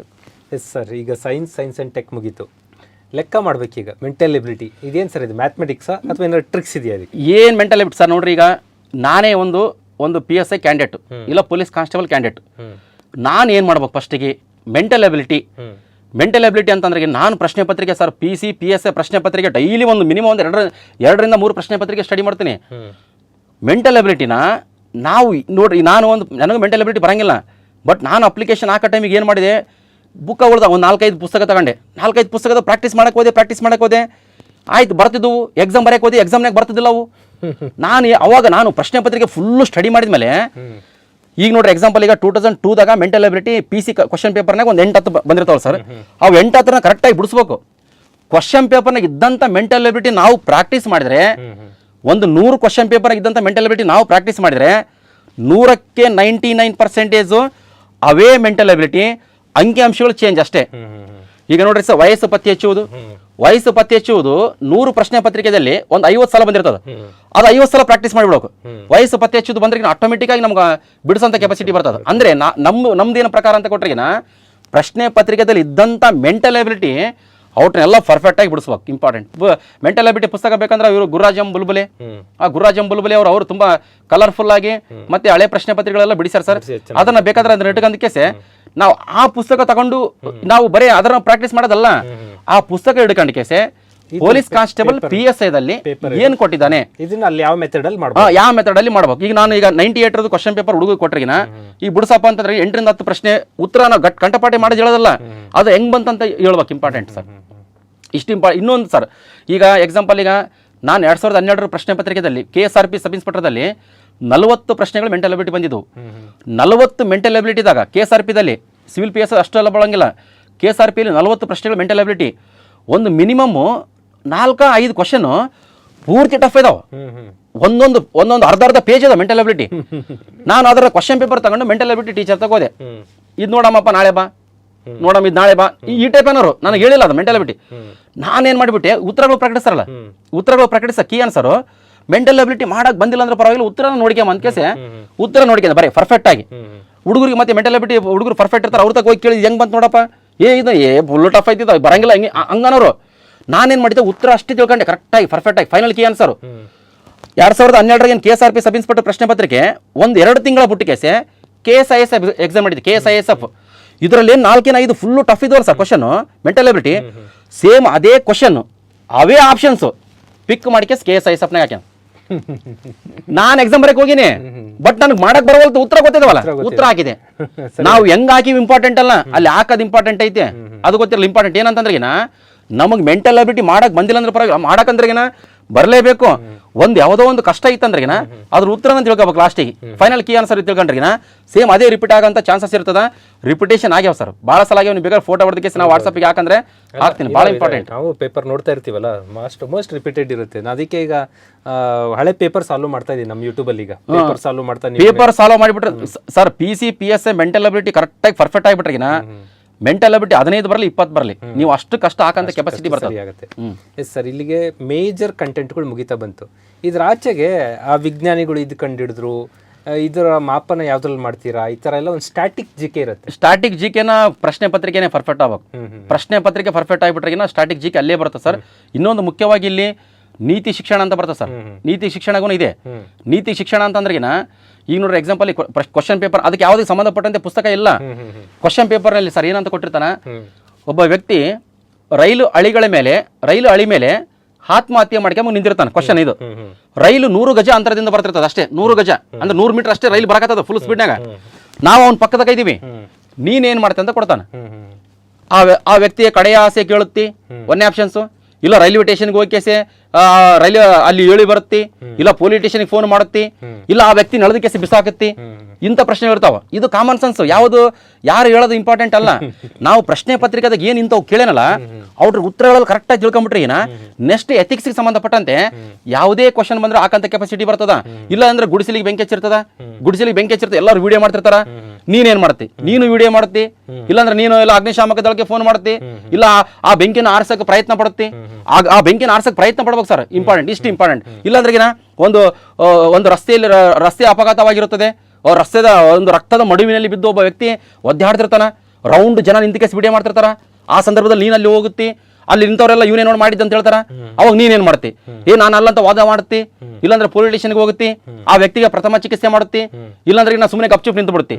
ಈ ಟೈಪ್ ಕೊಟ್ಟಿರ್ತಾನೆ. ಅಂದ್ರೆ ಆ ವ್ಯಕ್ತಿಗೆ ಪ್ರಥಮ ಚಿಕಿತ್ಸೆ ಮಾಡ್ಬೇಕು. ಇಂಥ ಪ್ರಶ್ನೆಗಳು ತುಂಬ ಸರಳ. ನಮಗೊಂದು 7 ಪ್ರಶ್ನೆಗಳು ಕೊಟ್ಟಿದ್ದ ಸರ್. ನಾನು 2016 ಸಬ್ ಇನ್ಸ್ಪೆಕ್ಟರ್ ಎಕ್ಸಾಮ್ ಬರೆದಾಗ 7 ಪ್ರಶ್ನೆ ಹಾಕಿದ್ದೆ. ಅಂದರೆ 7 ಪ್ರಶ್ನೆ ಹೆಂಗೆ ಹಾಕಿದೆ ಅಂತಂದ್ರೆ ಪ್ರಶ್ನೆ ಪತ್ರಿಕೆದಾಗ ಇದ್ದಂಥ ನೀತಿ ಶಿಕ್ಷಣಕ್ಕೆ ಸಂಬಂಧಪಟ್ಟಂತೆ ಎಲ್ಲವೂ ಏನು ಮಾಡ್ಕೊಂಡಿದ್ದೆ ಸರ್, ಅಪ್ಡೇಟ್ ಮಾಡ್ಕೊಂಡಿದ್ದೆ. ಇನ್ನೊಂದು ಮುಖ್ಯವಾಗಿ ಒಂದು ಪ್ಯಾರಾಗ್ರಾಫ್ ಕೊಡ್ತಾನೆ ಸರ್, ಈಗ ಕೊಡ್ತಾ ಇಲ್ಲ, ಹಳೇದು ಕ್ವಶನ್ ಪೇಪರ್ ಕೊಟ್ಟಿದ್ದಾನೆ ಒಂದು ಪ್ಯಾರಾಗ್ರಾಫ್ ಕೊಟ್ಟಿಗೆ FD ಕೊಡ್ತಾನೆ ಸರ್. ಏನು ಘಟನೆ ನಡೀತು ಅಲ್ಲಿ, ಘಟನೆ ನಡೀತು ಹಂಗ ಹಿಂಗ ಅದು, ಆಮೇಲೆ ಕೆಳಗಡೆ 4 ಕ್ವಶನ್ ಕ್ರಿಯೇಟ್ ಮಾಡಿರ್ತಾನ. ಅದನ್ನ ಓದಿ ಕ್ವಶನ್ ನೋಡ್ಬೇಕಂತಂದ್ರೆ ನಮ್ಮ ಹತ್ರ ಪೇಷನ್ಸ್ ಇರ್ಬೇಕು. ಅಲ್ಲಿ ಬುಗುಲು ಮಾಡಿ ಅಂಜಿಕೊಂಡು ಆ ಟೈಪ್ ಮಾಡಕ್ ಹೋದ್ರೆ ಕೆಲಸ ಆಗೋದಿಲ್ಲ. ಪೇಷನ್ಸ್ ಇರ್ಬೇಕು, ಇಂಪಾರ್ಟೆಂಟ್. ಪೇಷನ್ಸ್ ಇದ್ರೆ ಮಾತ್ರ ಆ ಪ್ಯಾರಾಗ್ರಾಫ್ ನ ಓದಿ ಕೇಸಿ ಕೆಳಗಡೆ ಕ್ವಶನ್ ಏನ್ ಮಾಡೋದು ಸರ್, ನಾವು ಟಿಕ್ ಹಾಕ್ಬೋದು. ಇಂಪಾರ್ಟೆಂಟ್, ಇಷ್ಟು ಇಂಪಾರ್ಟೆಂಟ್ ನೀತಿ ಶಿಕ್ಷಣ ಸರ್. ಸರ್ ಲಾಸ್ಟ್ ಉಳ್ಕೊಂಡಿದ್ದು ಕರೆಂಟ್ ಅಫೇರ್ಸ್. ಪ್ರಚಲಿತ ಘಟನೆಗಳು ಅಂದ್ರೆ ಸರ್, ಈಗ ಎಕ್ಸಾಂಪಲ್ ಈಗ ನೋಡ್ರಿ, ಹುಡುಗರು ನಾನು ಫೋನ್ ಮಾಡ್ತಾರೆ, ಎಷ್ಟು ತಿಂಗಳು ಓದ್ಬೇಕು, 3 ತಿಂಗಳು ಓದ್ಬೇಕಾ, 6 ತಿಂಗಳು ಓದ್ಬೇಕಾ, 9 ತಿಂಗಳು ಓದ್ಬೇಕಾ, ವರ್ಷದ ಓದ್ಬೇಕಾ? 6 ತಿಂಗಳದು, 3 ತಿಂಗಳದು, 9 ತಿಂಗಳದು ಇಂಪಾರ್ಟೆಂಟ್ ಅಲ್ಲ. ಎಕ್ಸಾಂಪಲ್ ಸರ್, ಈಗ ಪ್ರಚಲಿತ ಘಟನೆಗಳಂತ ಕೊಟ್ರಿಗಿನ ಫಸ್ಟ್ ಸ್ಪೋರ್ಟ್ಸಿಗೆ ಬರಮ್ ಸರ್. ಸ್ಪೋರ್ಟ್ಸ್ ಅಂತ ಕೊಟ್ರಿಗಿನ ಈಗ at present French open tennis tourney ನಡೆಯಕತ್ತ sir. French open tennis tourney ಅಂದ್ರೆ ಗ್ರ್ಯಾಂಡ್ ಸ್ಲಾಮ್ ಸರ್. ವರ್ಷದಲ್ಲಿ 4 ನಡೀತಾವ ಸರ್. ಒಟ್ಟ Australia open tennis tourney, French open tennis tourney, Wimbledon open tennis tourney, ಇನ್ನೊಂದು US ಓಪನ್ ಟೆನ್ನಿಸ್ ಟೂರ್ನಿ. ಇವ್ರಾಗ important ನೋಡ್ರಿ sir, ಈಗ Australia open tennis ಟೂರ್ನಿದಾಗ ಪುರುಷರದಲ್ಲಿ ಸಿಂಗಲ್ಸ್ನಲ್ಲಿ ಯಾರು ವಿಜೇತರು, ಆಸ್ಟ್ರೇಲಿಯಾ ಓಪನ್ ಟೆನ್ನಿಸ್ ಟೂರ್ನಿಯಾಗ ಮಹಿಳೆಯರಾಗ ಸಿಂಗಲ್ಸ್ನಲ್ಲಿ ಯಾರು ವಿಜೇತರು, ಸಿಂಗಲ್ಸ್ನಲ್ಲಿ ಅಷ್ಟೇ ಇಂಪಾರ್ಟೆಂಟ್ ನೋಡ್ರಿ. 2021 ಆಸ್ಟ್ರೇಲಿಯಾ ಓಪನ್ ಟೆನ್ನಿಸ್ ಟೂರ್ನಿಯಲ್ಲಿ ನೋವಾಕ್ ಜೊಕೋವಿಕ್, ಸರ್ಬಿಯಾ ದೇಶದವನು. ಆಮೇಲೆ ಮಹಿಳೆಯರ ವಿಭಾಗದಲ್ಲಿ ಸಿಂಗಲ್ಸ್ನಲ್ಲಿ ನವೋಮಿ ಒಸಾಕಾ, ಜಪಾನ್ ದೇಶದವರು. ಮತ್ತೆ ಇಲ್ಲಿ ಡಬಲ್ಸ್ನಲ್ಲಿ ಪುರುಷರು, ಡಬಲ್ಸ್ನಲ್ಲಿ ಮತ್ತೆ ಮಹಿಳೆಯರು, ಮತ್ತೆ ಇವೆಲ್ಲ ಬರ್ತಾರೆ ಸರ್. ಮಿಶ್ರ ಡಬಲ್ಸ್ನಲ್ಲಿ ನಮಗೆ ಮಿಶ್ರ ಡಬಲ್ಸ್ ಅಂತ ಬಂದ್ರೆಗಿನ ಅಲ್ಲಿ ಮುಖ್ಯವಾಗಿ ಯಾವ್ದನ್ನ ವ್ಯಕ್ತಿ ಸುದ್ದಿಯಲ್ಲಿ ಇರ್ಬೇಕು, ಇಲ್ಲಾಂದ್ರೆ ನಮ್ಮ ಇಂಡಿಯಾದವರು ಅಲ್ಲಿ ಎಂಟ್ರಿ ಆಗಿರ್ಬೇಕು, ಸೆಮಿಫೈನಲ್ಗೆ ಹಂಗೆ ಹೋಗಿರ್ಬೇಕು, ಹಂಗಾದ್ರೆ ಅಷ್ಟೇ ಕೊಡ್ತಾರೆ. ಇಲ್ಲಾಂದ್ರೆಗಿನ ಸಿಂಗಲ್ಸ್ನಲ್ಲಿ ಪುರುಷರು, ಸಿಂಗಲ್ಸ್ನಲ್ಲಿ ಮಹಿಳೆಯರು. ಈಗ ನೋಡ್ರಿ ಫ್ರೆಂಚ್ ಓಪನ್ ಟೆನ್ನಿಸ್ ಟೂರ್ನಿ, ಈಗ ಯಾರನ್ನ ಸಿಂಗಲ್ಸ್ನಲ್ಲಿ ಯಾರು ಪುರುಷರು ಗೆಲ್ತಾರ, ಮಹಿಳೆಯರು ಯಾರು ಗೆಲ್ತಾರ? ಇಲ್ಲ ಬೈ ಚಾನ್ಸ್ ಇಂಡಿಯಾದವ್ರು ಯಾರನ್ನ ಮಿಶ್ರ ಡಬಲ್ಸ್ನಾಗ, ಇಲ್ಲ ಡಬಲ್ಸ್ನಲ್ಲಿ ಪುರುಷರ ಡಬಲ್ಸ್ನಲ್ಲಿ, ಇಲ್ಲ ಮಹಿಳಾ ವಿಭಾಗ ಡಬಲ್ಸ್ನಲ್ಲಿ ಏನೋ ಬೈ ಚಾನ್ಸ್ ಸೆಮಿಫೈನಲ್ಗೆ ಹೋಗಿ ಸುದ್ದಿಯಲ್ಲಿದ್ರೆ ಮಾತ್ರ ಪ್ರಶ್ನೆ ಬರ್ತಾವೆ. ಇವ್ರನ್ನ ಅಪ್ಡೇಟ್ ಮಾಡ್ಕೋಬೇಕು ಸರ್. ಒಟ್ಟ ಏನಂತಂದ್ರೆ ಈಗ ಆಸ್ಟ್ರೇಲಿಯಾ ಓಪನ್ ಟೆನ್ನಿಸ್ ಟೂರ್ನಿ ಆಗಿರ್ಬೋದು, ಫ್ರೆಂಚ್ ಆಗಿರ್ಬೋದು, ವಿಂಬಲ್ಡನ್ ಆಗಿರ್ಬೋದು, US ಆಗಿರ್ಬೋದು, ಇವು ಅಪ್ಡೇಟ್ ಮಾಡ್ಕೋಬೇಕು. ಇಲ್ಲಾಂದ್ರೆ ಮತ್ತೆ ರೀಸೆಂಟಾಗಿ ಒಂದು ಯಾವುದೋ ದಾದಾ ಸಾಹೇಬ್ ಫಾಲ್ಕೆ ಪ್ರಶಸ್ತಿ ಕೊಟ್ಟರು ಸರ್, ಅದು ಅಪ್ಡೇಟ್ ಮಾಡ್ಕೋಬೇಕು. ಯಾರು? ರಜನಿಕಾಂತ್. ದಾದಾ ಸಾಹೇಬ್ ಫಾಲ್ಕೆ ಪ್ರಶಸ್ತಿ 1969 ಸ್ಥಾಪನೆ ಆಗ್ಯದ. 1969 ಕೊಟ್ಟಾರ ದೇವಿಕಾ ರಾಣಿ. ಆ ಚಲನಚಿತ್ರ ಕ್ಷೇತ್ರಕ್ಕೆ ನೀಡುವಂಥ ಪ್ರಶಸ್ತಿ ಸಿಂಪಲ್ ಆಗಿ. ಮತ್ತೆ ಡಾಕ್ಟರ್ ರಾಜ್ಕುಮಾರ್ ಅವರಿಗೂ ಬಂದಿದ್ದ 1995ದಾಗ. ಆಮೇಲೆ VK ಮೂರ್ತಿ 2008ರಾಗ. ರೀಸೆಂಟಾಗಿ ಯಾರಿಗೆ ಅಂದ್ರೆ ರಜನಿಕಾಂತ್. ಇಷ್ಟು ಇಂಪಾರ್ಟೆಂಟ್, ಇದು ಪಕ್ಕಾ ಕೊಡ್ತಾನ. ಇತ್ತೀಚೆಗೆ ದಾದಾ ಸಾಹೇಬ್ ಫಾಲ್ಕೆ ಪ್ರಶಸ್ತಿ ಪಡೆದವರು ಯಾರು? ಸಿಂಪಲ್ ಆಗಿ ಅಂದ್ರೆ ಪ್ರಶಸ್ತಿಗಳ ಬಗ್ಗೆ ಗೊತ್ತಿರಬೇಕು. ಜ್ಞಾನಪೀಠ ಪ್ರಶಸ್ತಿ ಆಗಿರ್ಬೋದು, ಪಂಪಾ ಪ್ರಶಸ್ತಿ ಆಗಿರ್ಬೋದು, ಇಲ್ಲಾಂದ್ರೆ ಆಸ್ಕಾರ್ ಅವಾರ್ಡ್ ಆಗಿರ್ಬೋದು, ಮೊನ್ನೆ ರೀಸೆಂಟಾಗಿ ಡಿಕ್ಲರೇಷನ್ ಮಾಡ್ಯಾರ. ಇಲ್ಲಾಂದ್ರೆ ನೊಬೆಲ್ ಪ್ರಶಸ್ತಿಗಳಾಗಿರ್ಬೋದು. ಅಪ್ಡೇಟ್ ಮಾಡ್ಕೊಂಡ್ರೆ ನಾವು ಎಕ್ಸಾಮ್ಗೆ ಹೋಗ್ಬೇಕು ಸರ್. ಇಂಪಾರ್ಟೆಂಟ್ ಇಷ್ಟು ಪ್ರಶಸ್ತಿಗಳ ಬಗ್ಗೆ. ಇಲ್ಲಾಂದ್ರೆ ಪ್ರಮುಖ ವ್ಯಕ್ತಿಗಳು ನಿಧನ ಹೊಂದುತ್ತಾರೆ. ಈಗ ಸೋಲಿ ಸೊರಾಬ್ಜಿ ಅದು ಪೊಲೀಸ್ ಸುಧಾರಣೆಗೆ ಸಂಬಂಧಪಟ್ಟಂತ ವ್ಯಕ್ತಿ ಆತ. ಮತ್ತೆ ಅಟಾರ್ನಿ ಜನರಲ್ ಆಗಿದ್ದರು. ಬಹಳ ಇಂಪಾರ್ಟೆಂಟ್ ಸೋಲಿ ಸೊರಾಬ್ಜಿ. ಮೊನ್ನೆ ರೀಸೆಂಟ್ ಆಗಿ ಡೆತ್ ಆಗಿದ್ದಾರೆ. HS ದೊರೆಸ್ವಾಮಿ ಅವರು ಬಹಳ ಇಂಪಾರ್ಟೆಂಟ್ ಸ್ವತಂತ್ರ ಹೋರಾಟಗಾರರು.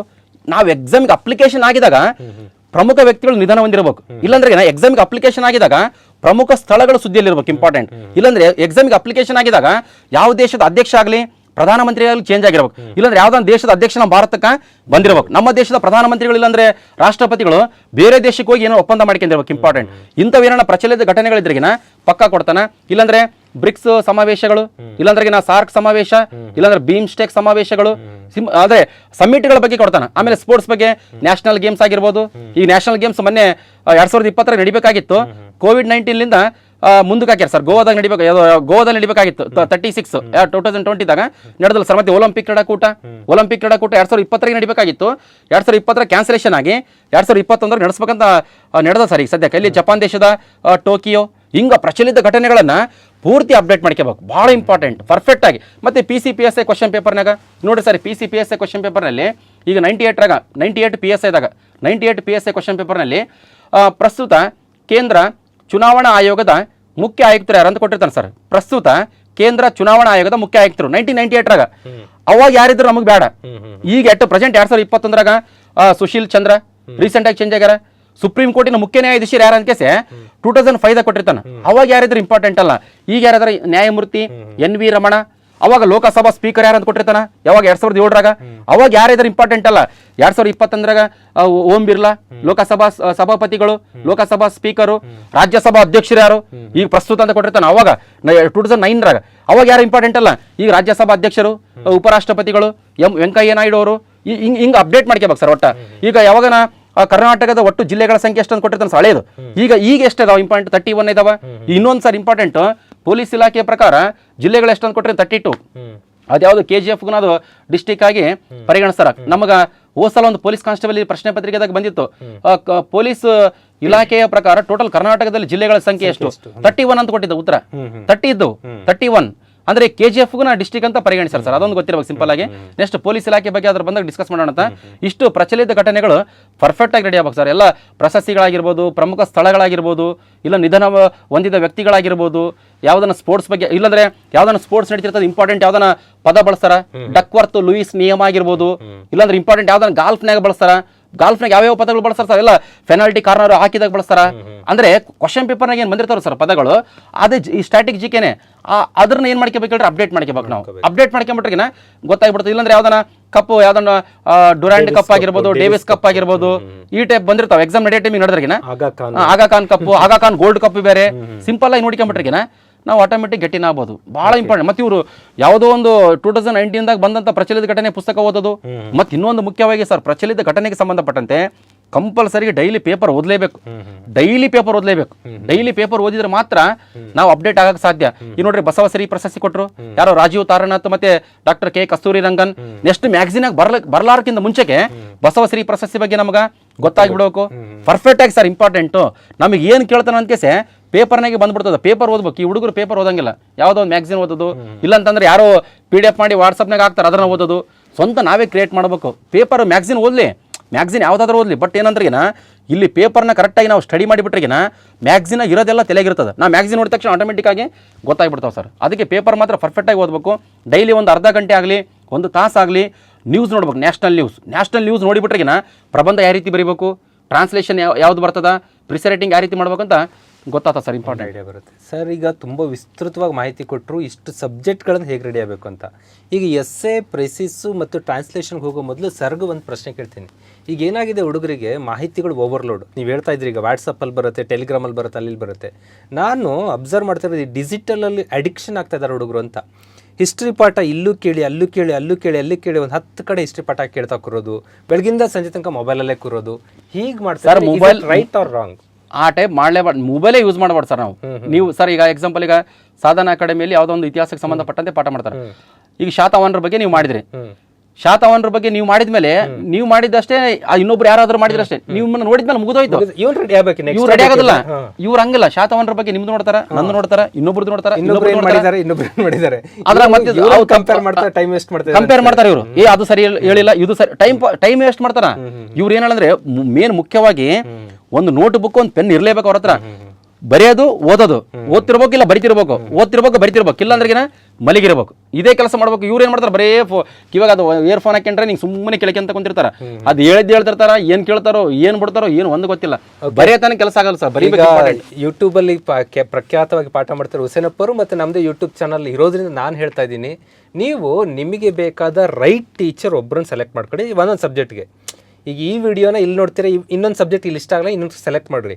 ನೀವು ಕಂಪೇರ್ ಮಾಡಿಕೊಂಡು ನಾವು ಚೆನ್ನಾಗ, ಹುಸೇನಪ್ಪವ್ರು ಚೆನ್ನಾಗ, ಇನ್ನೊಬ್ರು ಚೆನ್ನಾಗ ಡಿಸೈಡ್ ಮಾಡ್ಕೊತ ನಿಮ್ಮ ಟೈಮ್ ಸ್ಪೆಂಡ್ ಮಾಡಬೇಡಿ. ಯಾವ ಸಬ್ಜೆಕ್ಟ್ಗೆ ಒಂದೊಂದು ಚಾನಲ್ ಫಿಕ್ಸ್ ಮಾಡ್ಕೊಳ್ರಿ. ನೀವು ಆ ಸಬ್ಜೆಕ್ಟಲ್ಲಿ ನೋಡ್ಕೊಳ್ರಿ. ಬೇರೆ ನೀವು ವರ್ಕ್ ಮಾಡ್ಬೇಕು ಯಾವಾಗಲೂ. ಇದೊಂದು ತುಂಬ ದೂರ ಬಂದಿದೆ ಈ ಮಂತಲ್ಲಿ, ಅಲ್ಲಿ ನೋಡ್ತಾ ಇಲ್ಲಿ ನೋಡ್ತಾ ಕೂರ್ತಾರೆ ಅಂತ. ಈಗ ಹುಸೇನಪ್ಪ ಸರ್ PCPSಗೆ ತುಂಬ ಚೆನ್ನಾಗಿ ಗೈಡ್ ಮಾಡ್ತಾ ಇದ್ದಾರೆ. ನೀಟಾಗಿ ಅಲ್ಲೊಂದ್ಸರಿ ನೋಡಿದ್ರಿ ಅಂದರೆ ಮುಗೀತು. ಮತ್ತು ಇಲ್ಲಿ ಸಾಧನದಲ್ಲಿ ಬಂದು ನೋಡ್ತಾ ಕೂತ್ಕೊಳ್ಳೋದು ಬೇಡ. ಅಲ್ಲೊಂದು ಹಿಸ್ಟ್ರಿ ಪಾಠ ಕೇಳಿದ್ದೀರಾ, ಅದು ಕೇಳಿದ ನಂತರ ನೀವು ವರ್ಕೌಟ್ ಮಾಡ್ರಿ. ಮತ್ತು ಇಲ್ಲಿ ರಮೇಶ್ ಸರ್ ಏನು ಹೇಳಿದ್ದಾರೆ, ಮಂಜುನಾಥ್ ಸರ್ ಏನು ಹೇಳಿದ್ದಾರೆ, ಹುಡುಕ್ತಾ ಬರಂಗಿಲ್ಲ. ಟೈಮ್ ವೇಸ್ಟ್ ಆಗ್ಬಿಡುತ್ತೆ sir. Select the right educator and watch that. ಮುಗೀತು. ಆನಂತರ ನೀವು ವರ್ಕೌಟ್ ಮಾಡಿರಿ. ಸುಮ್ಮನೆ ಟೈಮ್ ವೇಸ್ಟ್ ಮಾಡಿಕೊಂಡು ಕೊನೆಗೆ ನಾವು 10 ಚಾನಲ್ ನೋಡಿದೆ ಸಕ್ಸಸ್ಸೇ ಬರಲಿಲ್ಲ ಅಂತ ಎಲ್ಲರಿಗೂ ನಮಗೆ ಬೈದ್ಬಿಡ್ತೀರ ನೀವು. ಆಗಬಾರ್ದು. ರೈಟ್ ಎಜುಕೇಟರ್ ಒಬ್ಬೊಬ್ಬರನ್ನ ಒಂದು ಕಡೆ ಸೆಲೆಕ್ಟ್ ಮಾಡಿಕೊಂಡು ಅಲ್ಲಿ ನೋಡಿಕೊಂಡು ಸಕ್ಸಸ್ ಪಡೀರಿ. ಓಕೆ, ನಾವು ಇಷ್ಟೊತ್ತರೆಗೂ ಹಲವಾರು ವಿಷಯಗಳ ಬಗ್ಗೆ ಸ್ಪಷ್ಟವಾಗಿ ಮಾತಾಡ್ತಾ ಬಂದ್ವಿ. ಇನ್ನು 2 ಸಬ್ಜೆಕ್ಟು ಪೊಲೀಸ್ ಕಾನ್ಸ್ಟೇಬಲ್ ಮತ್ತು ಸಬ್ ಇನ್ಸ್ಪೆಕ್ಟರ್ ಪರೀಕ್ಷೆಯಲ್ಲಿ ಉಳ್ಕೊಂಡಿದೆ ಅನ್ಸುತ್ತೆ. ಅದು ಒಂದು ಡಿಪಾರ್ಟ್ಮೆಂಟ್ ರಿಲೇಟೆಡ್ ಆಗಿ, ಡಿಪಾರ್ಟ್ಮೆಂಟ್ ಮತ್ತು ಆ್ಯಕ್ಟ್ ಬಗ್ಗೆ ಕೆಲವೊಂದು ಕೇಳ್ತಾ ಇರ್ತಾರೆ, IPCಲಿ ಯಾವುದೋ ಇಂಪಾರ್ಟೆಂಟ್ ಸೆಕ್ಷನ್ಸ್ ಬಗ್ಗೆ, ಇನ್ನೊಂದು ಕಂಪ್ಯೂಟರ್ಸ್ ಬಗ್ಗೆ. ಸರ್ ಇವೆರಡನ್ನ ಹೇಗೆ ಪ್ರಿಪೇರ್ ಮಾಡ್ಕೋಬೇಕು? ಸರ್ ನೋಡ್ರಿ, ಈಗ ಹೊಸ ಫ್ರೆಶ್ ಕ್ಯಾಂಡಿಡೇಟ್ಗಳಿಗೆ ಅಂದರೆ ಎಕ್ಸಾಮ್ ಇನ್ನು ಈಗ 21-22 ವಯಸ್ಸಿದ್ದವರಿಗೆ ಪೊಲೀಸ್ ಡಿಪಾರ್ಟ್ಮೆಂಟ್ ಬಗ್ಗೆ ಅಷ್ಟು ಗೊತ್ತಿರಲ್ಲ. ಬಟ್ ನಾವು ನೋಡಿ ಸರ್ಚ್ ಮಾಡಿದೆ, ನೀವು ಒಂದು ವಿಡಿಯೋ ಮಾಡಿದಿರಿ, ಅಷ್ಟು ಓದಿಬಿಟ್ರೆ ಜಾಸ್ತಿ ಆಯಿತು. ಬಟ್ ಏನಂತಂದ್ರೆ ಈಗ ಪ್ರಶ್ನೆ ಪತ್ರಿಕೆದಲ್ಲಿ ಏನೇನು ಪ್ರಶ್ನೆಗಳು ಬಂದಿದ್ದಾವೆ, ಈಗ ನಮಗೆ ನಾವು ಪೊಲೀಸ್ ಎಕ್ಸಾಮ್ ಬರೀಬೇಕು, ಪೊಲೀಸ್ ಎಕ್ಸಾಮ್ ಆಗಲಿ ಸಬ್ ಇನ್ಸ್ಪೆಕ್ಟರ್ ಆಗಲಿ ಎಕ್ಸಾಮ್ ಬರೆಯಕ್ಕೆ ಹೋಗ್ಬೇಕಾದ್ರೆ ಈಗ ಕೆಲವೊಂದು ದಿನಾಚರಣೆಗಳಿದಾವೆ ಸರ್, ದಿನಾಚರಣೆ ಜನವರಿಲಿಂದ ಡಿಸೆಂಬರ್ ತನಕ. ಆದರೆ ಪೊಲೀಸ್ ಇಲಾಖೆ ಎಕ್ಸಾಮ್ ಬರೀಬೇಕಂದ್ರೆ 2 ದಿನಾಚರಣೆಗಳು ಕಡ್ಡಾಯವಾಗಿ ಕೇಳ್ತಾನೆ. ಒಂದು ಏಪ್ರಿಲ್ 2 ಪೊಲೀಸ್ ಧ್ವಜ ದಿನ, ಇನ್ನೊಂದು ಅಕ್ಟೋಬರ್ 21 ಪೊಲೀಸ್ ಹುತಾತ್ಮರ ದಿನ. ಇವೆರಡು ದಿನಾಚರಣೆಗಳು ಪರ್ಫೆಕ್ಟ್ ಆಗಿ ಗೊತ್ತಿರ್ಬೇಕು ಸರ್. ಮತ್ತೆ ಇನ್ನೊಂದು ಮುಖ್ಯವಾಗಿ ನಮಗ ಭಾರತದಲ್ಲಿ ರಾಜ್ಯವೊಂದರ DG ಮತ್ತು IGP ಆದಂತ ಮೊದಲ ಮಹಿಳೆ ಫಸ್ಟ್ ಲೇಡಿ ಯಾರಂತ ಕೇಸ್ ಕೊಟ್ಟಿದ್ದಾನೆ ಸರ್ ಎಕ್ಸಾಮ್ ಮೊನ್ನೆ ರೀಸೆಂಟ್ ಆಗಿ 2018ರಾಗ. ಅಲ್ಲಿ ಬಂದ್ರೆ ಕಾಂಚನಾ ಚೌಧರಿ ಭಟ್ಟಾಚಾರ್ಯ ಅಂತ ಬರ್ತಾರೆ ಸರ್, ಇಂಪಾರ್ಟೆಂಟ್. ಮತ್ತೆ ನಮ್ಮ ಕರ್ನಾಟಕದ ಮೊದಲ ಮಹಿಳಾ DG ಮತ್ತು IGP ಯಾರಂತ ಕೊಟ್ಟರಿಗಿನ ಶ್ರೀಮತಿ ನೀಲಮಣಿ ಎನ್ ರಾಜು. ಮತ್ತೆ ಇನ್ನೊಂದು ಮುಖ್ಯವಾಗಿ ಸರ್, ಕರ್ನಾಟಕ ಕೇಡರಿಗೆ ನೇಮಕವಾದ ಮೊದಲ ಮಹಿಳಾ IPS ಅಧಿಕಾರಿ ಕೊಟ್ಟರಿಗಿನ ಜೀಜಾ ಹರಿಸಿಂಗ್. ಭಾರತದ ಮೊದಲ ಮಹಿಳಾ IPS ಅಧಿಕಾರಿ ಕೊಟ್ಟರಿಗಿನ ಕಿರಣ್ ಬೇಡಿ. ಕರ್ನಾಟಕ ಕೇಡರಿಗೆ ನೇಮಕವಾದ ಮೊದಲ ಮಹಿಳಾ IPS ಅಧಿಕಾರಿ ಕೊಟ್ಟರಿಗಿನ ಜೀಜಾ ಹರಿಸಿಂಗ್. ಒಂದು ಯಾವ್ದೋ ಪ್ರಶ್ನೆ ಇದ್ದಾಗ ಪ್ರಶ್ನೆ ಪತ್ರಿಕೆಯಲ್ಲಿ ಸಬ್ ಇನ್ಸ್ಪೆಕ್ಟರ್ದಲ್ಲಿ ಕರ್ನಾಟಕದಲ್ಲಿ ಮೊದಲ ಮಹಿಳಾ ಸಬ್ ಇನ್ಸ್ಪೆಕ್ಟರ್ ಯಾರಂತ ಕೊಟ್ಟಿದ್ದಾನೆ ಸರ್, ಇಂದಿರಾ ಅಂತ ಇದೆ ಉತ್ತರ. ಅದಕ್ಕೂ ಇಂಪಾರ್ಟೆಂಟ್, ಹಿಂಗೆ ಅಪ್ಡೇಟ್ ಮಾಡ್ಕೋಬೇಕು. ಮತ್ತೆ ಪೊಲೀಸ್ ಇಲಾಖೆಗೆ ಸಂಬಂಧಪಟ್ಟಂತೆ ನಮ್ಗೆ ಮೈಸೂರಿನಲ್ಲಿ ಕರ್ನಾಟಕ ಪೊಲೀಸ್ ಅಕಾಡೆಮಿ ಐತೆ. ಕರ್ನಾಟಕ ಪೊಲೀಸ್ ಅಕಾಡೆಮಿ ಎಲ್ಲಿದೆ ಅಂತ ಕೊಟ್ಟರಿಗಿನ ಮೈಸೂರು ಅಂತ ಹಾಕ್ಬೇಕು. ಆಮೇಲೆ ಇಂಪಾರ್ಟೆಂಟ್ ರಾಷ್ಟ್ರೀಯ ಪೊಲೀಸ್ ಅಕಾಡೆಮಿ ಹೈದರಾಬಾದ್ನಾಗ ಐತೆ. ಇತ್ತೀಚೆಗೆ ಅದು ಅದಕ್ಕಿಂತ ಮುಂಚೆಗೆ ಆಂಧ್ರ ಪ್ರದೇಶನಾಗ ಇತ್ತು ಸರ್, ಅದು ಯಾವುದೋ ರಾಜ್ಯ, ಈಗ ಹೊಸ ರಾಜ್ಯ ಆಗಿದಲ್ಲ ತೆಲಂಗಾಣ. ಹೈದರಾಬಾದ್ ಈಗ ತೆಲಂಗಾಣಕ್ಕೆ ಸಂಬಂಧಪಟ್ಟಿದೆ. ಆದ್ರೆ ರಾಷ್ಟ್ರೀಯ ಪೊಲೀಸ್ ಅಕಾಡೆಮಿ ಇರುವ ರಾಜ್ಯ ಅಂತ ಕೊಟ್ಟು ಫಸ್ಟ್ನೇ ಆಪ್ಷನ್ಸ್ ಆಂಧ್ರ ಪ್ರದೇಶ ಕೊಡ್ತಾನ, ಅಲ್ಲಿ ಉತ್ತರ ನಮಗ ತೆಲಂಗಾಣ ಅಂತ ಹಾಕ್ಬೇಕು. ಹಳೆ ಕ್ವಶನ್ ಪೇಪರ್ ಪ್ರಕಾರ ಆಂಧ್ರ ಪ್ರದೇಶ ಐತೆ, ಈಗ ತೆಲಂಗಾಣ ಇದೆ. ಅದು ಇಂಪಾರ್ಟೆಂಟ್ ಹೈದರಾಬಾದ್ ಸಿಟಿ ಇದಲ್ಲಿ. ಆಮೇಲೆ ರಾಷ್ಟ್ರೀಯ ಪೊಲೀಸ್ ಅಕಾಡೆಮಿಗೆ ಸರ್ದಾರ್ ವಲ್ಲಭಭಾಯಿ ಪಟೇಲ್ ರಾಷ್ಟ್ರೀಯ ಪೊಲೀಸ್ ಅಕಾಡೆಮಿ ಅಂತ ಕರೀತಾರ. ಇಷ್ಟು ಇಂಪಾರ್ಟೆಂಟ್ ಪರ್ಫೆಕ್ಟ್ ಆಗಿ. ಅಂದ್ರೆ ಆಮೇಲೆ ಪರೇಡ್ ಯಾವಾಗ ಮಾಡ್ತಾರ ಅಂತ ಕೊಟ್ಟಿದ್ದಾನೆ. ಅಂದ್ರೆ ಪರೇಡ್ ಮಾಡ್ತಾರ ನೋಡೋದು ಇಂಪಾರ್ಟೆಂಟ್, ಹೋಗಿ ನೋಡೋದಲ್ಲ. ನಮಗೆ ಪ್ರಶ್ನೆ ಪತ್ರಿಕೆ ಕೊಟ್ಟಿದ್ದಾನೆ ಸೋಮವಾರ ಮತ್ತೆ ಶುಕ್ರವಾರ. ಅಂದ್ರೆ PC ಮತ್ತು PSA ಪ್ರಶ್ನೆ ಪತ್ರಿಕೆಯಲ್ಲಿ ಪೊಲೀಸ್ ಇಲಾಖೆಗೆ ಸಂಬಂಧಪಟ್ಟಂತೆ ನೋಡ್ರಿ ವಲಯಗಳು ಕೊಟ್ಟನ. ವಲಯಗಳು ಟೋಟಲ್ 7 ವಲಯಗಳಿದಾವ. ವಲಯದ ಮುಖ್ಯಸ್ಥರು IGP ರ್ಯಾಂಕ್ನವರಾಗಿರ್ತಾರ, ಅದು ಇಂಪಾರ್ಟೆಂಟ್. ಆಮೇಲೆ ಕಮಿಷನರೇಟ್ಗಳಿದಾವ. ಕಮಿಷನರೇಟ್ಗಳು ಟೋಟಲ್ 6 ಇದಾವ. ಒಂದು ಬೆಂಗಳೂರು ಆಗಿರ್ಬೋದು, ಮೈಸೂರು ಆಗಿರ್ಬೋದು, ಹುಬ್ಬಳ್ಳಿ ಧಾರವಾಡ ಆಗಿರ್ಬೋದು, ಮಂಗಳೂರು ಆಗಿರ್ಬೋದು, ಬೆಳಗಾವಿ ಆಗಿರ್ಬೋದು, ಇತ್ತೀಚೆಗೆ ಕಲಬುರಗಿ ಆಗಿರ್ಬೋದು. ಇವು 6 ಕಮಿಷನರೇಟ್ನಲ್ಲಿ 3 ಕಮಿಷನರೇಟ್ ಕೊಡ್ತಾನೆ. ಒಂದು ಬೆಂಗಳೂರು, ಮೈಸೂರು, ಹುಬ್ಬಳ್ಳಿ ಧಾರವಾಡ ಕೊಟ್ಕೇಸೆ ಇನ್ನೊಂದು ಶಿವಮೊಗ್ಗ ಅಂತ ಕೊಡ್ತಾನೆ. ಈ ಕೆಳಕಂಡೆ ಎಲ್ಲಿ ಕಮಿಷನರೇಟ್ ಇಲ್ಲ ಅಂತ ಕೊಡ್ತಾನೆ. ಅವಾಗ ನಾವು ಇರ್ಲಾರ್ದಿದ್ರೆ ಏನ್ ಮಾಡ್ಕೊಳ್ರಿ ಸರ್, ತೆಗಿಬೇಕು. ಇಂಪಾರ್ಟೆಂಟ್ ಇಷ್ಟು ನಾವು ಪರ್ಫೆಕ್ಟ್ ಆಗಬೇಕು. ಆಮೇಲೆ ಮೊನ್ನೆ ಯಾವುದೋ FIR ಫುಲ್ ಫಾರ್ಮ್ ಕೊಟ್ಟಿದ್ದ, ಫಸ್ಟ್ ಇನ್ಫಾರ್ಮೇಶನ್ ರಿಪೋರ್ಟ್. ಆಮೇಲೆ ಸಬ್ ಇನ್ಸ್ಪೆಕ್ಟರ್ಗೆ ಎಷ್ಟು ಸ್ಟಾರ್ ಇರ್ತಾವ ಅಂತ ಕೊಟ್ಟಿದ್ದ, 2 ಸ್ಟಾರ್ಗಳು. ಇಂಥವು ಸರ್ ಅಂದ್ರೆ ಹೋಗಿ ಸ್ಟೇಷನ್ಗೆ ಹೋಗಿ ಚೆಕ್ ಮಾಡೋದಲ್ಲ, ಹಳೆ ಪ್ರಶ್ನೆ ಪತ್ರಿಕೆದಾಗ ಕೊಟ್ಟಿರ್ತಾನಲ್ಲ PCPS ಆದಾಗ ಪೊಲೀಸ್ ಇಲಾಖೆಗೆ ಸಂಬಂಧಪಟ್ಟಂತೆ. ಇನ್ನೊಂದು PDMS ಅಂತ ಐತೆ, ಪೊಲೀಸ್ ಡ್ರೈವಿಂಗ್ ಮೇಂಟೆನೆನ್ಸ್ ಸ್ಕೂಲ್ ಅಂತಿದೆ ಯಲಹಂಕದಲ್ಲಿ, ಅದ್ರ ಬಗ್ಗೆ ತಿಳ್ಕೊಬೇಕು. ಇಂಪಾರ್ಟೆಂಟ್ ಪ್ರಶ್ನೆ ಪತ್ರಿಕೆದಾಗ ಬಂದಂತ ಪೊಲೀಸ್ ಇಲಾಖೆಗೆ ಸಂಬಂಧಪಟ್ಟಂತ ಇನ್ಫಾರ್ಮೇಶನ್ ತಿಳ್ಕೊಂಬಿಟ್ರಿಗಿನ. ಇಲ್ಲಾಂದ್ರೆ ಮತ್ತೆ ಕರ್ನಾಟಕದ ಪ್ರಸ್ತುತ DG ಮತ್ತು IGP ಪ್ರವೀಣ್ ಸು ಸಾಹೇಬ್ರ ಇದಾರೆ, ಅದು ಅಪ್ಡೇಟ್ ಮಾಡ್ಕೋಬೇಕು. ಇಲ್ಲಾಂದ್ರೆ ಬೆಂಗಳೂರಿನ ಪೊಲೀಸ್ ಕಮಿಷನರ್, ಅದು ಇಂಪಾರ್ಟೆಂಟ್. ಅಲ್ಲಿ ಕಮಲ್ ಪಂತ್ ಸಾಹೇಬ್ರ ಇದಾರೆ, ADGP ರ್ಯಾಂಕ್ ಇತ್ತು, ಈಗ DGP ದರ್ಜೆ ಅದರದ್ದು ಮಾಡಿದ್ದಾರೆ, ಅಪ್ಗ್ರೇಡ್ ಮಾಡಿದ್ದಾರೆ. ಇಷ್ಟು ಇಂಪಾರ್ಟೆಂಟ್. ಸಿಂಪಲ್ ಆಗಿ ಸರ್, ಬಹಳ ಸಿಂಪಲ್ ಪ್ರಶ್ನೆಗಳು ಇರ್ತಾವ. ಕ್ವಶನ್ ಪೇಪರ್ ಇದ್ದು ಅಪ್ಡೇಟ್ ಮಾಡ್ಕೋಬೇಕು ನಾವು. ಕ್ವಶನ್ ಪೇಪರ್ ಇದು ಅಪ್ಡೇಟ್ ಮಾಡ್ಕೊಂಡು ಪ್ರೆಸೆಂಟ್ ಏನ್ ನಡೆಯಕತ್ತದ, ಇಲ್ಲಾಂದ್ರೆ ಪೊಲೀಸ್ ಇಲಾಖೆಗೆ ಸಂಬಂಧಪಟ್ಟಂದ್ರೆ ಯಾವ್ದನ ಹೊಸ ಯೋಜನೆಗಳಿದಾವೇನು, ಈ ಸಿಂಪಲ್ ಆಗಿ ಏನಾರ ಯಾವ್ದನ ಸುದ್ದಿಯಲ್ಲಿ ಐತೇನು ಅದ್ರ ಬಗ್ಗೆ ನಾವು ತಿಳ್ಕೊಂಡ್ಬಿಟ್ರಿಗಿನ. ಇಲ್ಲೊಂದು ಯಾವ್ದೋ ಪೋಕ್ಸೋ ಅಂತ ಇದೆ ಸರ್, ಪೋಕ್ಸೋ ಕಾಯ್ದೆ ಅಂತಿದೆ, ಅದ್ರ ಬಗ್ಗೆ ಸಿಂಪಲ್ ಆಗಿ ತಿಳ್ಕೊಳ್ಳೋದು. ಪ್ರಶ್ನೆ ಪತ್ರಿಕೆ ಬಂದಂತ ಪೊಲೀಸ್ ಇಲಾಖೆಗೆ ಸಂಬಂಧಪಟ್ಟ ಮಾಹಿತಿ ಪರ್ಫೆಕ್ಟ್ ಆಗಿಬಿಟ್ರಿಗಿನ ನಮ್ದು ಅರ್ಧ ಕೆಲಸ ಕಂಪ್ಲೀಟ್ ಆಯ್ತು ಅಂತ ಅರ್ಥ. ನೀವು ನೋಡಿ ಸರ್, ನಾನು ಯಾವ್ದೋ ವಿಡಿಯೋ ನೋಡಿದೆ ನಿಮ್ದು, ಅದ್ರಾಗ ಎಲ್ಲ ಡೀಟೇಲ್ಸ್ ಐತೆ. ಪೊಲೀಸ್ ಆರ್ಗನೈಸೇಷನ್ ಅಂತ ಪೊಲೀಸ್ ಸಂಘಟನೆ ಮತ್ತು ವ್ಯವಸ್ಥೆ ಅಂತ ಮಾಡಿದ್ರಲ್ಲ, ಅಷ್ಟು ಓದಿಬಿಟ್ರೆ ಸಾಕು ಸಿಂಪಲ್ ಆಗಿ. ಆಮೇಲೆ ಇಂಪಾರ್ಟೆಂಟ್ ಪೊಲೀಸ್ ಕಾನ್ಸ್ಟೇಬಲ್, ಅದ್ರ ಮೇಲೆ ಹೆಡ್ ಕಾನ್ಸ್ಟೇಬಲ್, ಆಮೇಲೆ ASI, PSI, ಆಮೇಲೆ CPI, ಆಮೇಲೆ ಇಂಪಾರ್ಟೆಂಟ್ DYSP, ಇಲ್ಲಿ ಕಮಿಷನರೇಟ್ ವ್ಯಾಪ್ತಿಯಲ್ಲಿ ACP ಅಂತ ಕರೀತಾರ, DCP, ಅಲ್ಲಿ ಡಿಸ್ಟ್ರಿಕ್ಟ್ ನಾಗ SP ಅಂತ ಕರೀತಾರ. ಆಮೇಲೆ DIG ಆದ್ಮೇಲೆ IGP ಆದ್ಮೇಲೆ ADGP ಆದ್ಮೇಲೆ DGP ಆದ್ಮೇಲೆ DG ಮತ್ತು IGP. ಅಂದ್ರೆ ಕರ್ನಾಟಕದಲ್ಲಿ ಪೊಲೀಸ್ ಇಲಾಖೆದಾಗ ಅತ್ಯಂತ ದೊಡ್ಡ ಹುದ್ದೆ ಯಾವ್ದು ಕೊಟ್ಟರಿಗಿನ DG ಮತ್ತು IGP. ಅದೇ ಭಾರತದಲ್ಲಿ ಅಂತ ಕೊಟ್ಟರಿಗಿನ ಭಾರತದಲ್ಲಿ IPS ಅಧಿಕಾರಿಗಳಲ್ಲಿ ಉನ್ನತವಾದ ಹುದ್ದೆ ಯಾವ್ದು ಅಂತ ಕೊಟ್ಟರಿಗಿನ IB ನಿರ್ದೇಶಕರು, ಇಂಟೆಲಿಜೆನ್ಸ್ ಬ್ಯೂರೋ ಅಂತಿದಲ್ಲ ಸರ್, ಅದರ ನಿರ್ದೇಶಕರು ಸಿಂಪಲ್ ಆಗಿ. ಆಮೇಲೆ ಇಂಪಾರ್ಟೆಂಟ್ IB ಡೈರೆಕ್ಟರ್ ಯಾರದಾರ, ಆಮೇಲೆ ರಾ ಡೈರೆಕ್ಟರ್ ಯಾರದಾರ, CBI ಡೈರೆಕ್ಟರ್ ಯಾರು, ಮೊನ್ನೆ ರೀಸೆಂಟ್ ಆಗಿ CBI ನಿರ್ದೇಶಕರು ಚೇಂಜ್ ಆಗ್ಯಾರ ಸರ್. ಅದೆಲ್ಲ ಅಪ್ಡೇಟ್ ಮಾಡ್ಕೊಂಬಿಟ್ರಿಗಿನ ಪೊಲೀಸ್ ಇಲಾಖೆ ರಿಲೇಟೆಡ್ ಸಂಬಂಧಪಟ್ಟಂತೆ ಪರ್ಫೆಕ್ಟ್ ಆಗ್ಬೋದು ಸರ್. ಇಷ್ಟು ಓದ್ಕೊಂಬಿಟ್ರಿಗಿನ ಒಂದು ಪೊಲೀಸ್ ಇಲಾಖೆಗೆ ಸಂಬಂಧಪಟ್ಟಂತೆ 3 ಪ್ರಶ್ನೆ 4 ಪ್ರಶ್ನೆ, ಒಂದ್ಸಲ 5, ಒಂದ್ಸಲ 2, ಒಂದ್ಸಲ 1, ಒಂದ್ಸಲ 6 ಪ್ರಶ್ನೆ ಅಪ್ಡೇಟ್ ಮಾಡ್ಕೊಬಸ್. ಇಷ್ಟು ಮಾಡ್ಕೊಂಬಿಟ್ರೆ ನಾನು ಪೊಲೀಸ್ ಆರ್ಗನೈಸೇಷನ್ ಹೇಳಿದ್ರೆ 2018 ಮಾಡಿದ್ದ ವಿಡಿಯೋ. ಹೌದೌದು ಸರ್. ಆ ವರ್ಷ 10 ಪ್ರಶ್ನೆ ಕೇಳ್ತಾರೆ ಆರ್ಗನೈಸೇಷನ್ ರಿಲೇಟೆಡ್, 9 ಪ್ರಶ್ನೆ ಅದು ಒಂದು ವಿಡಿಯೋದಲ್ಲಿ ಕವರ್ ಅದೇ ನೋಡಿದೆ ಸರ್, ಬಹಳ ಚೆನ್ನಾಗಿದೆ. ಅದು ಒಂದು ತಾಸು ಒಂದು ಎಷ್ಟು ನಿಮಿಷ ಇದೆ, 50 ನಿಮಿಷ ಇದೆ. ಅದು ಪರ್ಫೆಕ್ಟ್ ಸರ್, ಅದು ಇಂಪಾರ್ಟೆಂಟ್. ಅಷ್ಟು ಓದಿಬಿಟ್ರೆ ಸಾಕು ಸರ್, ಸಿಂಪಲ್ ಆಗಿ. Next computer sir. ಕಂಪ್ಯೂಟರ್ ಸಂಬಂಧಪಟ್ಟಂತೆ ಸರ್ ನೋಡಿ ಸರ್, ಎಷ್ಟು ಈಸಿ ಇರ್ತಾವ ಅಂತಂದ್ರೆ ನಾನು ಎಕ್ಸಾಮ್ ಬರೆಯಕ್ಕೆ ಹೋದಾಗ ಕಂಪ್ಯೂಟರ್ ಮೆದುಳು ಯಾವ್ದು ಕೊಟ್ಟಿದ್ದ, ಅದು 2006 PC ಕೊಟ್ಟಾನ ಆಲ್ರೆಡಿ. ಕಂಪ್ಯೂಟರ್ ಮೆದುಳು CPU ಅಂತ ಹಾಕಿದೆ, 2006 ಕೊಟ್ಟಾನ. ಸಿಂಪಲ್ ನಿಮ್ಗೇನು ಗೊತ್ತಿಲ್ಲ ಕಂಪ್ಯೂಟರ್ ಬಗ್ಗೆ? ಕಂಪ್ಯೂಟರ್ ಬಗ್ಗೆ ನಾನು ಚಾಲು ಮಾಡಕ್ ಬರಲ್ಲ, ಬಂದ್ ಮಾಡಕ್ ಬರಲ್ಲ. ಹಳೆ ಪ್ರಶ್ನೆ ಪತ್ರಿಕೆ ನೋಡಿದ್ರೆ, ಹಳೆ ಪ್ರಶ್ನೆ ಪತ್ರಿಕೆದಲ್ಲಿ PC PSI ದಲ್ಲಿ ಪ್ರಶ್ನೆ ಪತ್ರಿಕೆ ಈಗ ನೋಡಿ, ಭಾರತದ ಮೊದಲ ಸೂಪರ್ ಕಂಪ್ಯೂಟರ್ ಪರಮ್ 8000 ಮತ್ತೆ ಇಂಟರ್ನೆಟ್ ಮೊಟ್ಟ ಮೊದಲ ಬಾರಿಗೆ ಬಳಕೆ ಮಾಡಿದ್ದು ಅಮೆರಿಕದ ರಕ್ಷಣಾ ದಳ. ಸಿಂಪಲ್ ಆಗಿ ಆಮೇಲೆ ಕಂಪ್ಯೂಟರ್ ಪಿತಾಮಹ ಚಾರ್ಲ್ಸ್ ಬ್ಯಾಬೇಜ್ ಆಗಿರ್ಬೋದು. ಅಂದ್ರೆ ಸಿಂಪಲ್ ಆಗಿ full form sir, random access memory, read only memory. ಅಂದ್ರೆ ಪ್ರಶ್ನೆ ಪತ್ರಿಕೆದಾಗ ಬಂದಿರ್ತಾವಲ್ಲ ಸರ್, ಔಟ್ನ ಒಂದ್ ಕಡೆ ಬರ್ಕಂಡೆ. ಮತ್ತೆ ಇನ್ನೊಂದು ಏನಂತಂದ್ರೆ ನಾವು ಎಕ್ಸಾಮ್ ಬರೆಯಕ್ಕೆ ಹೋಗೋ ಟೈಮಿಗೆ ಯಾವ್ದನ ಪ್ರಪಂಚದ ಅತ್ಯಂತ ವೇಗದ ಕಂಪ್ಯೂಟರ್ ಅಂತ ಬರ್ತದೆ ಇದ್ರಾಗ ಯಾವ್ದ್ರಾಗ ಪೇಪರ್ನಾಗ, ಅದು ಅಪ್ಡೇಟ್ ಮಾಡ್ಕೊಂಡ್ಬೇಕು ಇಂಪಾರ್ಟೆಂಟ್. ಈ ಅಪ್ಡೇಟ್ ಮಾಡ್ಕೊಂಡ್ಬಿಟ್ರೆ ಮತ್ತೆ ಇನ್ನೂ ಜಾಸ್ತಿ ಯಾವುದೇ ಕಾರಣ ಕ್ವಶನ್ ಮಿಸ್ ಆಗಬಾರ್ದು ಕಂಪ್ಯೂಟರ್ ಸಂಬಂಧಪಟ್ಟಿದೆ ಅಂತಂದ್ರೆ KPSC ಗ್ರೂಪ್ ಸಿ ಇದ್ದಾಗ ಪ್ರಶ್ನೆ ಪತ್ರಿಕೆಯಲ್ಲಿ ಪ್ರತಿಯೊಂದು ಪ್ರಶ್ನೆ ಪತ್ರಿಕೆಯಲ್ಲಿ 30 ಕಂಪ್ಯೂಟರ್ ಸಂಬಂಧಪಟ್ಟಂತೆ ಕ್ವಶನ್ಸ್ ಇದಾವೆ ಸರ್. ಅವ್ರ ಉತ್ತರ ಕರೆಕ್ಟ್ ಆಗಿ ತಿಳ್ಕೊಂಡ್ಬಿಟ್ರೆ ಇಲ್ಲಿ ಮ್ಯಾನೇಜ್ ಮಾಡ್ಬೋದು. ಎಲ್ಲಿ ಅಂದ್ರೆ ನಮ್ಮ ಸಬ್ ಇನ್ಸ್ಪೆಕ್ಟರ್ ಮತ್ತೆ ನೀವು ಹೇಳಿದ್ರಲ್ಲ ಕಂಪ್ಯೂಟರ್ ಸೈನ್ಸ್ MSc ಮಾಡ್ಕೊಂಡ್ಬಂದ್ರೆ ಉತ್ತರ ಕೊಡಕ್ಕಾಗಲ್ಲ. ಇವಕ್ಕೆ ಸಿಂಪಲ್ ನಾಲೆಡ್ಜ್ ಅಷ್ಟೇ, ಬಹಳ ಸಿಂಪಲ್ ಇರ್ತಾವ ಸರ್. ಅವ್ರು ಓದೋದೇ ಬೇರೆ, ಬಟ್ ಏನಂದ್ರೆ ಇಲ್ಲಿ ಎಕ್ಸಾಮ್ ಬರೋದೇ ಬೇರೆ. ಸಿಂಪಲ್ ಕೊಡ್ತಾನ. ಇದು ಇಂಟರ್ನೆಟ್ ಅನ್ನು ಮೊಟ್ಟ ಮೊದಲ ಬಾರಿಗೆ ಬಳಕೆ ಮಾಡಿದ್ದು ಎಲ್ಲಿ ಅಂತ 2008 ಪೊಲೀಸ್ ಕಾನ್ಸ್ಟೇಬಲ್ ಕೊಟ್ಟಿದ್ದಾನೆ. ಅದು ಯಾವ ಪುಸ್ತಕದಲ್ಲಿ ಇಲ್ಲ, ಬಟ್ ಅರ್ಥ ಮಾಡ್ಕೊಂಡ್ಬಿಟ್ರೆ ಆಯ್ತು. ಅಮೆರಿಕದ ರಕ್ಷಣಾ ದಳ. ಸಿಂಪಲ್ ಆಗಿ ನೋಡ್ಬೇಕು ಸರ್ ಪ್ರಶ್ನೆ ಪತ್ರಿಕೆ. ಮತ್ತೆ ಯಾವ್ದನ KPSC ನಡೆಸಿದಂತ ಪ್ರಶ್ನೆ ಪತ್ರಿಕೆಯಲ್ಲಿ ಕಂಪ್ಯೂಟರ್ ಸಂಬಂಧಪಟ್ಟಂತೆ, ಇಲ್ಲಾಂದ್ರೆ ಯಾವ್ದನ ಒಂದು KS-ನಾಗ ಔಟ್ನ ಅಪ್ಡೇಟ್ ಮಾಡ್ಕೊಂಡ್ಬಿಟ್ರಿಗಿನ ಅವೇ ಕ್ವಶನ್ಸ್ ರಿಪಿಟೇಷನ್ ಅಥವಾ ಮತ್ತೆ ಯಾವ್ದನ ಕಂಪ್ಯೂಟರ್ ಸಂಬಂಧಪಟ್ಟಂತೆ ಪ್ರಚಲಿತ ಸುದ್ದಿಯಲ್ಲಿ ಇರ್ಬೇಕು. ಅದು ಅದ್ರ ಬಗ್ಗೆ ಪ್ರಶ್ನೆ ಕೊಡ್ತಾನೆ ಸರ್. ಓಕೆ ಸರ್, ಈಗ ವಿಸ್ತೃತವಾಗಿ ನಮ್ಮ ಜೊತೆ 10 ಸಬ್ಜೆಕ್ಟ್ಗಳ ರಿಲೇಟೆಡ್ ಮಾತಾಡೋದು, 100 ಮಾರ್ಕ್ಸ್ ಹೇಗೆ ಕ್ರ್ಯಾಕ್ ಮಾಡೋದು. ಇನ್ PC ಎಕ್ಸಾಮಲ್ಲಿ 100 ಕ್ವಶನ್ಸ್ ಬರೆದ್ರೆ ನೀವು ಎಕ್ಸಾಮ್ ಜಾಬ್ ತೊಗೊಂಡ್ರಿ. PSIಯಲ್ಲಿ ಮುಗಿಯಲ್ಲ. PSIಯಲ್ಲಿ ಇದು ಸೆಕೆಂಡ್ ಪೇಪರ್ 100 ಕ್ವಶನ್ ಬಗ್ಗೆ ಮಾತಾಡಿದ್ವಿ. PSIಯಲ್ಲಿ first paper is also important. ಅಲ್ಲಿ ಪ್ರಬಂಧ 20 marks, translation Kannada to English 10, English to Kannada 10, precis writing 10, ಒಟ್ಟು 50 ಅಂಕಕ್ಕಿರುತ್ತೆ. ಈ 50 ಅಂಕವನ್ನು ಹೇಗೆ ಗಳಿಸಿ ನೀವು ಸ್ಟಾರ್ ಹಾಕ್ಕೊಂಡ್ರಿ, ನಮ್ಮ ಹುಡುಗರಿಗೆ ಸ್ಟಾರ್ ಹಾಕೋದಕ್ಕೆ ನೀವೇನು ಸ್ಟಾರ್ ಐಡಿಯಾಗಳನ್ನ ಕೊಡ್ತೀರಾ ಸರ್? ಸರ್ ನೋಡ್ರಿ, ಈಗ PSI ಫಸ್ಟ್ ಪೇಪರ್ ಅಂತಂದ್ರೆ ಪ್ರಬಂಧ, ಟ್ರಾನ್ಸ್ಲೇಷನ್, ಪ್ರೆಸ್ಸಿ ರೈಟಿಂಗ್. ಬಟ್ ಪ್ರಬಂಧಗಳು ಹುಡುಗರು ಏನಂತಂದ್ರೆ ಒಂದು ಯಾವ್ದೋ ಒಂದು ಪುಸ್ತಕ ತಗೊಂತಾರ, ಆದ್ರೆ ಒಂದು 75 ಪ್ರಬಂಧಗಳು ಇರ್ತಾವ. 75 ಪ್ರಬಂಧಗಳ ಪುಸ್ತಕ 100 ಇರ್ತಾವ.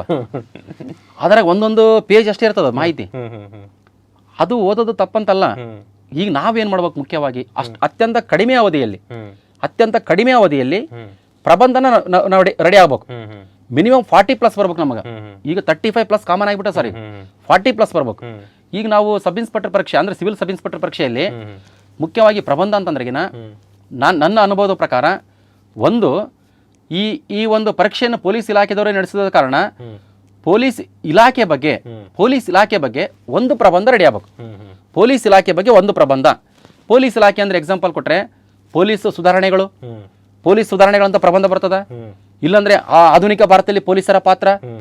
ಪೊಲೀಸ್ ಇಲಾಖೆ ಬಗ್ಗೆ ಈ 2 ಪ್ರಬಂಧ ಪರ್ಫೆಕ್ಟ್ ಆಗಿಲ್ಲ. ಸೈಬರ್ ಕ್ರೈಮ್ ಬಗ್ಗೆ, ಪೊಲೀಸ್ ಇಲಾಖೆ ರಿಲೇಟೆಡ್ ಪೊಲೀಸ್ ಸುಧಾರಣೆಗಳು, ಆಧುನಿಕ ಭಾರತದಲ್ಲಿ ಪೊಲೀಸರ ಪಾತ್ರ, ಇನ್ನೊಂದು ಸೈಬರ್ ಕ್ರೈಮ್.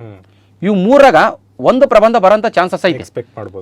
ಇದು ಇಂಪಾರ್ಟೆಂಟ್. ಇನ್ನೊಂದು 2ನೇ ಪ್ರಬಂಧ ಕೊಟ್ರಿಗಿನ ಮುಖ್ಯವಾಗಿ ಈಗ ನೋಡ್ರಿ, ಈಗ ಪೊಲೀಸ್ ಸ್ಟೇಷನ್ನಲ್ಲಿ ಜಾಸ್ತಿ ಕಂಪ್ಲೇಂಟ್ಗಳು ಹೆಣ್ಮಕ್ಳು ಲೇಡೀಸ್ಗೆ ಸಂಬಂಧಪಟ್ಟವೇ ಇರ್ತಾವೆ. ಅದಕ್ಕೆ ಮಹಿಳೆಯರಿಗೆ ಸಂಬಂಧಪಟ್ಟಂತೆ ಒಂದು ಪ್ರಬಂಧ ರೆಡಿ ಆಗ್ಬೇಕು. ಎಕ್ಸಾಂಪಲ್ ಈಗ ಮಹಿಳಾ ಸಬಲೀಕರಣ ಬಗ್ಗೆ ಪ್ರಬಂಧ ಬಹಳ ಸಲ ಬರದೇ ಇಲ್ಲ ಅಂತಂದ್ರೆ ಮಹಿಳಾ ದೌರ್ಜನ್ಯ ಮತ್ತು ಕಾನೂನು ಇದ್ರ ಬಗ್ಗೆ ಪ್ರಬಂಧ. ಈ ಎರಡು ಪ್ರಬಂಧಗಳಲ್ಲಿ ಒಂದು ಪ್ರಬಂಧ ಬರೋಂಥ ಚಾನ್ಸಸ್ ಐತಿ. ಎಕ್ಸ್ಪೆಕ್ಟ್ ಇದು ಮಾಡ್ಬೋದು. ಇನ್ನೊಂದು ನೋಡ್ರಿ, 3ನೇದು ಪ್ರಪಂಚದಲ್ಲಿ ಅತ್ಯಂತ ಹೆಚ್ಚು ಸುದ್ದಿಯಲ್ಲಿರೋದು ಅಂತ ಕೊಟ್ರಿಗಿನ ಪರಿಸರಕ್ಕೆ ಪರಿಸರ ನಾಶ ಆಗಕತ್ತದ, ಇಲ್ಲ ಜಾಗತಿಕ ತಾಪಮಾನ, ಪರಿಸರಕ್ಕೆ ಸಂಬಂಧಪಟ್ಟಂತೆ ಒಂದು ಪ್ರಬಂಧ ರೆಡಿ ಆಗ್ಬೇಕು. ಅಂದ್ರೆ ಈಗ ಮುಖ್ಯವಾಗಿ ಒಂದು ಪೊಲೀಸ್ ಇಲಾಖೆಗೆ ಸಂಬಂಧಪಟ್ಟಂತೆ ಒಂದು ಪ್ರಬಂಧ, ಮಹಿಳೆಯರಿಗೆ ಸಂಬಂಧಪಟ್ಟಂತೆ ಒಂದು ಪ್ರಬಂಧ, ಇನ್ನೊಂದು ಪರಿಸರಕ್ಕೆ ಸಂಬಂಧಪಟ್ಟಂತೆ ಒಂದು ಪ್ರಬಂಧ. ಇನ್ನೊಂದು ಮುಖ್ಯವಾಗಿ 4ನೇ ಪ್ರಬಂಧ ಪ್ರಚಲಿತ ಘಟನೆ. ಪ್ರಚಲಿತ ಘಟನೆಗೆ ಸಂಬಂಧಪಟ್ಟಂತೆ ಒಂದು ಪ್ರಬಂಧ. ಈಗ ನೋಡ್ರಿ, ಈಗ ಆ ಕೊರೋನಾ ವೈರಸ್ ಆಗಿರ್ಬೋದು, ಇಲ್ಲಾಂದ್ರೆ ಆಮ್ಲಜನಕ ಆಗಿರ್ಬೋದು, ಇದ್ರ ಮೇಲೆ ಇಲ್ಲ ಕೊರೋನಾ ವೈರಸ್ ನಿಭಾಯಿಸುವಲ್ಲಿ ಪೊಲೀಸರ ಪಾತ್ರ, ಈ ಟೈಪ್ ಕೊಡ್ತಾನ. ಇಲ್ಲ ರೈತರ ಪ್ರತಿಭಟನೆ ಅಂದ್ರೆ ನಾವು ಅಪ್ಲಿಕೇಶನ್ ಹಾಕಿದಾಗ ಸುದ್ದಿಯಲ್ಲಿ ಇರ್ಬೇಕು ಆ ವಿಷಯ. ಅಪ್ಲಿಕೇಶನ್ ಹಾಕಿದಲ್ಲಿ ಸುದ್ದಿ ಪ್ರಪಂಚದಾದ್ಯಂತ ಬರೀ ಕೊರೋನಾ ವೈರಸ್ ಬಗ್ಗೆ ಡಿಸ್ಕಸ್ ಇದೆ. ಕೊರೋನಾ ವೈರಸ್ ಬಗ್ಗೆ ಯಾವ ರೀತಿ ಆದ್ರೂ ಕೇಳ್ಬೋದು ಪ್ರಶ್ನೆ, ಪಕ್ಕ ಕೊಡ್ತಾನ ಕೊರೋನಾ ವೈರಸ್ ಬಗ್ಗೆ. ಇವು 4 ಪ್ರಬಂಧನ ನೋಡ್ರಿ. ಎಕ್ಸಾಂಪಲ್ ಸರ್, ಈಗ ನಾನು ಅಪ್ಲಿಕೇಶನ್ ಹಾಕಿದ್ದೆ 2016ರಾಗ. 4ರಲ್ಲಿ ಒಂದು ಚಾಯ್ಸ್ ಮಾಡಿ ಬರ್ದ್ರೆ ಆಯ್ತು. 4 ನಾವು ಪರ್ಫೆಕ್ಟ್ ಆಗಿರ್ಬೇಕು. 4 ಪರ್ಫೆಕ್ಟ್ ಆಗಿಬಿಟ್ರೆಗಿನ 4ರಾಗಿ ಮಿನಿಮಮ್ 2 ಬರ್ತಾವ ಸರ್. ಮಿನಿಮಮ್ 2 ಬರ್ತಾವ. 2ರಲ್ಲಿ ನೀವು ಒಂದು ಬರೆಯೋದು ಅಷ್ಟೇ. 5 ಕೊಟ್ಟಿರ್ತಾನಲ್ಲಿ ಒಂದು ಬರೆಯೋದು. ಈಗ ನಾನು ಅಪ್ಲಿಕೇಶನ್ ಆಗಿದ್ದಾಗ ಸರ್, ಈಗ ನಮ್ಮ ಹುಡುಗರು ನಮ್ಮ ಫ್ರೆಂಡ್ಸ್ ಎಲ್ಲ ಏನು ಮಾಡಿಬಿಟ್ರು, ಪುಸ್ತಕಗಳು ತಂದರು. ಆ ಒಂದು 25-30 ಪ್ರಬಂಧಗಳ ಪುಸ್ತಕ, 50 ಪ್ರಬಂಧಗಳ ಪುಸ್ತಕ, ಅವುಗೂ ಓಕೆ ಕಂಟೆಂಟ್ ತಗೋಬೋದು ಅದ್ರಾಗ. ಬಟ್ ನಾನು ಕ್ವಶನ್ ಪೇಪರ್ಗಳು ನೋಡಿದ್ದೆ, ಬರೇ ಕ್ವಶನ್ ಪೇಪರ್. ಆ ಕ್ವಶನ್ ಪೇಪರ್ನಾಗ ಆ ವರ್ಷ ಸುದ್ದಿಯಲ್ಲಿರುವಂಥ ಘಟನೆ, ಪೊಲೀಸ್ ಇಲಾಖೆ ಬಗ್ಗೆ, ಮಹಿಳೆಯರ ಬಗ್ಗೆ ಈ ಟೈಪ್ ಕೊಟ್ಟಿದ್ದ. ನಾನೇನು ಮಾಡಿದ್ದೆ ಅವಾಗ 2016ರಲ್ಲಿ ಎಲ್ಲೇನ ಕೇಳಿ ಬರೀ GSTನೇ.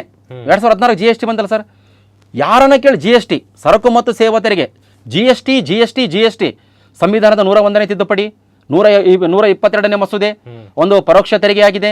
ಈ ಲೋಕಸಭೆಯಲ್ಲಿ ಈ ಟೈಮಿಗೆ ಅಂಗೀಕಾರ ಆಯಿತು, ರಾಜ್ಯಸಭೆಯಲ್ಲಿ ಅಂಗೀಕಾರ ಆಯಿತು, ರಾಷ್ಟ್ರಪತಿಗಳು ಸಿಗ್ನೇಚರ್ ಮಾಡಿದ್ರು. 2017 ಯಾವುದು ಜುಲೈ 30ನೇ ತಾರೀಕಿಗೆ ಮಧ್ಯರಾತ್ರಿ ಅಧಿವೇಶನ ಕರೆದಿದ್ರು, ಸಭೆ ಕರೆದಿದ್ರು. ಜುಲೈ 1ನೇ ತಾರೀಕಿಗೆ ಜಾರಿ ಆಗ್ಯದ. ಅವೆಲ್ಲ ಜೂನ್ 30 ಇರ್ಬೇಕು ಸರ್, ಮೋಸ್ಟ್ಲಿ ಅದು ಜೂನ್ 30ನೇ ತಾರೀಕಿಗೆ. ಇವು ಎಲ್ಲ ಪಾಯಿಂಟ್ಸ್ ರೆಡಿ ಮಾಡ್ಕೊಂಡಿದ್ದೆ, ಒಂದೇ ಪ್ರಬಂಧ. ಅದೇ ಸಂದರ್ಭದಲ್ಲಿ ಪಾರ್ಲಿಮೆಂಟ್ನಾಗ ಏಕರೂಪ ನಾಗರಿಕ ಸಂಹಿತೆ ಸುದ್ದಿಯಲ್ಲಿ ಐತೆ. ಏಕರೂಪ ನಾಗರಿಕ ಸಂಹಿತೆ, ಅದ್ರ ಬಗ್ಗೆ ದೊಡ್ಡ ಗಲಾಟೆ ಲೋಕಸಭೆ ಮತ್ತು ರಾಜ್ಯಸಭೆಯಲ್ಲಿ. ಅದ್ರ ಬಗ್ಗೆಗೂ ಒಂದು 20 ಪಾಯಿಂಟ್ಸ್ ಬರ್ಕೊಂಡೆ ಇಂಪಾರ್ಟೆಂಟ್. ಮತ್ತೆ GST ಬಗ್ಗೆಗೂ ಒಂದು 20 ಪಾಯಿಂಟ್ಸ್ ಬರ್ಕೊಂಡೆ. ಮಹಿಳಾ ಸಬಲೀಕರಣದ ಬಗ್ಗೆಗೂ ಒಂದು 20 ಪಾಯಿಂಟ್ಸ್ ಬರ್ಕೊಂಡೆ. ಮತ್ತೆ ಪೊಲೀಸ್ ಇಲಾಖೆ ಬಗ್ಗೆ 20 ಪಾಯಿಂಟ್ಸ್ ಬರ್ಕೊಂಡೆ. ಪರಿಸರ ಜಾಗತಿಕ ತಾಪಮಾನಕ್ಕೆ ಸಂಬಂಧಪಟ್ಟಂತೆ ಒಂದು 5 ಪ್ರಬಂಧ ರೆಡಿ ಇದೆ. ಕ್ವಶನ್ ಪೇಪರ್ ಓಕೆ ನೋಡಿದೆ ನಾನು ಎಕ್ಸಾಮ್ ಬರೆದಾಗ. ಫಸ್ಟ್ನೇ ಪ್ರಬಂಧ ಸರಕು ಮತ್ತು ಸೇವಾ ತೆರಿಗೆ ಅಂತಿತ್ತು. ಸೆಕೆಂಡ್ನೇದು ಏಕರೂಪ ನಾಗರಿಕ ಸಂಹಿತೆ ಅಂತಿತ್ತು. 3ನೇದು ಕೊಟ್ರಿಗಿನ ಅದು ಸಂಚಾರ ನಿಯಂತ್ರಣದಲ್ಲಿ ಯಾವುದು ಸಾರ್ವಜನಿಕರ ಪಾತ್ರ ನಿಂತು, ಅಂದ್ರೆ ಪೊಲೀಸ್ ಇಲಾಖೆ ರಿಲೇಟೆಡ್. ನಾನು ಓದಿದ್ದು 5, ಬಂದಿದ್ದು 3ಅಲ್ಲಿ. ಅಂದ್ರೆ ನಾವು ಇಲ್ಲಿ ಏನು ಗಮನಿಸ್ಬೇಕಂದ್ರೆಗಿನ ಯಾವ್ದನ್ನ ಪ್ರಬಂಧ ಹೋದ್ರೆ ಅಂದ್ರೆ ಅದು ಇದು ಒಂಥರ ಅಪ್ಲೈಡ್ ಪ್ರಬಂಧ ಬರ್ತದೆ ಸರ್. ಅವ್ರು ಹೆಂಗ್ ಕೇಳಿರ್ತಾನಲ್ಲ ಹಂಗೆ ಬರಿಬೇಕು ನಾವು. ಈಗ ಯಾವ್ದಾನ ಒಂದು ಪಾತ್ರ ಅಂತ ಕೊಟ್ಟುಬಿಟ್ಟಿರ್ತಾನೆ, ಆ ಪಾತ್ರದ ಪ್ರಕರಣ ಬರಿಬೇಕಾದ. ಡೈರೆಕ್ಟ್ ಪ್ರಬಂಧ ಈಗ ಕೊಡಾಗ ಬಹಳ ಕಮ್ಮಿ. ಬಟ್ ಏನಂದ್ರೆಗಿನ ಆ ಪ್ರಬಂಧಕ್ಕೆ ಸಂಬಂಧಪಟ್ಟಂತೆ ಒಂದು 20 ಲೈನ್ ಇರ್ಬೇಕು ಸರ್. ಮಾತ್ರ 20 ಲೈನ್ ಇಂಪಾರ್ಟೆಂಟ್ ಪಾಯಿಂಟ್ಸ್ ಇದ್ರೆಗಿನ ಅಲ್ಲಿ ಹೋಗಿ 4 ಪೇಜ್ ಬರೀಬೇಕು ಸರ್. 4 ಪೇಜ್ ಅಂದ್ರೆ ಒಂದು ಪೇಜ್ನಾಗ 3 ಪ್ಯಾರಾಗ್ರಾಫ್ ನೈಸಾಗಿ ನೀಟಾಗಿ ಬರೆದ್ಬಿಟ್ರೆಗಿನ ಒಂದು 17-18 ಮಾರ್ಕ್ಸ್ ಈಸಿ ತಗೋಬೋದು. ಮತ್ತೆ ಪ್ರಬಂಧಕ್ಕೆ ತಕ್ಕಂತೆ ಈಗ ನೋಡ್ರಿ ಎಕ್ಸಾಂಪಲ್ GST ಇಲ್ಲಾಂದ್ರೆ ಜಾಗತಿಕ ತಾಪಮಾನಕ್ಕೆ ಸಂಬಂಧಪಟ್ಟಂತೆ ಇಮೇಜ್ಗಳು ಹಾಕ್ಬೇಕು ಸರ್. ಅರ್ಜೆಂಟ್ ಏನಾರ ಟೈಮ್ ಇದ್ರೆ ಇಮೇಜ್ ಅಂದ್ರೆ ಚಿತ್ರ ಇಳಿಸೋದು ಇಂಪಾರ್ಟೆಂಟ್. ಭೂಮಿ ಇಳಿಸಿದಂಗೆ ಮಾಡಿ ಅದ ಮೇಲೆ ಬಗೆ ಇಳಿಸೋದು, ಒಂಥರ ಭೂಮಿ ಹೀಟ್ ಟೈಪ್ ಮಾಡೋದು. ಅಂದ್ರೆ ಆ ಪ್ರಬಂಧಕ್ಕೆ ತಕ್ಕಂತೆ ಒಂದು ಡಯಾಗ್ರಾಮ್ ಹಾಕಿದ್ರೆ ಇನ್ನೂ ಒಳ್ಳೇದಿರ್ತದೆ ಸರ್. ಇಷ್ಟು ಇಂಪಾರ್ಟೆಂಟ್ ಪ್ರಬಂಧದ ಬಗ್ಗೆ ಬಹಳ ಸರಳ. ಪ್ರಬಂಧಗಳಿಗೆ ಸಂಬಂಧಪಟ್ಟಂತೆ ಬರೀ ಓನ್ಲಿ ಪಾಯಿಂಟ್ಸ್ ಅಷ್ಟೇ ನಾವು ನೆನ್ಪಿಟ್ಕೊಂಡಿರ್ಬೇಕು. ನಾವೇನ ತೇರಿನ ಕಂಠಪಾಠ ಮಾಡಿ ಇಲ್ಲಿ ಕಂಠಪಾಠ ಮಾಡಿರ್ತೀವಿ, ಬಟ್ ಎಕ್ಸಾಮ್ನಾಗ ಬರಂಗಿಲ್ಲ. ಎಕ್ಸಾಮ್ನಾಗ ಕುಂತ ತಕ್ಷಣನೇ ಕೈ ಕಾಲು ನಡುಗ್ತಾವ. ನಮ್ ಯಾವ್ದು ಬಂದದ್ದು ಯಾವುದಿಲ್ಲ ಅಂತ ಕೇಸೆ ನಮಗೆ ಬೈ ಚಾನ್ಸ್ ನಮಗೆ ಬಂದಿದ್ದೆ ಬಂದ್ರೂ ಈ ನಾವು GST ಬಗ್ಗೆ ನಾವು ಕಂಠಪಾಠ ಮಾಡಿರ್ತೀವಿ ಅಂತ ಸರ್. 4 ಪೇಜು ನಾವು ಅಲ್ಲಿ ಬರೆಯಕ್ಕೆ ಹೋದ್ರೆ ಬರಂಗಿಲ್ಲ, ಕೈಯನ್ನು ಓಡಂಗಿಲ್ಲ, ಕೈ ತಣ್ಣಗಾಗೋದು, ಪೆನ್ನಿಂಗ್ ಜಾರೋದು ಎಕ್ಸ್ಪೀರಿಯನ್ಸ್ ಆಗ್ಯಾವ ಸರ್. ಇಂಪಾರ್ಟೆಂಟ್ ಇವೆಲ್ಲ ಕೈ ಜಾರ. ಅವಾಗ ನಾವೇನು ನೋಡೋಕಂದ್ರೆಗಿನ ಓನ್ಲಿ ಪಾಯಿಂಟ್ಸ್ ನೆನ್ಪಿಟ್ಕಂದ್ರೆಗಿನ ಆ ಪಾಯಿಂಟ್ಸ್ನ ನಾವು ಯೂಸ್ ಮಾಡಿಕೆಸೆ ಸ್ವಂತ ವಾಕ್ಯದಲ್ಲಿ ನಾವು ಅದನ್ನ ಏನು ಮಾಡ್ಬೋದು ಸರ್, ಪ್ರಬಂಧ ಬರೀಬೋದು. 4 ಪೇಜ್ ಈಸಿಯಾಗಿ ಬರೀಬೋದು. ಇಂಪಾರ್ಟೆಂಟ್ ಈ ರೀತಿ ಮಾಡಿದರೆ ಪ್ರಬಂಧ ಬರೆಯಕ್ಕೆ ಅತ್ಯಂತ ಸುಲಭ. ಅದಾದ್ಮೇಲೆ ಇಂಪಾರ್ಟೆಂಟ್ ಸಮೂಹ ಮಾಧ್ಯಮಗಳ ಬಗ್ಗೆ, ರಾಷ್ಟ್ರೀಯ ಶಿಕ್ಷಣ ನೀತಿ, ಆಮೇಲೆ ಇಂಪಾರ್ಟೆಂಟ್ ಸೈಬರ್ ಕ್ರೈಮ್, ಪೊಲೀಸ್ ಸುಧಾರಣೆಗಳು, ಆಧುನಿಕ ಭಾರತದಲ್ಲಿ ಪೊಲೀಸರ ಪಾತ್ರ, ಮಹಿಳಾ ಸಬಲೀಕರಣ, ಇಲ್ಲಾಂದ್ರೆ ಮೊನ್ನೆ ನಕ್ಸಲೇಟ್ ದಾಳಿ ಸರ್, ನಕ್ಸಲಿಸಂ ಬಗ್ಗೆ, ಆಮೇಲೆ ಜಾಗತಿಕ ತಾಪಮಾನ. ಅಂದ್ರೆ ಇವರು ಸುದ್ದಿಯಲ್ಲಿರುವಂತ ವಿಷಯಗಳನ್ನು ಪರ್ಫೆಕ್ಟ್ ಆಗಿ ತಿಳ್ಕೊಬೇಕು ಸರ್. ಒಂದು ಪೊಲೀಸ್ ಇಲಾಖೆ ಬಗ್ಗೆ ಯಾವುದೇ ಕಾರಣಕ್ಕೆ ಬಿಡಬಾರ್ದು, ಇನ್ನೊಂದು ಮಹಿಳೆಯರ ಬಗ್ಗೆ ಯಾವುದೇ ಕಾರಣಕ್ಕೆ ಬಿಡಬಾರ್ದು, ಇನ್ನೊಂದು ಪರಿಸರಕ್ಕೆ ಸಂಬಂಧಪಟ್ಟಂತೆ, ಇನ್ನೊಂದು ಪ್ರಚಲಿತ ಘಟನೆ. ಇವು 4 ಸಬ್ಜೆಕ್ಟ್ ಮೇಲೆ ನಾವು ಹಿಡಿತ ಸಾಧಿಸ್ಬೇಕು. ಇಂಪಾರ್ಟೆಂಟ್. ಆಮೇಲೆ ಸಮೂಹ ಮಾಧ್ಯಮಗಳು ಅವೆಲ್ಲ ಸಿಂಪಲ್ ಆಗಿ ಬರ್ತಾವೆ ಸರ್. ಮತ್ತೆ ಇನ್ನೊಂದು ಏನಂದ್ರೆ ಸರ್, ಈಗ ನಾವು 5 ಪ್ರಬಂಧಗಳು ಕೊಟ್ಟಾಗ 5 ಪ್ರಬಂಧಗಳಿಗೂ ನಮಗೆ ಬರ್ತಿರ್ತಾವ. ಒಂದೊಂದ್ಸಲ 5 ನಾವು ಓದಿದ್ದೀವಿ ಬಂದಿರ್ತಾವ. 5ರಾಗ ನಾವು ಚೂಸ್ ಮಾಡೋದು ಇಂಪಾರ್ಟೆಂಟ್. ಈ ಎಕ್ಸಾಂಪಲ್ ನೋಡ್ರಿ, ಈಗ ಯಾವುದೋ ಒಂದು ಮಹಿಳಾ ಸಬಲೀಕರಣ ಅಂತ ಕರಿ, ಮಹಿಳಾ ಸಬಲೀಕರಣದಲ್ಲಿ ನನಗೆ 25-30 ಪಾಯಿಂಟ್ಸ್ ನೆನಪಿದಾವ. ಆದರೆ ನಾನೇನು ಮಾಡಿಬಿಡ್ತೀನಿ, ಎಲ್ಲರೂ ಮಹಿಳಾ ಸಬಲೀಕರಣ ಬರೀತಾರೆ ಅಂತ ನಾನು ಮಹಿಳಾ ಸಬಲೀಕರಣ ಬರೆಯಂಗಿಲ್ಲ. ನಾನು ವಿಜ್ಞಾನ ವರವೋ ಶಾಪವೋ ಇದನ್ನ ಬರೆಯಕೋತೀನಿ ನಾನು. ಅದು ಇಂಪಾರ್ಟೆಂಟ್ ಅಲ್ಲ. ಮಹಿಳಾ ಸಬಲೀಕರಣ ಯಾರನ್ನ ಏನನ್ನ ಬರ್ಕಲಿ ನಾವು ಬರೆಯೋದು ಇಂಪಾರ್ಟೆಂಟ್. ಯಾರು ಏನ್ ಬರೀತಾರ ಅಂತ ಹೇಳಿ ಕೇಸ್ ಎಲ್ಲರೂ ಬರೀತಾರ ಅಂತ ಕೇಸ್ ನಾವು ಅದನ್ನ ಬರೆಯೋದು ಬಿಟ್ರಿಗಿನ ನಮ್ ದೊಡ್ಡತನ ಆತ ಸರ್. ನಾವು ಯಾವ್ದು ಪರ್ಫೆಕ್ಟ್ ಇರ್ತೀವಿ, ಯಾವ್ದು ಜಾಸ್ತಿ ನಮಗೆ ಪಾಯಿಂಟ್ಸ್ ನೆನಪಿರ್ತಾವ ಆ ಪ್ರಬಂಧನ ಚೂಸ್ ಮಾಡಿಕೇಸೆ 4 ಪೇಜ್ ಬರೀಬೇಕು ಸರ್. 4 ಪೇಜ್ಗಿಂತ ನಾವು ದಾಟಿಸಿರಿಗಿನ ಮುಂದೆ ಟ್ರಾನ್ಸ್ಲೇಷನ್ ಮಾಡಕ ಪ್ರಿಸರ್ ರೈಟಿಂಗ್ ಮಾಡಕ ಟೈಮ್ ಇರಂಗಿಲ್ಲ ಸರ್. ನಮ್ಗೆ ಏನಂದ್ರೆ ಗೊತ್ತೇನು ಸರ್, ಈಗ PSI ಪ್ರಬಂಧ ಮತ್ತೆ ಟ್ರಾನ್ಸ್ಲೇಷನ್ ಪ್ರಿಸರ್ ರೈಟಿಂಗ್ 50ಕ್ಕೆ 50 ಮಾರ್ಕ್ಸಿಂದ ಕೂಡ ಅಟೆಂಡ್ ಮಾಡ್ಬೇಕು. ತಪ್ಪಾಗ್ಲಿ ಸರಿಯಾಗಲಿ ಬರೆಯೋದು ಕಲಿಬೇಕು ಫಸ್ಟಿಗೆ. ಬೈ ಚಾನ್ಸ್ ಏನೋ 10 ಮಾರ್ಕ್ಸಿಂದ ನಾವು ಬಿಟ್ಟು ಬಂದ್ರಿಗಿನ 40 ಮಾರ್ಕ್ಸಿಂದ ಅಟೆಂಡ್ ಮಾಡಿದ್ರಿಗಿನ ನಮಗೆ ಬೀಳೋದೇ ಒಂದು 25ರಿಂದ 28 ಮಾರ್ಕ್ಸ್ ಅಷ್ಟೇ. ಅದೇ ಬೈ ಚಾನ್ಸ್ ಅದೋ 10 ಮಾರ್ಕ್ಸಿಂದ ಅಟೆಂಡ್ ಮಾಡಿದ್ರಿಗಿನ ಅಲ್ಲಿ 7-8 ಮಾರ್ಕ್ಸ್ ಹಾಕಿಸ 35, 36, 37 ಮಾರ್ಕ್ಸ್ ಬರೋ ಚಾನ್ಸಸ್ ಇರ್ತದೆ. Okay okay okay. ಈ ರೀತಿ ಪ್ರಬಂಧವನ್ನು ಭಾಳ ವಿಸ್ತೃತವಾಗಿ ಪ್ಲ್ಯಾನ್ ಮಾಡಿಕೊಂಡು ಸೆಲೆಕ್ಟ್ ಮಾಡಿ ಈಗ ಏನು ಪ್ರಚಲಿತವಾಗಿ ಸುದ್ದಿಯಲ್ಲಿದೆ ಅದನ್ನು ಚೂಸ್ ಮಾಡಿ ಅಂತ ಒಂದು 8-10 ಪ್ರಬಂಧಗಳ ಐಡಿಯಾಗಳನ್ನು ಕೊಟ್ಟರು ಸರ್. ಅದರಲ್ಲಿ ಸೆಲೆಕ್ಟ್ ಮಾಡಿಕೊಂಡು ಒಂದಿಷ್ಟು ನೋಟ್ಸ್ ಮಾಡ್ಕೊಳ್ಳಿ, ಆಟೋಮೆಟಿಕ್ಲಿ ಪ್ರಬಂಧವನ್ನು ಸಕ್ಸಸ್ ಮಾಡ್ತೀರಾ. ನೆಕ್ಸ್ಟ್ ಬರ್ತೀನಿ ಸರ್, ಇಂಗ್ಲೀಷ್ ನಿಮ್ದು ಹೇಗಿತ್ತು ಸರ್? ನೀವು ಇಂಗ್ಲೀಷ್ ನೋಡಿ ಸರ್, ನಮಗೆ ಎಲ್ಲಿ ಈಸ್ ಹಚ್ಬೇಕು ಎಲ್ಲಿ ವಾಸ್ ಹಚ್ಬೇಕು ಅಂತ ಗೊತ್ತಿಲ್ಲ ನಮಗೆ. ಮತ್ತೆ ಹೆಂಗೆ ಸಕ್ಸಸ್? ನಾವು ಏನು ಮಾಡಿಬಿಟ್ಟೆ ಅಂತಂದ್ರೆ ಈಗ ಫಸ್ಟ್ ಇಂಪಾರ್ಟೆಂಟು ಟೆನ್ಸ್ಗಳು ಮಾಸ್ಟರ್ ಕಲ್ಸಕ್ ಬಂದ. Present tens, past tens, future tens ಅದ್ರಾಗ 4 ಬರ್ತಾವ. ನಮಗೆ ಯಾವ್ದು ತೆಲಿಗೆ ಹತ್ತಲಿಲ್ಲ. ಅವಾಗ ನಾವೇನ್ ಮಾಡಿದ್ವಿ, ನಾ ಮತ್ತೆ SSLC ಫೇಲು. ನಿಮ್ಗೆ ಮಾರ್ಕ್ಸ್ ಕಾರ್ಡ್ ಬೇಕಾದ್ರೆ ಹಾಕಿ ನೋಡ್ರಿ. SLC ಫಸ್ಟಿಗೆ ನಮಗೆ ಬರೇ 3 ಸಬ್ಜೆಕ್ಟ್ ಪಾಸ್ ಆಗಿವಿ. ಮತ್ತೆ ಸಪ್ಲಿಮೆಂಟರಿ ಎಕ್ಸಾಮ್ನಾಗ ಮತ್ತೆ 1 ಸಬ್ಜೆಕ್ಟ್ ಪಾಸ್ ಆದಿವಿ, 2 ಸಬ್ಜೆಕ್ಟ್ ಫೇಲ್ ಆದ್ವಿ. 1 ವರ್ಷ ಕುಂತು ಆಮೇಲೆ ಪಾಸ್ ಅಂತ ವ್ಯಕ್ತಿಗಳು. ನಾವು PUC ಅಡ್ಮಿಷನ್ ಮಾಡ್ಸಕ್ ಹೋದ್ರಗುನ ಅಡ್ಮಿಷನ್ ಮಾಡ್ಸಂಡಿಲ್ಲ ನಮಗ. ಈಗ ಅವರೇ ನಮಗೆ ಚೀಫ್ ಗೆಸ್ಟ್ ಆಗಿ ಬರ್ರಿ ಸರ್, ವೆಲ್ಕಮ್ ಪಾರ್ಟಿಗೆ ಬರ್ರಿ, ಬೀಳ್ಕೊಡ್ ಸಮಾರಂಭಕ್ಕೆ ಬರ್ರಿ ಅಂತ ಹೇಳಕತ್ತಾರ. ಅಂತ ಪರಿಸ್ಥಿತಿ ಆಗಿದ್ವಿ ಸದ್ಯಕ್ಕೆ. ಭಾಳ ಇಂಪಾರ್ಟೆಂಟ್. ಅದಕ್ಕೆ ಟ್ರಾನ್ಸ್ಲೇಷನ್ಗೆ ಏನ್ ಮಾಡ್ಬೇಕಂದ್ರೆ ಸರ್, ಈಗ ಪೂರ್ತಿ ಲೋ ಲೆವೆಲ್ ಅವ್ರಿಗೆ ಹೇಳಕತ್ತೆ, ಹಳ್ಳಿ ಹುಡುಗರಿಗೆ ಹೇಳಕತ್ತೇನೆ ಅದು. ಈಗ ಸದ್ಯಕ್ಕೆ ನೀವು ಈಗ BSc ಮಾಡಿರ್ತೀರಿ, ಇಲ್ಲಾಂದ್ರೆ ಯಾವ್ದೋ ಇಂಗ್ಲೀಷ್ ಮೀಡಿಯಂ ಇರ್ತೀರಿ, ನಿಮಗಲ್ಲ ಪೂರ್ತಿ ಕಮ್ಮಿ ಏನ್ ನಮ್ಗೆ ಗೊತ್ತಿಲ್ಲ ಅಂತಾರಲ್ಲ, ಅವ್ರು ಏನ್ ಮಾಡ್ಬೇಕಂದ್ರೆ SSLC ಇದು ಒಂದು ಸಮಾಜ ವಿಜ್ಞಾನ ಪುಸ್ತಕ ತಗೋಬೇಕು, ಕನ್ನಡ ಮೀಡಿಯಂ ಒಂದು. ಇನ್ನೊಂದು SSLC ಇದು ಸಮಾಜ ವಿಜ್ಞಾನ ಪುಸ್ತಕ ಇಂಗ್ಲೀಷ್ ಮೀಡಿಯಂ ಒಂದು ಬುಕ್ ತಗೋಬೇಕು ಸರ್. ಕನ್ನಡ ಮೀಡಿಯಂ ಒಂದು, ಇಂಗ್ಲೀಷ್ ಮೀಡಿಯಂ ಒಂದು, SSLC. ಆ SSLC ಸಮಾಜ ವಿಜ್ಞಾನ ಕನ್ನಡ ಮೀಡಿಯಂ ಪುಸ್ತಕದಲ್ಲಿ ಪೊಲೀಸ್ ಇಲಾಖೆ ರಿಲೇಟೆಡ್ ಪಾಠಗಳು, ಎಕ್ಸಾಂಪಲ್ ಈಗ ಸೈಬರ್ ಕ್ರೈಮ್ ಆಗಿರ್ಬೋದು, ಮಹಿಳಾ ದೌರ್ಜನ್ಯ ಮತ್ತು ಕಾನೂನು ಆಗಿರ್ಬೋದು, ಇಲ್ಲಾಂದ್ರೆ ಭಯೋತ್ಪಾದನೆ ಆಗಿರ್ಬೋದು, ನಕ್ಸಲಿಸಮ್ ಆಗಿರ್ಬೋದು, ಇಂಥ ಪೊಲೀಸ್ ಇಲಾಖೆ ರಿಲೇಟೆಡ್ ಪಾಠಗಳನ್ನ ಎಲೆಕ್ಟ್ ಮಾಡ್ಕೊಂಡ್ಕೇಸೆ ಚೂಸ್ ಮಾಡ್ಕೇಸೆ.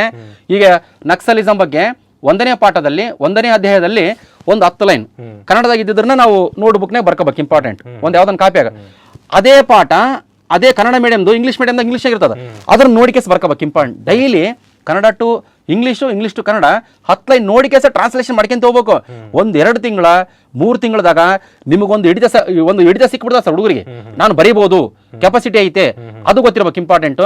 ಇನ್ನೊಂದು ಏನಂತಂದ್ರೆ ಸರ್, ಈಗ ನಾವು ಅಪ್ಲಿಕೇಶನ್ ಹಾಕಿದಾಗ ಪೊಲೀಸ್ ಇಲಾಖೆಗೆ ಸಂಬಂಧಪಟ್ಟಂತೆ ಯಾವ್ದನ್ನ ಆರ್ಟಿಕಲ್ ಪೇಪರ್ನಾಗ ಬಂದ್ರೆ ನನಗ ಮಾನವನ ಕಳ್ಳ ಸಾಗಾಣಿಕೆ ಅಂತ ಬಂದಿತ್ತು ಸರ್. ಮಾನವನ ಕಳ್ಳ ಸಾಗಾಣಿಕೆ ಅಂತ ನಾ ಪೇಪರ್ ಬಂದಿತ್ತು. ಅದು ದೊಡ್ಡದು ಆರ್ಟಿಕಲ್ ಪೊಲೀಸ್ ಇಲಾಖೆ ಸಂಬಂಧಪಟ್ಟಂತೆ.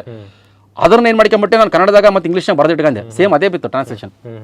ನೀವು ಬೇಕಾದ್ರೆ ಚೆಕ್ ಮಾಡಿ ನೋಡ್ರಿ, ಬೇಕಾದ್ರೆ ಹ್ಯೂಮನ್ ಟ್ರಾಫಿಕಿಂಗ್ ಅಂತ ಕೇಸೆ ಹಂಗ ಬರಿಬೋದು. ಅಂದ್ರೆ ನಾವಿಲ್ಲಿ ಪ್ರಾಕ್ಟೀಸ್ ಮಾಡಿದ್ರಿಂದ ಇಂಗ್ಲೀಷ್ ಬರ್ತದ ಹೊರತು ಸುಮ್ಮನೆ ಮಾತಾಡಿದ್ರಿಂದ ಇಂಗ್ಲೀಷ್ ಬರೋದಿಲ್ಲ. ಗ್ರಾಮರ್ ಬುಕ್ ತಗೊಂಡ್ರೆ ಯೂಸ್ ಇಲ್ಲ. ಗ್ರಾಮರ್ ಬುಕ್ ಯೂಸ್ ಇದೆ, ಬಟ್ ಟೈಮ್ ಇಲ್ಲ, ಡಿಪೆಂಡ್ ಆಗಂಗಿಲ್ಲ, ಟೈಮ್ ಇಲ್ಲ ಸರ್. ಈಗ ನಾವು ಬರೀಬೇಕಷ್ಟೇ, ಪ್ರಾಕ್ಟೀಸ್ ಮಾಡ್ಬೇಕು, ಡೈಲಿ ಪ್ರಾಕ್ಟೀಸ್ ಮಾಡ್ಬೇಕು. ನಾನು ಇಂಗ್ಲೀಷ್ ಬರೋದಿಲ್ಲ ಅಂತ ಹುಡುಗರು ಕೆಲವೊಬ್ರು, ನಾನು ಕೆಲವೊಂದ್ಸರಿ ಹೇಳ್ತಿರ್ತೀನಿ, ಪ್ರಜಾವಾಣಿ ಒಂದು ಪ್ಯಾರಾ ಓದ್ಕೊಳ್ರಿ, ನಿಮ್ ಖುಷಿಗೆ ಎಷ್ಟಾದ್ಯ ಇಂಗ್ಲೀಷ್ ಟ್ರಾನ್ಸ್ಲೇಟ್ ಮಾಡ್ರಿ, ಇಂಗ್ಲೀಷ್ ಡೆಕ್ಕನ್ ತಗೊಳ್ರಿ, ಅದನ್ನ ಕನ್ನಡ ನೋಡ್ಕೊಂಡೇ ಬರೀ ಸರ್. ನೋಡ್ಕೊಂಡ್ ಬರೀ ಗುಣ ಆಗೋದಿಲ್ಲ. ಈಗ ಪ್ರಜಾವಾಣಿ ಗಿಜಾವಾಣಿ ಅಂದ್ರೆ ಸ್ವಲ್ಪ ಇನ್ನ ಹೈ ಲೆವೆಲ್ ಆಗಿಬಿಡಿ ಸರ್. ಈಗ ನಮ್ಗೆ SSLC ಬುಕ್ ತಗೋರಿ, ಅದೇ ಈಸಿ ಆಗ್ಬಿಡ್ತದ. ಒಂದು 10 ಲೈನ್ ಬರೀರಿ, ಕನ್ನಡ ಬರೀರಿ, ಅದೇ ಸೇಮ್ ಇಂಗ್ಲೀಷ್ ಇರ್ತದ, ಕೆಳಗೆ ನೋಡಿಕೆಸ ಬರೀರಿ. ಇದು ಒಂದಿನ ಮಾಡಿದ್ರೆ ಬರಂಗಿಲ್ಲ, ಇದು 2 ತಿಂಗಳ 3 ತಿಂಗಳ ಪ್ರಯತ್ನ ಮಾಡಿದ್ರಿ ಫಿಸಿಕಲ್ ಮುಗಿದು ರಿಟರ್ನ್ ಎಕ್ಸಾಮ್ ಬರೋದು ನೀವು ರೆಡಿ ಆಗ್ತೀರಿ. ಮತ್ತೆ ಇನ್ನೊಂದು ಏನಂದ್ರೆ ಸರ್, ಈಗ ಅಲ್ಲಿ ಪ್ಯಾರಾಗ್ರಾಫ್ ಕೊಟ್ಟಿರ್ತಾನೆ, ಅಲ್ಲಿ ನಮ್ಗೆ PSI ದಲ್ಲಿ ಒಂದು ಪ್ಯಾರಾಗ್ರಾಫ್ ಕೊಟ್ಟಿರ್ತಾನೆ. ಆ ಪ್ಯಾರಾಗ್ರಾಫ್ನ ಎಲ್ಲ ಓದಿಕೊಂಡು ಸ್ವಂತ ವಾಕ್ಯದಾಗ ಬರೀಬೇಕು. ಪ್ರತಿಯೊಂದು ಲೈನ್ ಟು ಲೈನು, ಶಬ್ದ ಟು ಶಬ್ದ. ನಾವೇನೋ ಟ್ರಾನ್ಸ್ಲೇಷನ್ ಮಾಡ್ತೀನಿ ಕೆಲಸ ಆಗೋದಲ್ಲ. ನಮಗೇನಂದ್ರೆ 10 ಲೈನ್ ಕೊಟ್ಟಾನ ಅಂದ್ರೆ 10 ಲೈನ್ ಓದಿಕೋಬೇಕು. 10 ಲೈನ್ ಎದಕ್ಕೆ ಸಂಬಂಧಪಟ್ಟಿದ್ದು ಕೊಟ್ಟಾನ ಸೇಮ್ ಬರ್ದ್ಬಿಡೋಕೆ. ಇಷ್ಟು ಇಂಪಾರ್ಟೆಂಟ್. ಕನ್ನಡ ಟು ಇಂಗ್ಲೀಷ್ ಆಗಲಿ, ಇಂಗ್ಲೀಷ್ ಟು ಕನ್ನಡ ಸಕ್ಸಸ್ ಕಡೆ ಬರ್ತೀವಿ. ಆಟೋಮೆಟಿಕ್ ಬರ್ತದೆ ಸರ್, ಆಟೋಮೆಟಿಕ್ ಬರ್ತದೆ. ನಾನು ನೋಡಿನಲ್ಲ, ಪ್ರಬಂಧ ಆಯ್ತು, ಟ್ರಾನ್ಸ್ಲೇಷನ್ ಆಯ್ತು, ಇನ್ನೊಂದು ಇರುತ್ತಲ್ಲ ಸರ್, ಬಾಕ್ಸ್ ಪ್ರೆಸಿ. ಸರ್ ಟ್ರಾನ್ಸ್ಲೇಷನ್ ಅಷ್ಟು ಈಸಿ ಯಾವುದೇ ಇಲ್ಲ. ಇದ್ಯಾವುದು ಪ್ರಿಸರ್ ರೈಟಿಂಗ್ ಅಷ್ಟು ಈಸಿ ಯಾವುದಿಲ್ಲ. ಪ್ರಿಸರ್ ರೈಟಿಂಗ್ ಏನಿಲ್ಲ ಸರ್. ಏನಂತಂದ್ರೆ ಈಗ ನಮಗ ಒಂದು ಕ್ವಶನ್ ಪೇಪರ್ನಾಗ ಒಂದು 60 ಲೈನ್ ಕೊಟ್ಟಿರ್ತಾನೆ. ಎಕ್ಸಾಂಪಲ್ ಹೇಳಕತ್ತ 60 ಲೈನ್ ಕೊಟ್ಟಿರ್ತಾನ. ಇಲ್ಲ ಅಂದ್ರೆ ಒಂದು 30 ಲೈನ್ ಕೊಟ್ಟಾನ ಅಂತೀಕ. 30 ಲೈನ್ ಕೊಟ್ಟಾನ, ಯಾವ್ದೋ ಸ್ಟೋರಿ ಕೊಟ್ಟಾನ, ಯಾವ್ದು ರೈತರ ಆತ್ಮಹತ್ಯೆಗೆ ಸಂಬಂಧಪಟ್ಟಂತೆ ಯಾವ್ದೋ ಒಂದು ಸ್ಟೋರಿ ಕೊಟ್ಟಾನ ಅಂತೀಕಾರೆ. 30 ಲೈನ್ ಐತೆ.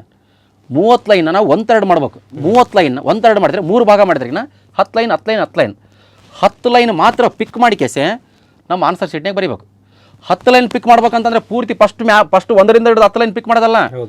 1ರಿಂದ ಹಿಡಿದು ಲಾಸ್ಟ್ ಲೈನ್ ತನಕ ಓದಿ ಆ ಸಾರಾಂಶಕ್ಕೆ ತಕ್ಕಂತೆ 10 ಲೈನ್ ಮಾತ್ರ ಇಲ್ಲಿ ಬರೀಬೇಕು ಇಂಪಾರ್ಟೆಂಟ್, 1/3 ಮಾಡ್ಬೇಕು ಇಂಪಾರ್ಟೆಂಟ್. ಎಲ್ಲಿ ಹೇಳ್ರಿ ಈ ಬಾಕ್ಸ್ನಾಗ ಬರೆಯೋದಕ್ಕೂ ಒಂದು ಕಲೆ ಸರ್. ಈಗ ನೋಡ್ರಿ ಎಕ್ಸಾಂಪಲ್, ಈಗ ಈ ಭಾರತದ ಒಂದು ಬಾಕ್ಸ್ನಾಗ, ಸಂವಿಧಾನ ಇನ್ನೊಂದು ಬಾಕ್ಸ್ನಾಗ, ಜನವರಿ ಒಂದು ಬಾಕ್ಸ್ನಾಗ, 26 ರಂದು ಇನ್ನೊಂದು ಬಾಕ್ಸ್ನಾಗ, ಜಾರಿಗೆ ಬಂದಿತು ಅಂದ್ರೆ ಬಾಕ್ಸ್ ಬರೀಬೇಕು 1950 ಒಂದು ಬಾಕ್ಸ್ನಾಗ.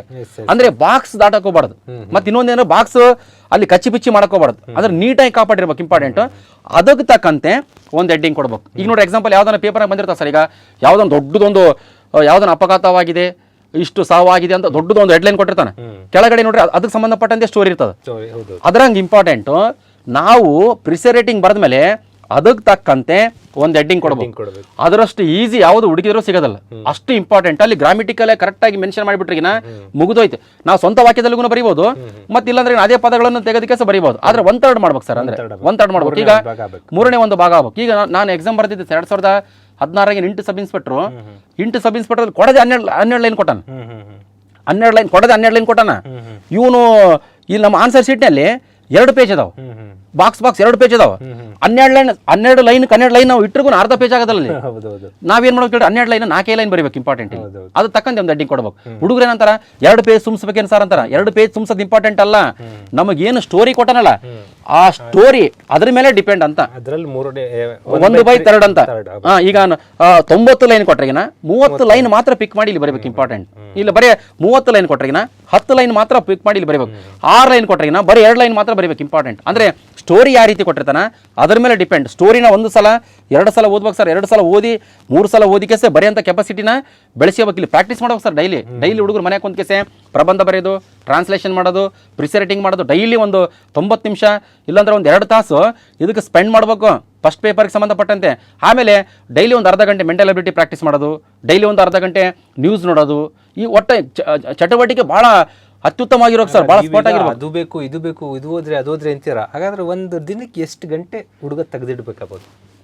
ಇಷ್ಟು ಗಂಟೆ ಅಂತಲ್ಲ. ಈಗ ಕೆಲವೊಬ್ರು 1 ತಾಸು ಓದಕ್ಕಾಗಲ್ಲ. ಡಿಪೆಂಡ್ ಅಪನ್ ಅವರು ಮೆಂಟಾಲಿಟಿ ಅಂದ್ರೆ ಸ್ಪೀಡ್ ಅಂತ ಅರ್ಥ. ಈಗ ಕೆಲವೊಬ್ರು 1 ತಾಸು ಓದ್ತಾರೆ ನಿದ್ದೆ ಬಂದ್ಬಿಡ್ತದ.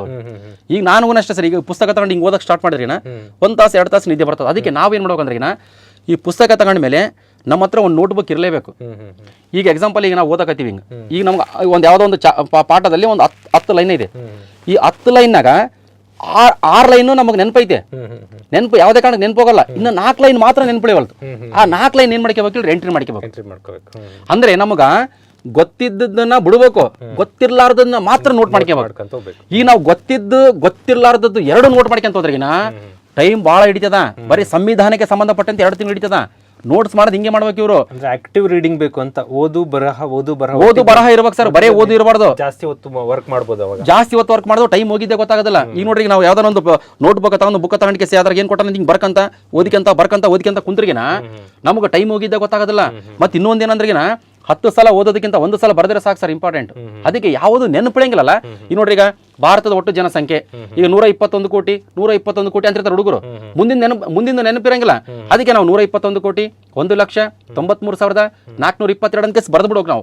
ನಾವು ಬರೆದು ಬಿಟ್ಟಿರ್ತೀವಲ್ಲ, ನಮಗೆ ಹೇಳಕ್ ಬಂದಿಲ್ಲ ಅಂದ್ರೆ ಪರವಾಗಿಲ್ಲ, ಆಪ್ಷನ್ಸ್ ನೋಡಿದ್ರೆ ಟಕ್ ಅಂತ ಇಮ್ಯಾಜಿನೇಷನ್ ಆಗಿಬಿಡ್ತದೆ. ಇಮೇಜ್ ಆಟೋಮೆಟಿಕ್ ನೆನಪು ಬಂದ್ಬಿಡ್ತದೆ ಅಂತ ಅರ್ಥ ಇಂಪಾರ್ಟೆಂಟ್. ಈ ಕರ್ನಾಟಕದ ಒಟ್ಟು ಜನಸಂಖ್ಯೆ 6,11,30,704.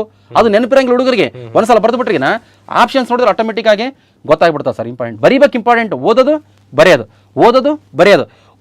ಬರೆಯೋದು ಮಾಡವಲ್ವೇ ಸುಮ್ಮನೆ ತುಂಬೋದ್ಕೊಂಡು ಮಲಗಿರ್ಬೇಕು ಇಂಪಾರ್ಟೆಂಟ್. ಮತ್ತೆ ಎದ್ದ ತಕ್ಷಣ ಮತ್ತೆ ಓದೋಕೆ ಸ್ಟಾರ್ಟ್ ಮಾಡೋಕೆ ಇಂಪಾರ್ಟೆಂಟ್. ಇವ್ರು ಏನು ಮಾಡ್ಬಿಡ್ತಾರೆ ಅಂದ್ರೆ ಮಲ್ಕೊಳ್ಬೋದ್ರೆ ಮಲಗೇ ಬಿಡ್ತಾರೆ ಇಂಪಾರ್ಟೆಂಟ್. ಬೆಳಿಗ್ಗೆ 4 ಗಂಟೆಗೆ ಎದ್ದೇಳ್ಬೇಕು, 5 ಗಂಟೆಗೆ ಎದ್ದೇಳ್ಬೇಕು. ಎದ್ದೇಳ್ತಾರೆ ಹುಡುಗರು. ಎದ್ದಕ್ಕೆ ಏನ್ ಮಾಡ್ತಾರೆ ಅಂತಂದ್ರಿಗಿನ ಅದು ಕೌದಿ ಅಂತಾರೆ ನಮ್ಮ ಕಡೆ. ಕೌದಿ ತುಂಬಾ ಓದ್ಕೊಂಡ್ಕೆ ಕುಂತಿರ್ತಾರೆ ಓದ್ಕೊಂತ. ಇದು ಓದಂತ ರೀತಿನ ಎದ್ದಕ್ಕೆ ಅಲ್ಲು ಪಲ್ಲು ಎಲ್ಲ ಕರೆಕ್ಟಾಗಿ ಉಜ್ಜಿಕೆ ಫುಲ್ ಫ್ರೆಶ್ ಅಪ್ ಹಾಕಿಸೆ ಚಾಪೆ ಮೇಲೆ ಕುಂತು ಓದ್ಬೇಕು. ಮಸ್ತ್ ಅದು ಓದೋದು ಸ್ಕಿಲ್. ಇವ್ರು ಮಸ್ತ್ ಗಾದಿ ಮೇಲೆ ಈ ದೊಡ್ಡದು ಒಂಥರ ಕಾಟ್ ಇರ್ತದೆ ಸರ್. ಕಾಟ್ ಇರ್ತದೆ, ಕಾಲ್ ಹಿಂಗ್ ಮಾಡಿರ್ತಾರ. ಈ ಕೆಲವೊಬ್ರು ಹಿಂಗ್ ಉಲ್ಟಾ ಮಕ್ಕಂಡಿಕೆ ಕಾಲ್ ಹಿಂಗ್ ಅಳಾಡ್ಸಿ ಅಂತ ಹಿಂಗ್ ನೋಡ್ತಿರ್ತಾರ. ಇನ್ನು ನಿದ್ದೆ ಬಂದೇ ಬಿಡ್ತದ. ಅಲ್ಲಿ ಉಜ್ಜಿ ಮುಖ ಈಗ ತಗೊಂಡಿಕೆಸೆ ನೀರು ಪಾರು ಕುಡ್ದಕೆಸೆ ಆ ಟೈಮಿಗೆ ನಾವು ಓದ್ಕೊಂತ ಕುಂತ್ರಿಗಿನ ನಮ್ ಗುರುಗಳು ಹೇಳ್ತಿರ್ತಾರೆ, ಈಗ ಯಾರು ಎದ್ದು ಓದ್ತಾರಂದ್ರೆ ಮುಂದೆ ಆರಾಮ್ ಮಕ್ಕಂತಾರ. ಈಗ ಯಾರು ಆರಾಮ್ ಮಲ್ಕಂತಾರ ಅಂದ್ರಿಗಿನ ಮುಂದೆ ಜಂತಿ ಎಣಿಸ್ಬೇಕಾಗ್ತದ ಅಂತ ಹೇಳಿದ್ರು. ಜಂತಿ ಅಂದ್ರೆ ಒಂಥರ ಕಟ್ಟಿಗೆ, ಮುಂದೆ ಬಹಳ ಕಷ್ಟ ಪಡ್ಬೇಕಾದ ಸರ್. ಈಗ ಇದು 545 402 ಇದುವರೆಗೆ ಇತಿಹಾಸದಲ್ಲಿ ಇಲ್ಲ, ಯಾವತ್ತೂ ಇಲ್ಲ ನಿಲ್ಲ. ಇಷ್ಟು ಪೋಸ್ಟ್ ಸಬ್ ಇನ್ಸ್ಪೆಕ್ಟರ್ ಕರೆದದ್ದು ಇತಿಹಾಸದಲ್ಲಿ ಇದ್ರನ್ನ ಏನಾದ್ರು ಮಿಸ್ ಮಾಡ್ಕೊಂಡ್ರಿಗಿನ ಇವರಷ್ಟು ದುರಾದೃಷ್ಟವಂತರು ಹುಡುಕಿದ್ರಿಗೂ ಸಿಗೋದಲ್ಲ ಅಂತ ಇಂಪಾರ್ಟೆಂಟು. ಮತ್ತೆ ಎಕ್ಸಾಮ್ ಮಾತ್ರ ಬಹಳ ಸುಲಭ ಇದಾವ. ಪರ್ಫೆಕ್ಟ್ ಆಗಿ ಏನು ಮಾಡ್ಕೋಬೇಕಲ್ರಿ, ಅಪ್ಡೇಟ್ ಮಾಡ್ಕೋಬೇಕು. Update important. ಯಾವುದೇ ಈಗ ನಾನು ಓದೋ ಟೈಮಿಗೆ ನನಗೆ ಇನ್ನೊಬ್ಬರು ಮುಂದೆ ಅದು ಓದ್ಬೇಡಲೇ ಈ ಬುಕ್ ಓದು, ಇಲ್ಲಾಂದ್ರೆ ಅದು ಓದ್ಬೇಡ ಇದು ಓದು ಹೇಳೋರು ಜಾಸ್ತಿ ಇರ್ತಾರ, ಬೋಧನೆ ಮಾಡೋರು ಜಾಸ್ತಿ ಇದಾರ.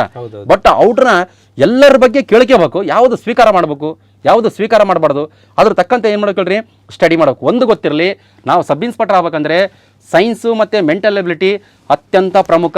ಸೈನ್ಸು ಮತ್ತು ಮೆಂಟಲ್ ಎಬಿಲಿಟಿ ಯಾರೇ ಆಗಲಿ ಬುಕ್ ಹುಡುಗರು 90% ಹುಡುಗರು ಬರೇ ಇತಿಹಾಸ ಇಲ್ಲಾಂದ್ರೆ ಸಂವಿಧಾನ, ಇಲ್ಲಾಂದ್ರೆ ಎಕನಾಮಿಕ್ಸ್, ಇಲ್ಲಾಂದ್ರೆ ಯಾವುದೋ ಜಿಯೋಗ್ರಫಿ, ಇವು 4 ಸಬ್ಜೆಕ್ಟ್. ಇನ್ನು 6 ಸಬ್ಜೆಕ್ಟ್ ಇದಾವೆ. ನೀತಿ ಶಿಕ್ಷಣ, ಕಂಪ್ಯೂಟರ್ ಬಗ್ಗೆ, ಪೊಲೀಸ್ ಇಲಾಖೆ ಬಗ್ಗೆ, ಪ್ರಮುಖವಾಗಿ ಸೈನ್ಸ್ ಬಹಳ ಇಂಪಾರ್ಟೆಂಟ್. ಸೈನ್ಸ್ ಇಲ್ಲಾಂದ್ರೆ ಮೆಂಟಲ್ ಎಬಿಲಿಟಿ ಬಹಳ ಇಂಪಾರ್ಟೆಂಟ್. ಇವೆಲ್ಲ ಪರ್ಫೆಕ್ಟ್ ಆಗಿರ್ಬೇಕು ಸರ್. ಕ್ವಶನ್ ಪೇಪರ್ಸ್ಗಳು, ಕೆಲವೊಂದು ಕ್ವಶನ್ ಪೇಪರ್ನಾಗ ಉತ್ತರಗಳು ರಾಂಗ್ ಇರ್ತಾವ. ಈಗ ನೋಡ್ರಿ ಎಕ್ಸಾಂಪಲ್, ಈಗ ಮೂಲಭೂತ ಹಕ್ಕುಗಳನ್ನು ಈ ಕೆಳಕಂಡ ಯಾವ ತುರ್ತು ಪರಿಸ್ಥಿತಿಯಲ್ಲಿ ರದ್ದುಪಡಿಸಬಹುದು ಅಂತ ಕ್ವಶನ್ ಬಂದಿದೆ ಸರ್. ಅಲ್ಲಿ ನಾನು ಕ್ವಶನ್ ಪೇಪರ್ ಯಾವುದೋ ಒಂದು ಬುಕ್ಲೆಟ್ ನೋಡಿದಾಗ ಅಲ್ಲಿ ಆಪ್ಷನ್ಸ್ ಏನಿದ್ದು, ರಾಷ್ಟ್ರೀಯ ತುರ್ತು ಪರಿಸ್ಥಿತಿ, ರಾಜ್ಯ ತುರ್ತು ಪರಿಸ್ಥಿತಿ, ಹಣಕಾಸಿನ ತುರ್ತು ಪರಿಸ್ಥಿತಿ, 4 ಆಪ್ಷನ್ಸ್ ಮೇಲಿನ ಎಲ್ಲವಂತ ಕೊಟ್ಟಿದ್ದ. ಆದರೆ ಮೂಲಭೂತ ಹಕ್ಕುಗಳನ್ನು ರಾಷ್ಟ್ರೀಯ ತುರ್ತು ಪರಿಸ್ಥಿತಿಯಲ್ಲಿ ಮಾತ್ರ ರದ್ದುಪಡಿಸ್ತಾರೆ. ರಾಜ್ಯ ತುರ್ತು ಪರಿಸ್ಥಿತಿ, ಹಣಕಾಸಿನ ತುರ್ತು ಪರಿಸ್ಥಿತಿ ಅಲ್ಲ, ಅಲ್ಲಿ ಮೇಲಿನ ಎಲ್ಲವಂತ ಕೊಟ್ಟಿದ್ದ. ಇಂಥವ್ರ ನಾವು ಐಡೆಂಟಿಫೈ ಮಾಡ್ಕೇಸೆ ಅದಕ್ಕೆ ಸರಿಯಾದ ಉತ್ತರವನ್ನು ನಾವು ತಿಳ್ಕೋಬೇಕು. ಈಗ ನೋಡ್ರಿ ಸರ್, ಮಲಗಿರುವ ಬುದ್ಧನ ಪರ್ವತಗಳು ಒಂದು ಯಾವುದೋ ಒಂದು ಬುಕ್ಲೆಟ್ನಾಗ ಶಿವಮೊಗ್ಗ ಅಂತ ಕೊಟ್ಟಾನ. ಅದು ನಮಗೆ 2016 ಕೇಳಿದ್ದ. ಅದು ನೋಡಿದ್ರೆ ಯಾದಗಿರಿ ಆಗದವ. ಇಂಪಾರ್ಟೆಂಟ್ ಅಂದ್ರೆ ಒಂದು ಪುಸ್ತಕದಲ್ಲಿ ಯಾವನ ಮಿಸ್ಟೇಕ್ ಆಗಿರ್ತಾವ, ಪ್ರಿಂಟ್ ಮಿಸ್ಟೇಕ್ ಆಗಿರ್ತಾವ, ಔಟ್ರನ್ನ ನಾವು ಸರಿಪಡಿಸಬೇಕು. ಇಂಪಾರ್ಟೆಂಟ್ ಸರಿಪಡಿಸ್ಕೊಂಡು ಅಪ್ಡೇಟ್ ಮಾಡ್ಕೊಂತ ಹೋದ್ರಿಗಿನ 100% 90+ ಮಾಡ್ಬೋದು ಸೆಕೆಂಡ್ ಪೇಪರು, ಇದು 40+ ಮಾಡ್ಬೋದು. ಎಕ್ಸಾಮ್ನಾಗ ಏನು ಕೇಳ್ತಾನಲ್ಲ ಅಷ್ಟು ಮಾತ್ರ ಓದ್ಬೇಕು. ನಾವು ಯಾವುದೇ ಕಾರಣಕ್ಕೆ ಬೆಳಕರಿತಾನೆ ಹೋದ್ರೆ ನಾವೇನು ಸಾಯಂಗಿಲ್ಲ. ನಾನು ಡೈಲಿ 1 ಗಂಟೆ 2 ಗಂಟೆ ತನಕ ನಾನು ನಿದ್ದೆನೇ ಬರೋದಿಲ್ಲ. ನನಗೆ ಏನೋ ಒಂದು ಮಾಡಬೇಕು, ಏನೋ ಒಂದು ಕಲಿಸ್ಬೇಕು, ಹೊಸ ಸಂಶೋಧನೆ ಮಾಡ್ಬೇಕು. ಎದ್ರಾಗ ನಮ್ಮ CET ಸಂವಿಧಾನ ಆಗಲಿ, ಇತಿಹಾಸ ಆಗಲಿ, ಎಕನಾಮಿಕ್ಸ್ ಆಗಲಿ, ಜಿಯೋಗ್ರಫಿ ಆಗಲಿ, ಸೈನ್ಸ್ ಆಗಲಿ, ಪ್ರಚಲಿತ ಘಟನೆ ಆಗಲಿ, ಏನನ್ನ ಮಾಡ್ಬೇಕಂತ ಕೇಸೆ ನಾನು ನಿದ್ದೆನೇ ಬರ್ತಾ ಇಲ್ಲ. ಹುಡುಗರು ನೋಡಿದ್ರೆ 8 ಗಂಟೆಗೆ ಮಕ್ಕಂತಾವ, 9 ಗಂಟೆಗೆ ಮಕ್ಕಂತಾವ. 9 ಗಂಟೆಗೆ ಮಕ್ಕಂಡು ಮುಂಜಾನೆ 7 ಗಂಟೆಗೆ ಎದ್ದಳವ. ಇದು ದೊಡ್ಡದು ಒಂಥರ ಹೈ ಲೆವೆಲ್. ಇವರು ಮೈಸೂರು ಒಡೆಯರ್ ಫ್ಯಾಮಿಲಿ ಇರಂಗಿಲ್ಲ, ಆ ಟೈಪ್ ಮಾಡ್ತಾರೆ. ಮನೆಗೆ ನೋಡಿದ್ರೆ ಭಾಳ ಕಷ್ಟ ಐತೆ. ಮನೆ ನೋಡಿದ್ರೆ ಒಂದು ಹನಿ ಹಾಲಿಲ್ಲ, ಒಂದು ಹನಿ ನೀರಿಲ್ಲ, ಒಂದು 5 ರೂಪಾಯಿ 10 ರೂಪಾಯಿ ಹಾಲು ತರ್ಬೇಕಂದ್ರೆ ಭಾಳ ಕಷ್ಟ ಐತೆ. ಗಾರೆ ಕೆಲಸ ಮಾಡಕ್ ಹೋತಿರ್ತಾರ, ಕೂಲಿ ಕೆಲಸ ಮಾಡ್ತಾರ, ನಾರ ಹಚ್ಚಿದ ನಮ್ಮ ಕಡೆ ನಾರ ಅಂತ ಹೇಳ್ತಾರ ನಾರು, ಅದು ಭತ್ತ ಅದು ಹಚ್ಚಕ್ ಹೋತಿರ್ತಾರ. ಮತ್ತೆ ಏನಂದ್ರೆ ಮೇಸನ್ ಕೆಲಸ ಮಾಡ್ತಾರ. ಅವ್ರ ಮನೆಗೆ ತಂದೆ ತಾಯಿಗಳು ಇಷ್ಟೆಲ್ಲ ಕಷ್ಟ ಮಾಡ್ತಿರ್ತಾರ. ಇವರು ವಾಟ್ಸಪ್ನಾಗ ಚಾಟ್ ಮಾಡ್ತಿರ್ತಾರೆ ಇನ್ನೊಬ್ಬರಿಗೆ ಬರ್ತ್ಡೇ ಮಾಡಕ್ ಹೋಗ್ತಾರೆ ಸರ್. ಇನ್ನೊಬ್ರಿಗೆ ಯಾರು ಅಂದ್ರೆ ಅವ್ರ ಫ್ರೆಂಡ್ಸ್ನಾಗ ಯಾರೋ ಒಬ್ಬ ಲೇಡೀಸ್ ಇರ್ತಾರೆ. ಆ ಹುಡುಗಿನ ಬರ್ತ್ಡೇ 12 ಗಂಟೆಗೆ ಫೋನ್ ಮಾಡ್ತಾರೆ. ಯಾವತ್ತು ನಮ್ಮ ತಂದೆ ತಾಯಿ ಬರ್ತ್ಡೇಗೆ, ನಮ್ಮ ತಾಯಿಗಾಗಲಿ ವಿಶ್ ಹ್ಯಾಪಿ ಬರ್ತ್ಡೇ 12 ಗಂಟೆಗೆ ಮಾಡಿವ್ಯಾ? ಯಾವುದೇ ಕಾರಣಕ್ಕೆ ಮಾಡಿಲ್ಲ. 12 ಗಂಟೆಗೆ ಹುಡುಗಿ ಬರ್ತ್ಡೇ ಮಾಡ್ತೀವಿ ಹೊರತು ನಾವು ಪುಸ್ತಕದ ಬಗ್ಗೆ ಗಮನನೇ ಕೊಡೋದಲ್ಲ. ಅದಕ್ಕೆ ಇಂಪಾರ್ಟೆಂಟು ನಮ್ಮ ತಂದೆ ತಾಯಿಗಳೇ ಮುಖ್ಯವಾಗಿರ್ತಾರ. ನಮಗೆ ಏನೇ ರೋಗ ಬರಲಿ ಫಸ್ಟಿಗೆ ಬರೋದು ನಮ್ಮ ತಂದೆ ತಾಯಿಗಳು ಹೊರತು ನಮ್ಮ ಫ್ರೆಂಡ್ಸ್ ಯಾರು ಬರೋದಿಲ್ಲ. ಅದನ್ನು ತಿಳ್ಕೊಂಡಿಕೆಸೆ ಪರ್ಫೆಕ್ಟಾಗಿ ಸ್ಟಡಿ ಮಾಡಬೇಕು. ಎಲ್ಲ ಸಬ್ಜೆಕ್ಟ್ ಕರೆಕ್ಟಾಗಿ ಓದಿಬಿಟ್ರಿಗಿನ ಆಟೋಮೆಟಿಕ್ಕಾಗಿ ನಾವು ಸಕ್ಸಸ್ ಆಗ್ಬೋದು ಸರ್. Okay, super sir. ಭಾಳ ವಿಸ್ತೃತವಾಗಿ ಮಾಹಿತಿ ಕೊಟ್ರಿ. ಇಲ್ಲಿವರೆಗೂ ಹುಸೇನಪ್ಪ ಸರ್ ನಮಗೆ ಹೆಚ್ಚಿನ ಮಾಹಿತಿ ಕೊಟ್ಟರು. ಈಗ ನಾವು ಹುಸೇನಪ್ಪ ಸರ್ ಒಂದಿಷ್ಟು ಸಮಾಜಕ್ಕಾಗಿ ಇಷ್ಟೆಲ್ಲ ಯಾಕೆ ಕೆಲಸ ಮಾಡ್ತಾರೆ ಅನ್ನೋ ಒಂದಿಷ್ಟು ವಿಚಾರಗಳನ್ನ ಡಿಸ್ಕಸ್ ಮಾಡೋಣ. ಸ್ನೇಹಿತರೆ, ಆರಂಭದಲ್ಲೇ ನಾನು ಹೇಳಿದೆ ನಮ್ಮ ಬಗ್ಗೆ ನಾವು ಮಾತಾಡೋದು ಅಗತ್ಯ ಇಲ್ಲ, ಸಮಾಜದ ಬಗ್ಗೆ ಮಾತಾಡೋಣ ಅಂತ. ಆದರೆ ಸಮಾಜಕ್ಕಾಗಿ ಕೆಲಸ ಮಾಡ್ತಿರೋ ವ್ಯಕ್ತಿಗಳು ಯಾಕೆ ಹೀಗೆ ಮಾಡ್ತಾರೆ ಅನ್ನೋ ಕ್ಯೂರಿಯಾಸಿಟಿ, ಕುತೂಹಲ ಅಂತೂ ನಮಗೆ ಯಾವಾಗಲೂ ಇದ್ದೇ ಇರುತ್ತೆ. ಅದನ್ನು ಕೆದಕುವಂಥ ಪ್ರಯತ್ನ ಸಾಧನಕ್ಕಾಗಿ ನಾನು ಮಾಡ್ತಾ ಇದ್ದೀನಿ, ಇದು ನಿಮಗೋಸ್ಕರ ಅಂತ ಅಲ್ಲ. ಹುಸೇನಪ್ಪ ಸರ್ ತುಂಬ ದಿನದಿಂದ ನೋಡ್ತಾ ಇದ್ದೀನಿ. ಅವರು ಕಾಕಿ ಧರಿಸಿದ ಶಿಕ್ಷಕ, ಅಂದರೆ ದೇಹದೊಳಗೆ ಕಂಪ್ಲೀಟ್ ಶಿಕ್ಷಕ ಇದ್ದಾನೆ, ಮೇಲ್ಗಡೆ ಕವರಿಂಗ್ ಮಾತ್ರ ಕಾಕಿ ಇದೆ. ಈ ಶಿಕ್ಷಕ ಅವರೊಳಗಡೆ ತುಂಬಿಕೊಂಡು 5 ಪುಸ್ತಕವನ್ನು ಹೊರಗೆ ತಂದಿದ್ದಾರೆ. 5 ಬುಕ್ಸು ಒಬ್ಬ ಪೊಲೀಸ್ ಇನ್ಸ್ಪೆಕ್ಟರ್, ಸಬ್ ಇನ್ಸ್ಪೆಕ್ಟರ್ ತರ್ತಾರೆ ಅಂದರೆ ಅದು ಆಶ್ಚರ್ಯಕರ. ಅದ್ರ ಜೊತೆಗೆ ದಿನಕ್ಕೆ 6 ಗಂಟೆ ಟೀಚಿಂಗ್ ಮಾಡೋದು. ಇದೆಲ್ಲ ಯಾಕೆ ಸರ್ ಇಷ್ಟು ಹಚ್ಕೊಂಡಿದ್ದೀರಾ ಸರ್? ನೋಡ್ರಿ, ಪ್ರಮುಖವಾಗಿ ಹೇಳ್ಬೇಕಂದ್ರೆ ಮೇನು ಬಡತನನೇ ಇಂಪಾರ್ಟೆಂಟ್. ನಾನು 2008ರಾಗ ನಮ್ಮಮ್ಮ ಎಲ್ಲೇನೋ ನೌಕರಿ ಬೇಕಪ್ಪ, ನಿನಗೆ ನೌಕರಿ ತಗೊಲೇಬೇಕು, ನೀನು ಎಷ್ಟನ್ನು ಖರ್ಚಾಗಲಿ ನಾನು ಮಾಡ್ತೀನಿ. ಮನೆಗೆ ನೋಡಿದ್ರೆ ಊಟನಿಲ್ಲ ಆ ಸಂದರ್ಭದಲ್ಲಿ. ಆವಾಗ ಕೋಚಿಂಗ್ ಹೋಗ್ಬೇಕು, ಧಾರವಾಡಿಗೆ ಹೋಗ್ಬೇಕು, ಹೋಗಿ ನೀನು ಧಾರವಾಡಿಗೆ ಯಾರೋ ಹೇಳಿದ್ರನ್ ಸರ್. ಅದಕ್ಕೆ ನಾವು ಓದ್ತೀನಿ, ನಮ್ಗೆ ದುಡ್ಡು ಬೇಕಲ್ಲ ಅಂತಂದ್ರು. ಅವಾಗ ನಮ್ಮಮ್ಮ ಆಯ್ತು ದುಡ್ಡು ಇಸ್ಕೊಂಬರ್ತೀನಿ ಅಂತ ಹೋಗಿದ್ಲು ಸರ್. ಫುಲ್ ಬಿಸಿಲು, ಏಪ್ರಿಲ್ನಾಗ ಫುಲ್ ಬಿಸಿಲು ಅಂದ್ರೆ ಬಿಸಿಲು, ಆ ನಮನೆ ಬಿಸಿಲು. ನಮ್ಮಮ್ಮನ ಕಾಲಕ್ಕೆ ಚಪ್ಪಲೇ ಇಲ್ಲ.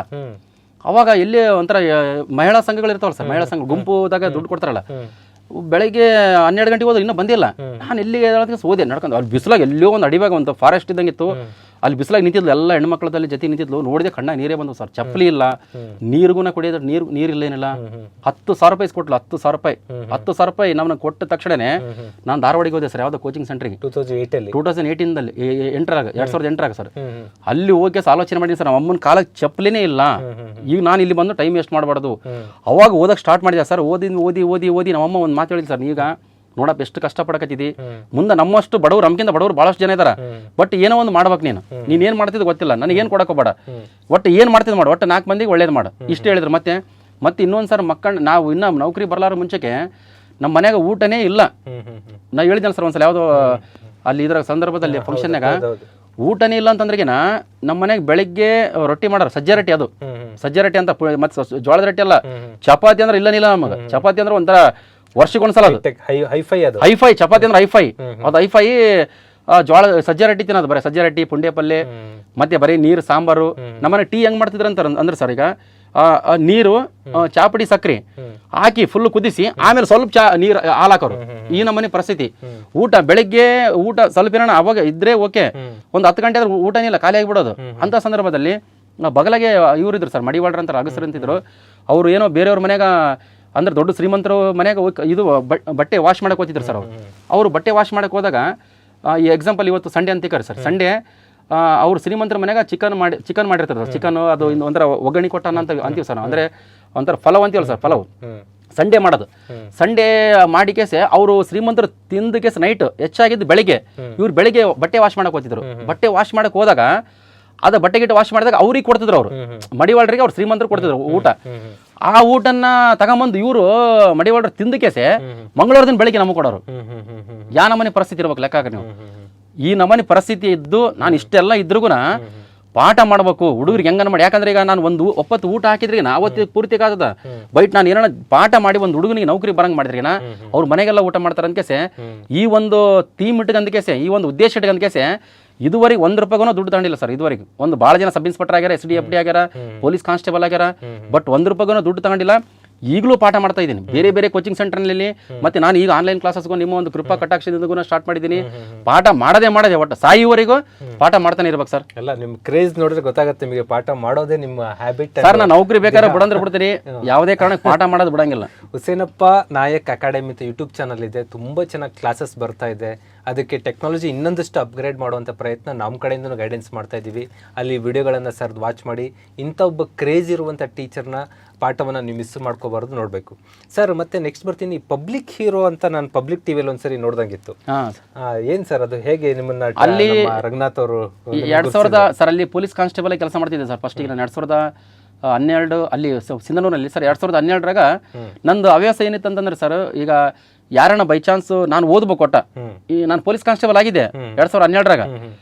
ಯಾರನ್ನ ಒಬ್ರು ಬಂದ್ರಿಗೆ, ನಮ್ಮ ಫ್ರೆಂಡ್ಸ್ ಬಂದ್ರಿಗೆ ನಾ ಅವ್ರಿಗೆ ಕೇಳ್ತಿದ್ದೆ ನಾನು, ಇಲ್ಬಾ ಕರ್ನಾಟಕದ ಒಟ್ಟು ಜನಸಂಖ್ಯೆ ಎಷ್ಟು 2011 ಪ್ರಕಾರ ಅವು ಆತ ಹೇಳಿಲ್ಲ ಅಂತಂದ್ರೆ ನಾನು ಹೇಳ್ತಿದ್ದೆ ಏನಂತಂದ್ರೆ, ನಾನು ನೋಡಪ್ಪ 6,11,30,704 ಭಾರತದ ಒಟ್ಟು ಜನಸಂಖ್ಯೆ ಎಷ್ಟು ಆತ ಹೇಳ್ತಿದ್ದಿಲ್ಲ, ನಾನು ಹೇಳ್ತಿದ್ದೆ. ಮತ್ತೆ 121,93,422 ಹಿಂಗೆ. ಒಂದ್ಸಲ ಯಾವುದೋ ಒಂದು ಸತ್ಯ ಗಾರ್ಡನ್ ಅಂತೀವಿ ಸರ್, ಅಲ್ಲಿ ಮದುವೆಗೆ ಹೋಗಿದ್ದೀವಿ. ಶಿವರಾಜ್ ಅಂತ ಪೊಲೀಸ್ ಕಾನ್ಸ್ಟೇಬಲ್ ಒಬ್ರು, ಅವರು ಪಾಠ ಮಾಡಕ್ಕೆ ಕಾರಣಕರ್ತರೆ, ಅವರು ಇಂಪಾರ್ಟೆಂಟ್. ಪಾಠ ಮಾಡ್ಬೇಕಂತ ಇದನ್ನಿಲ್ಲ, ನಾನು ಏನೋ ಒಂದು ಹೆಲ್ಪ್ ಮಾಡ್ಬೇಕಂತ ಐತೆ, ಒಟ್ಟ ಪಾಠ ಮಾಡ್ಬೇಕಂತ ಇದಿಲ್ಲ, ವೇ ಇಲ್ಲ. ಅವಾಗ ಶಿವರಾಜ್ ಅವರು ಏನು ಮಾಡಿದ್ರು, ಅವ್ರಿಗೆ ಕೇಳಿದೆ ನಾನು ಏನಂತಂದ್ರೆಗಿನ 82 ಡಿಗ್ರಿ ಪೂರ್ವ ರೇಖಾಂಶ ಭಾರತದ ಯಾವ ರಾಜ್ಯದ ಮೇಲೆ ಅದು ಹೋಗಿದೆ.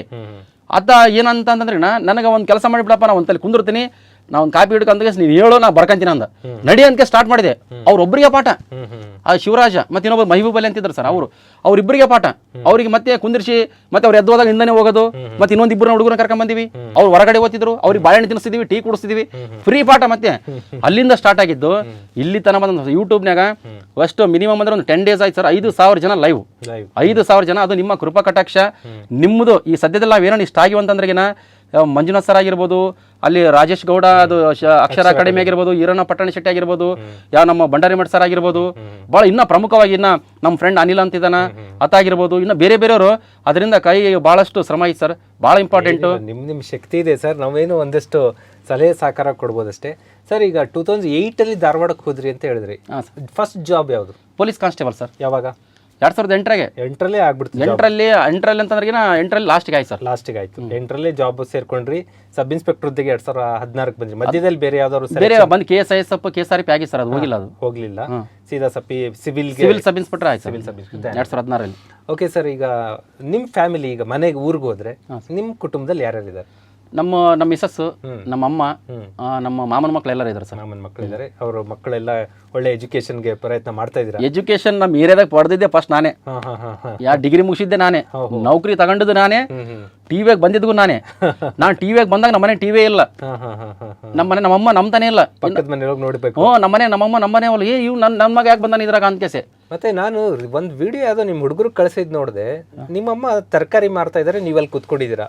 ಅದು ಜಾಬ್ ಸೇರಿದ್ಮೇಲೆ ಅಥವಾ ಜಾಬ್ ಸೇರಿದ್ಮೇಲೆ ಅಲ್ಲ ಸರ್, ಮೊನ್ನೆ 2019ರಲ್ಲಿ 19ರಲ್ಲಿ ಈಗಲೂ ತರಕಾರಿ ಮಾರ್ತಾರೆ. ನಮ್ದು ಏನಂತ, ನಾವು ಪೂರ್ತಿ ಬಡ ಕುಟುಂಬ, ದುಡ್ಡು ಗಿಡ್ಡೇನು ₹1 ಮಾಡಿಲ್ಲ. ಅಂದ್ರೆ ನಾನು ಬರೇ ಪಾಠ ಮಾಡ್ಕೊಂತ ಹೋಗ್ಬಿಟ್ಟಿನಿ ಸರ್, ಬರೀ ಫ್ರೀ ಪಾಠ ಡ್ಯೂಟಿ. ಅಮ್ಮ ಈಗ ನೀವು ಅಮ್ಮನ ಮನೇಲಿ ಇಡೋ ಶಕ್ತಿ ಇದೆ, ಆದ್ರೆ ಅಮ್ಮನಿಗೆ ಕೆಲಸ ಮಾಡ್ಬೇಕು. ನಮ್ಮಮ್ಮಗೆ ಹೇಳಿದ್ರೆ ಕೇಳಲ್ಲ, ಕೆಲಸ ಬೇಡ ನಾವು ಆರಾಮ ಇರ್ತೀನಿ, ನಮ್ದು ಏನಿಲ್ಲ ಹಂಗಿಂಗ್ ಅನ್ಕೇಸ್ ಇದು ಮಾಡ್ತಾಳೆ ಸರ್. ಬಟ್ ನಮ್ಮಮ್ಮ ಈಗಲೂ ಕೆಲಸ ಮಾಡ್ತಾಳ, ತರಕಾರಿನೇ ಮಾರಾಟ ಮಾಡ್ತಾಳ. ನಾನು ಹೋದ ತಕ್ಷಣನೇ ನಮ್ಮಮ್ಮಂತ ಹೋಗಿ ಭೇಟಿ ಕೊಟ್ಟು ಬರ್ತೀನಿ ಸರ್. ಈಗಲೂ ನಾವು ಭಾರಿ ಬಡವರು ಸರ್, ಸುಳ್ಳಲ್ಲ.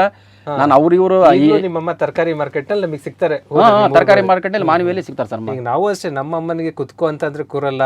ದನದ ಕೆಲಸಗಳು ಮಾಡ್ತಾರೆ, ತೋಟದ ಕೆಲಸಗಳು ಮಾಡ್ತಾ ಇರ್ತಾರೆ. ಯಾಕೆ ಬೇಕು ಅಂದ್ರೆ ಬಿಡಲ್ಲ. ಹಿರಿಯ ಜೀವಗಳು ಆ ಥರನೇ ಉತ್ಸಾಹ. ಆ ಉತ್ಸಾಹ ನಮಗೆ ಟ್ರಾನ್ಸ್ಫರ್ ಆಗಿರೋದಕ್ಕೆ ನಾವು ಇಷ್ಟೊಪ್ಪ ಎನರ್ಜಿ ಆಗಿದ್ದೀವಿ ಅನ್ಸುತ್ತೆ. Yes sir. ಈಗ ನಿಮಗೆ ಒಂದಿಷ್ಟು ಬುಲೆಟ್ ಫೈರ್ ಪ್ರಶ್ನೆಗಳು ಕೇಳ್ತೀನಿ ಸರ್. ಆ ಪ್ರಶ್ನೆಗೆ ನೀವು 1 ವರ್ಡ್ ಆರ್ 1 ಸೆಂಟೆನ್ಸ್ ಉತ್ತರ ಕೊಡಬೇಕು. ತುಂಬ ಇಷ್ಟ ಆಗೋ ಕೆಲಸ ಯಾವುದು? ಪಾಠ ಮಾಡೋದು ಸರ್. ಪಾಠ ಮಾಡೋದು, ಟೀಚಿಂಗ್ ಮಾಡೋದು ತುಂಬಾನೇ ಇಷ್ಟ. ನೌಕರಿಗಿಂತ ಟೀಚಿಂಗ್ ಅದು ಇಂಪಾರ್ಟೆಂಟ್. ಅದ್ರಾಗ ನೆಮ್ಮದಿನೇ ಇಂಪಾರ್ಟೆಂಟ್. ಕಾಕಿಗಿಂತ ನಿಮಗೆ ಟೀಚಿಂಗ್ ವೆರಿ ಇಂಪಾರ್ಟೆಂಟ್. ನಾವು ಯಾರು ನೈಟ್ 1 ಗಂಟೆ ಕರೆದ್ರೆ ಒಂದು 20 ಜನ ಇದು ಅಂದ್ರೆ ಪಾಠ ಮಾಡಕ್ಕೆ ಹೋಗ್ಬಿಡ್ತೀನಿ. ಅಷ್ಟು. ನಿಮಗೆ ಇಷ್ಟವಾದ ವ್ಯಕ್ತಿ? ನಮ್ಮಮ್ಮ ಸರ್. ನಿಮ್ಮಮ್ಮ ಭೂಮಿ ಮೇಲೆ ಅತ್ಯಂತ ವೆಯ್ಟ್. ನಮ್ಮಮ್ಮ ಇಲ್ಲ ಅಂದ್ರೆ ಇಲ್ಲಿ ಬರಕ್ಕೆ ಸಾಧ್ಯನೇ ಇಲ್ಲ. ಹೌದು. ನಿಮ್ಮ ಹತ್ರ ಮೀಟ್ ಆಗಕ್ಕೆ ಸಾಧ್ಯನೇ ಇಲ್ಲ. ಯಾಕಂದ್ರೆ ನಾನು ಬಡದು ಓದಿಸಿ ಸಪ್ರೇಟ್ ಆಗಿ ನನಗೆ ಊಟ ಮಾಡಿಸಿ ಒಂದು ಎಷ್ಟಂದ್ರೆ ಇನ್ನ ನೆನಪಾಯ್ತು ಸರ್, ನನಗೆ 2007-06ರಾಗ ನನಗೆ ಸಪ್ರೇಟಾಗಿ ಸೋನಾ ಮಸೂರಿ ಅಕ್ಕಿ ತಂದು ಒಂದು ಅರ್ಧ kg ತಂದು ಸ್ವಲ್ಪ ಮಧ್ಯಾಹ್ನ ಸಪ್ರೇಟ್ ಆಗಿ ಮಾಡಿ ಈ ಟೈಪ್ ಮಾಡಿ ಕೆಲಸ ಕೊಡ್ತಿದ್ದೆ ಸರ್. ಸಪ್ರೇಟ್ ಆಗಿ ವ್ಯಕ್ತಿ ತಾಯಿ. ಸರ್ ನೆಕ್ಸ್ಟ್ ಇಷ್ಟವಾದ ಫುಡ್ ಅಂದ್ರೆ ಅವಾಗ ಸರ್ 2006-07 ನಮ್ಮಮ್ಮೇನೋ ಸೋನಾ ಮಸೂರಿ ಅಕ್ಕಿಲಿಂದ ತಂದು ಕೇಸ್ ಮಾಡ್ತಿದ್ದಾರೆ ಸರ್. ಅದೇ ಇಷ್ಟವಾದ ಫುಡ್. ಅಮ್ಮನ ಕೈ ತುತ್ತು ಅವು ಈಗೆಲ್ಲ ಇದೆ, ಬಟ್ ಅದರ ಮೀರ್ಸಕ್ಕೆ ಯಾವ ಸಾಧ್ಯನೇ ಇಲ್ಲ. ನಿಮಗೆ ಎಂತ 5 ಸ್ಟಾರ್ ಹೋಟ್ಲಿಗೆ ಹೋದ್ರು ಆ ಫುಡ್ಡಿನ ಟೇಸ್ಟ್ ಸಿಗ್ತಾ ಇಲ್ಲ, ಸಾಧ್ಯನೇ ಇಲ್ಲ. ಅಲ್ಲಿ ಆ ಸಂದರ್ಭದಲ್ಲಿ ಊಟನೇ ಇಲ್ಲ, ಊಟ ಮಾಡಕ್ ಈಗ ಸದ್ಯಕ್ಕೆ ಟೈಮೇ ಇಲ್ಲ. ಆ ನಮ್ಮನೆ ಪರಿಸ್ಥಿತಿ ಆಗ್ಬಿಡ. ಒಂದು ಸೈಕಾಲಜಿ ಪ್ರಶ್ನೆ ಸರ್. ಈ ಕಾಡು, ಕಡಲು ಮತ್ತು ಶಿಖರ 3 ಸೆಲೆಕ್ಟ್ ಮಾಡ್ಕೋಬೇಕು. 3ರಲ್ಲಿ 1. ಕಾಡು, ಕಡಲು, ಶಿಖರ, ಯಾವ್ದನ್ನ ಸೆಲೆಕ್ಟ್? ಕಾಡು ಸರ್. ಕಾಡು ಸೆಲೆಕ್ಟ್ ಮಾಡ್ತಾರೆ. ಕಾಡಿನಲ್ಲಿ ಹೋಗಿ ಆರಾಮ್ ವಾತಾವರಣ ಇರ್ತದ, ಓದ್ತಾನೆ ಇರ್ಬೋದಂತ. ಓದ್ಕೊಂತಿರೋದು. ಅಂದ್ರೆ ನಿಮಗೆ ತುಂಬಾ ಎಲ್ಲೋ ಎತ್ತರಕ್ಕೆ ಏರಿ ನಾನು ಯಾವ್ದೋ ಮುತ್ತುಂಗಕ್ಕೆ ಹೋಗ್ಬೇಕಂತ ಆಸೆ ಇಲ್ಲ. ಏನಂತ ಆಳವಾದ ಸ್ಟಡಿ ಮಾಡ್ಬೇಕು, ನನ್ನಲ್ಲಿರೋ ಜ್ಞಾನ ಟ್ರಾನ್ಸ್ಫರ್ ಮಾಡ್ಬೇಕು, ಹೇಳ್ಬೇಕಷ್ಟೇ. ಓಕೆ, ತುಂಬಾ ಸಂತೋಷ ಆಯ್ತು ಸರ್. ಹಾಗಾದ್ರೆ ನೀವು ತುಂಬಾ ಇಷ್ಟಪಡೋದು, ಪ್ರೀತಿಸೋದು ಯಾವ್ದನ್ನ? ಪುಸ್ತಕಗಳನ್ನು. ನಿಮ್ಮ ತುಂಬಾ ಲವ್ ಪುಸ್ತಕ ಸರ್. ನಾ ಬರ್ದಂತ ಪುಸ್ತಕ ಡೈಲಿ ಒಂದು 20 ಸಲ ನೋಡ್ತೀನಿ. ಏನ್ ಮಿಸ್ಟೇಕ್ ಆಗ್ಯಾವ, ಏನ್ ಸೇರಿಸ್ಬೇಕು, ಏನ್ ಮಾಡ್ಬೇಕು, ಹೆಂಗ ಮುಂದೆ ಎಕ್ಸಾಮ್ನಾಗ ಏನ್ ಬರ್ತಾವ. ಅಲ್ಲ, ನಿಮ್ ಪುಸ್ತಕ ನಾನು ಮೊದ್ಲಿಂದ ನೋಡಿದೀನಿ. ಪ್ರತಿ ರೀಪ್ರಿಂಟ್ ಆಗೋ ಟೈಮಲ್ಲಿ ಅದು ಪರಿಷ್ಕೃತ ಆಗಿ ಬರುತ್ತೆ. ಬರೀ ರೀಪ್ರಿಂಟ್ ಅಲ್ಲ, ಪರಿಷ್ಕೃತ ಮುದ್ರಣ ಆಗಿ ಬರ್ತಾ ಇದೆ. ತುಂಬಾ ಖುಷಿ ಆಯ್ತು. ಈಗ ಸಂವಿಧಾನವನ್ನು ಕೂಡ ಪರಿಷ್ಕೃತ ತರಬೇಕು ಅಂತ ಯೋಚನೆಯಲ್ಲಿ ಇದ್ದೀರಾ ಸರ್. ಇಷ್ಟ ಆಗದೆ ಇರೋದು? ಇಷ್ಟ ಟೈಮ್ ವೇಸ್ಟ್ ಮಾಡ ಸರ್. ಟೈಮ್ ವೇಸ್ಟ್, ಸುಮ್ಮನೆ ಕುಂತು ಅಲ್ಟೆ ಹೊಡೆದು ಇಲ್ಲ. ನಮ್ಗೆ ಟೈಮ್ ಯಾವುದೇ ನೌಕರಿ ಮಾಡ್ಬೇಕು, ಇಲ್ಲಾಂದ್ರೆ ಪಾಠ ಮಾಡ್ತಿರ್ಬೇಕು, ಇಲ್ಲಾಂದ್ರೆ ಪುಸ್ತಕ ಇಟ್ಕೊಂಡಿರ್ಬೇಕು. ಕಾಕಿಗೆ ಟೈಮೇ ಇಲ್ಲ ಅಂತಾರೆ, ಅಂತದ್ರಲ್ಲಿ ನೀವು ಇಷ್ಟು ಟೈಮ್ ಟೈಮ್ ಮ್ಯಾನೇಜ್ ಮಾಡ್ತಾ ಇದ್ದೀವಿ. ಮಾಡ್ಬೇಕು ಸರ್, ಹೆಂಗೆ ಮಾಡಿ. Yes sir. ನಿಮ್ಮ ಮುಂದಿನ ಡ್ರೀಮ್ ಏನು? ನನ್ನ ಮುಂದಿನ ಡ್ರೀಮ್ ಏನಂತಂದ್ರೆ, ನಾನು 5,000 ಜನ ವಿದ್ಯಾರ್ಥಿಗಳಿಗೆ ಆಫ್ಲೈನ್ ಕ್ಲಾಸ್ ಮಾಡ್ಬೇಕು. ಒಂದು ಕಡೆ 5,000 ಜನ ಸ್ಟೂಡೆಂಟ್ಗಳಿಗೆ ವಿತ್ ವಸತಿ. ನಾನು ಮುಂದೆ ಅದು ಸಿಂಧನೂರಿನಲ್ಲೇ ಮಾಡ್ಬೇಕು. ವಿತ್ ವಸತಿ 5,000 ಜನ ಸ್ಟೂಡೆಂಟ್ಗಳಿಗೆ ವಿತ್ ವಸತಿ, ವಿತ್ PG ಎಲ್ಲ ಫ್ರೀ, ಎಲ್ಲ ಉಚಿತ. 5,000 ಜನ ಇಡೀ ಕರ್ನಾಟಕದಲ್ಲಿರುವಂತ 31 ಜಿಲ್ಲೆಯಿಂದಾಗ ಹುಡುಗರು ಬರ್ಬೇಕು. Police constable, sub inspector, SD, FDA, KSಗೆ ಅದು ಎಷ್ಟೇ ದುಡ್ಡು ಖರ್ಚಾಗಲಿ ಹುಡುಗರಿಗೆ ಉಚಿತವಾಗಿ ನನ್ನ ಉಸಿರಿರುವವರೆಗೆ ಪಾಠ ಮಾಡ್ಬೇಕಂದ್ರೆ ನನ್ನ ಉದ್ದೇಶ ಸರ್. ಇದ್ರದ್ದು ಮುಖ್ಯ ಉದ್ದೇಶ ಏನಪ್ಪಾ ಅಂತಂದ್ರೆ, ನಾನು ಸತ್ತ ಮೇಲೆ ಬಹಳಷ್ಟು ಜನ ಬರ್ಬೇಕು ನನ್ನ ಒಂದು ಮಣ್ಣಿಗೆ. ಅದೇ ಬಿಟ್ಟು ದುಡ್ಡು ಗಿಡ್ಡು ಏನು ಇಂಪಾರ್ಟೆಂಟ್ ಅಲ್ಲ. ನಾನುಗಿನ ಬೈ ಚಾನ್ಸ್ ಮುಂದೆ ಸತ್ತ ಮೇಲೆ ತುಂಬಾ ಜನ ಸ್ಮಶಾನದಲ್ಲಿ ಜಾಗ ಕಾಲೊಳಗೆ ಜಾಗ ಇರ್ಬೇಕು, ಸ್ಟೂಡೆಂಟ್ಗಳು ಇರ್ಬೇಕು ಬರೇ. ಅದೇ ಒಂದು ಆಸೆ. ನಾನು ಬೇರೆಯವ್ರು ಮಾತಾಡ್ತಿರ್ತಾರೆ, ಹುಸೇನಪ್ಪಂಗೆ ಅದಾಗಬೇಕು ಅಂತ ಆಸೆ, ಹುಸೇನಪ್ಪರ್ಗೆ ಇದಾಗಬೇಕು ಅಂತ ಆಸೆ, ಅದು ಇದು. ನಮ್ಮ ಆಸೆ ಏನಂತಂದ್ರೆ, ನಮ್ಗೆ ಏನಿಲ್ಲ, ನಾವು ಸತ್ತ ಮೇಲೆ ಸ್ಮಶಾನದಲ್ಲಿ ಕಾಲಿಡಕ್ ಜಾಗಿರ್ಬಾರ್ದು. ಜನ ಯಾರು ಸತ್ತಾರ ಅನ್ಕೇಸೆ ಮಾತಾಡ್ಕೋಬೇಕು. ಕಾಯಿಪಲ್ಲೆ ಮಾರಂತ ಬಸ್ಸಮ್ಮನ ಮಗ ಸತ್ತಾನ ಅನ್ಕೇಸ್ ಹುಡುಗರು ಜನ ಹೇಳಿದ್ರಿಗಿನ ನಮ್ಮ ತಾಯಿಗೆ ಬಹಳ ಖುಷಿ ಆಗ್ಬೇಕು ಸರ್. ಆ ಸಂದರ್ಭದಲ್ಲಿ ಶಿಕ್ಷಣ ಕ್ಷೇತ್ರದಲ್ಲಿ ಒಂದು ರೆವಲ್ಯೂಷನ್ ಒಟ್ಟ ಏನೋ ಒಂದು ಮಾಡ್ಬೇಕು ಸರ್. ಉಚಿತವಾಗಿ ಕ್ಲಾಸ್ ಮಾಡ್ಬೇಕು, ಬರೀ ಫ್ರೀ ಪಾಠ.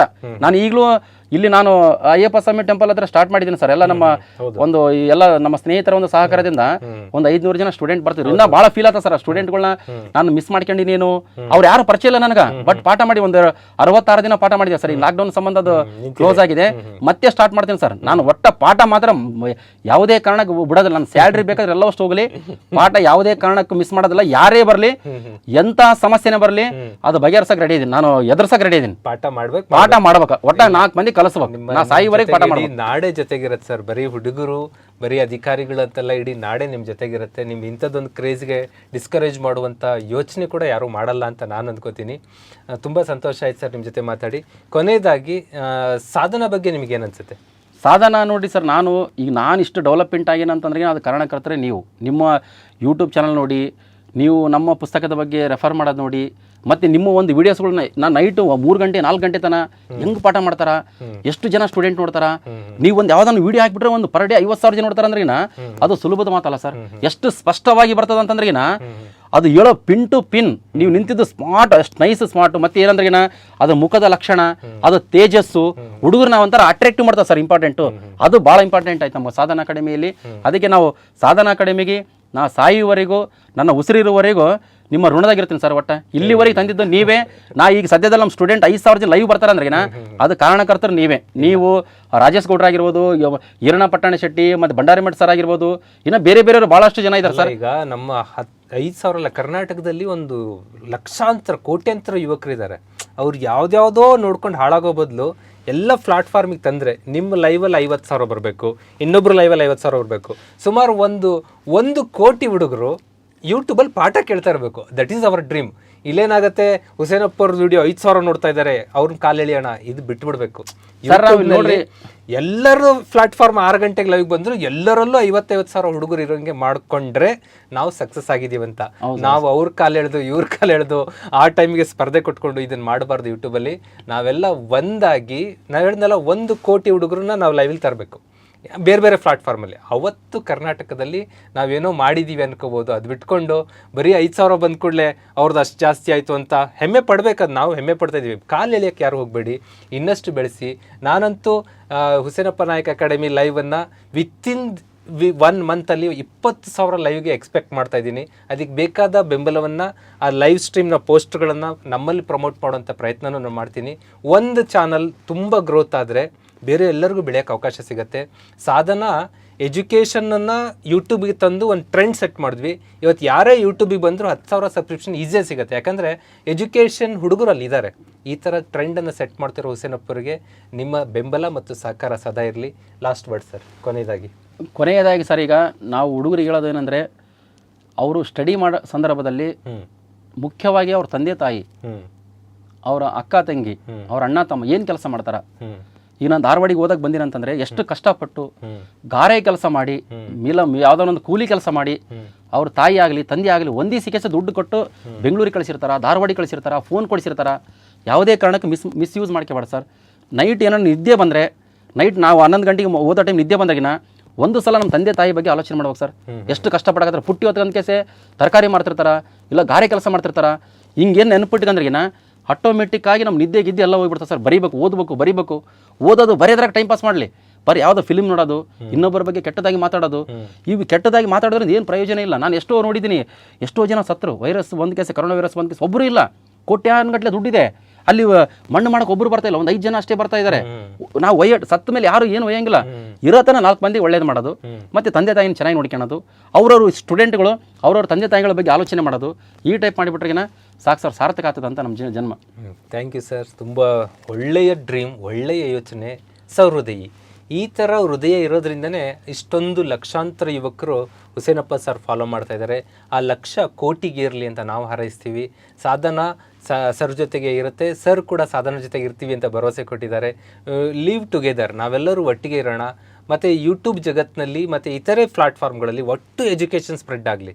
ಅದು ಪ್ರೈವೇಟ್ ಪ್ಲಾಟ್ಫಾರ್ಮ್ ಇರ್ಬೋದು, ಯೂಟ್ಯೂಬ್ ಇರ್ಬೋದು, ಫ್ರೀ ಪೇಯ್ಡ್ ಯಾವುದೋ ಇರಲಿ, ಎಲ್ಲ ಯುವಕರಿಗೂ ಒಳ್ಳೆ ಎಜುಕೇಷನ್ ಸಿಗಬೇಕು. ಕರ್ನಾಟಕದ ಹುಡುಗರು ರಾಷ್ಟ್ರಾದ್ಯಂತ ಜಗತ್ತಿನಾದ್ಯಂತ ಕಾಣಿಸ್ಕೋಬೇಕು. ಆ ನಿಟ್ಟಿನ ಪ್ರಯತ್ನ ಎಲ್ಲರೂ ಸೇರ್ ಮಾಡೋಣ. ಒಬ್ರಿಗೊಬ್ರು ಕಾಲಿಳಿಯೋದು ಬೇಡ.